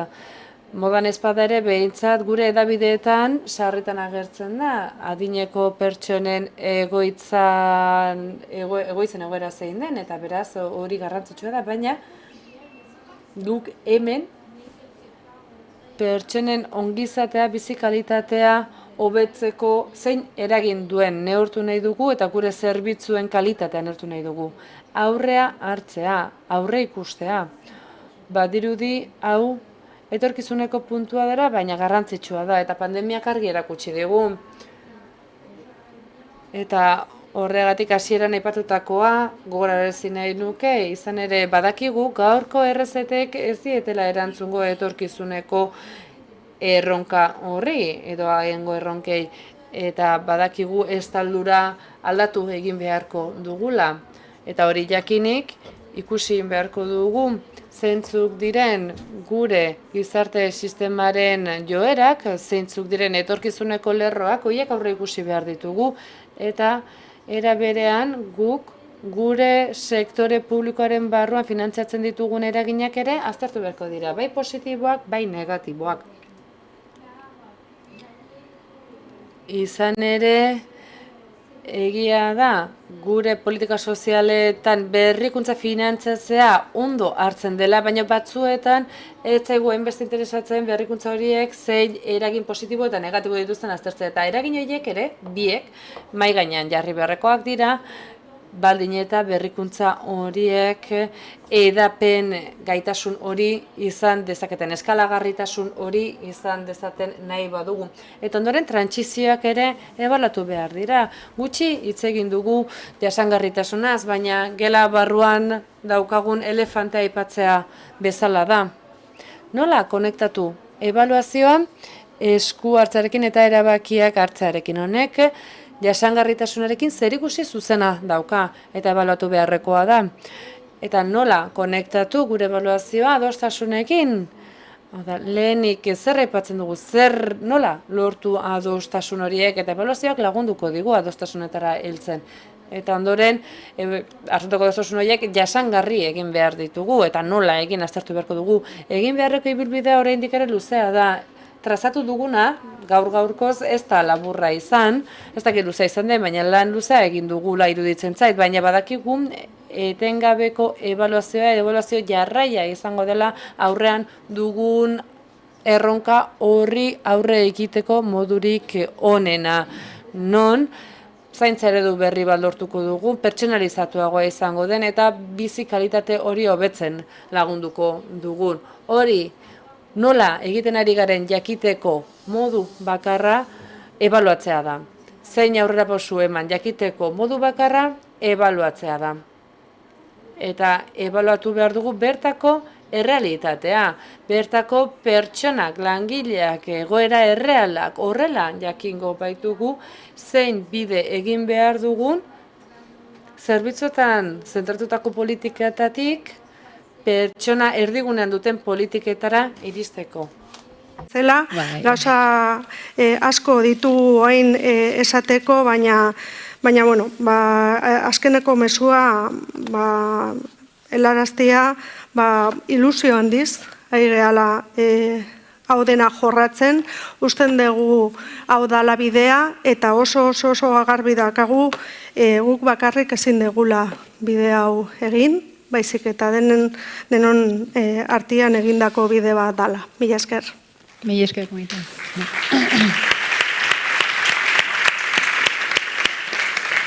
Bueno, hemos prometido que habría espacio para las preguntas, pero... Galderentzako tartea utzi nahi genuen, eta tira, berandutu egin zaigu. Galdetu nahi duen, komentarioren bat egin nahi duen. Bueno, mientras vais pensando, yo... Pentsatu bitartean nik ohartxo batzuk esango ditut, esan behar ditu alako.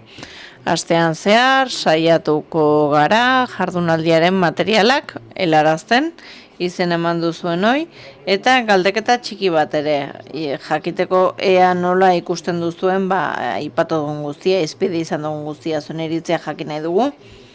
Eta azaroaren 2an, badirudi urrun dagoela, baina denbora azkar doa. Orduan, beste jardunaldi bat egongo da, gizarte zerbitzuen ebaluazioari eta kalitateari buruz, baina nazioarteko ikuspegi sendago batekin. Bidaliko dizuegu informazioa garaiz dena den, eta ez dakit inorke baduen galderaren bat.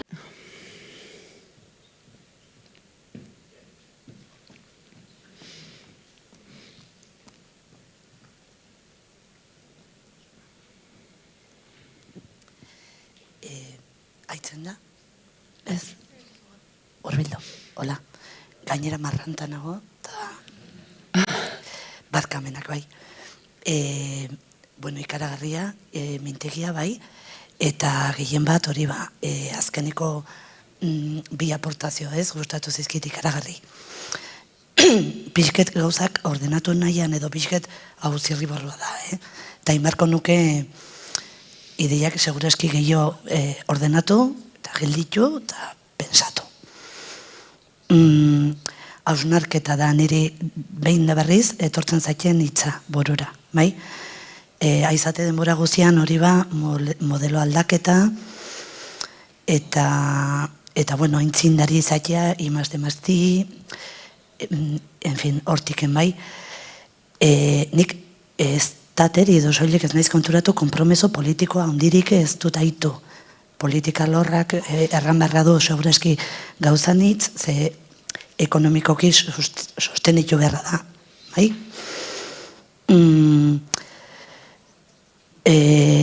Kalidadia baieztatzeko, bertze gauzen artean, borontatea, profesionaltasuna, jendia, parte hartzia, bino diru ere behar da.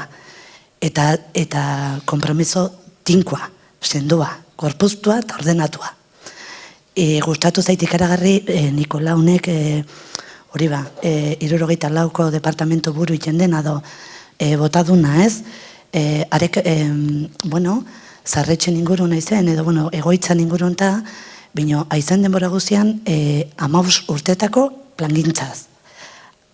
Nik uste hoxe da, bea puntua, ze nik 15 urte bino geixo badu lan hontan, eta, bueno, gotxi betxi, tipo guadiana, en fin, bai?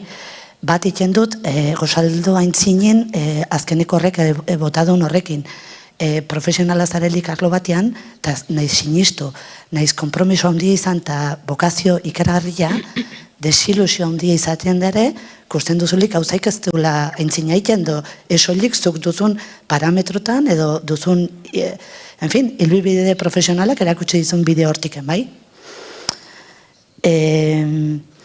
Aurrerakoia, aintzindaria, arrontongi. Badire gauzak, eta hemen txenkusi da, aski majo egin direnak, eta egiten nahi direnak.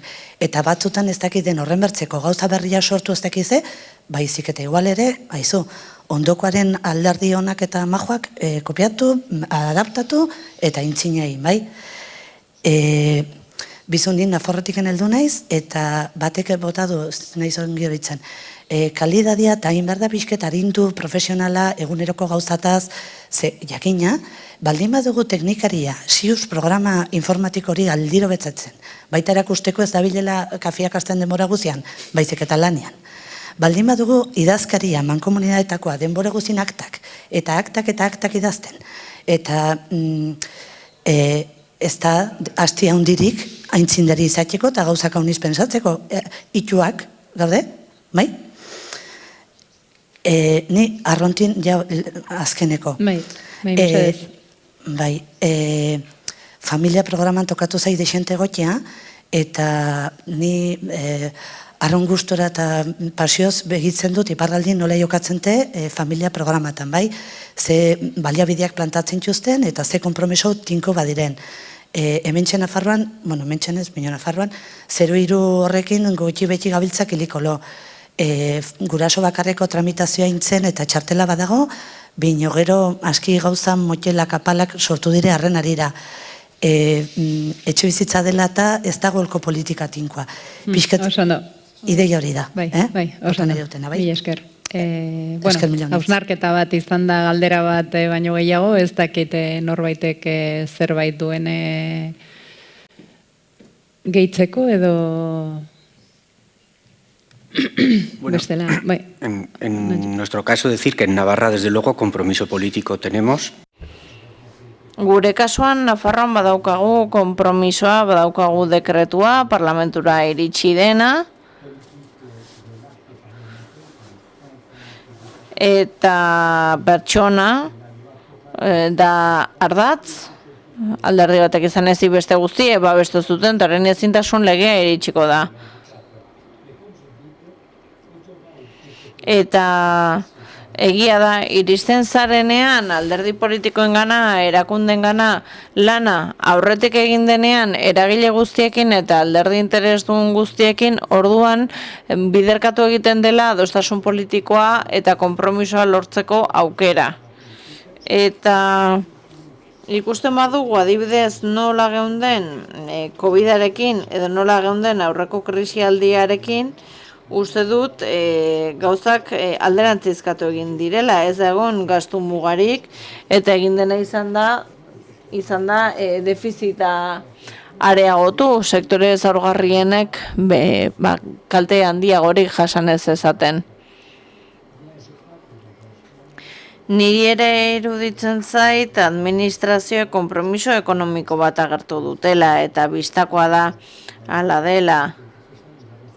Eta gizarte zerbitzuetatik ez dugu inolako zailtasunik eduki funtsak lortzeko, aparteko funtsak lortzeko, egin barzena egiteko, eta gure departamentua izan da lehenengo departamentua, adibidez, Europako funtsei dagokienez aztertzen, zer egin daitekeen gizarte zerbitzuetako politiketan, politika sozialetan. Eta eredua hitz egiten dugunean ez dugu soilik dirua hitz egiten, hainbat dira landu beharreko alderdiak bilakaera hori lortu ahal izateko. Profilak ere aipatu dira eta horrekin ere ados nago.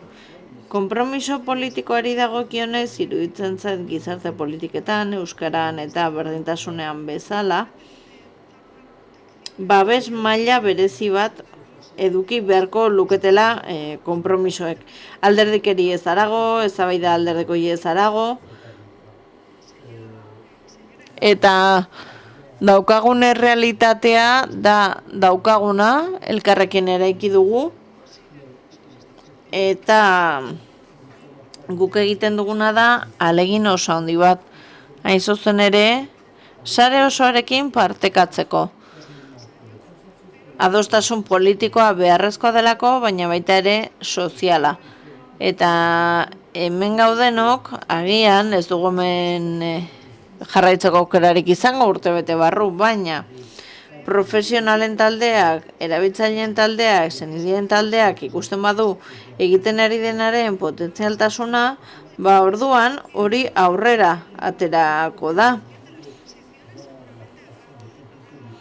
Eta noski aldeak egon daitezke trantsizioetan, baina iruditzen zaigu horrek berme bat eskaintzen duela.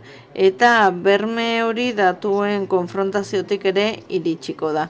Demagogia egitea oso erraza da, arlo honetan. Baina datuen aurrean, emaitzen aurrean, eztabaidak ezin dira mantendu maila oso altu batean. Eta orduan eztabaida izaten da lurra dezaketen gaien ingurukoa eta orduan adostasun handiagoak lor daitezke. Eta politika guztietan uste dut gauza bat badagoela komunean, eta da, alegintzen bazara eraikuntza prozesu horretan iraunkorragoa izango dela, eta 2030 agendan alderdi politiko guztiekin lan egin dugu, gardentasun ariketa handia egin da, gauzak argi adierazi dira, argi adierazi da, zer nolako ekarpena jasotzen ari garen, sektore guztien aldetik, esoilik alderdi politikoen aldetik, eta horrek pixka bat kokatu egiten ditu adostasun esparruak. Nik azpimarratu nahi nuen, badaudela ere nazioarteko beste faktore batzuk. MRR funtsak ez dira digitalera eta berdera mugatu.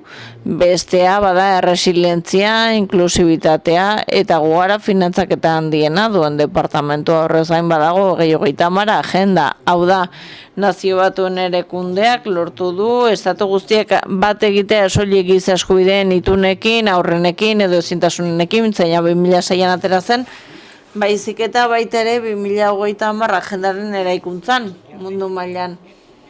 Eta horrela, gero eta zailagoa da oposizio politiko bat aurkitzea, ia nazioarteko esparrutik kanpo jartzen zaituelako. Iruditzen zait inoiz ez dugula izan haizea hain gure alde. Guk esan bezala prozesuarekin aurrera jarraituko dugu, danon eskutik, eta espero dugu zuen parte hartzeakin ere jarraitzea. Eta orain mesedez itzultzaileak bueltatu egin behar ditugu, eta nahi eta alduenarentzat orain lun txiki bat egongo da hemen sarreran. Bueno, eskerrik asko danoi, interneten bidez egontzareten hoi ere.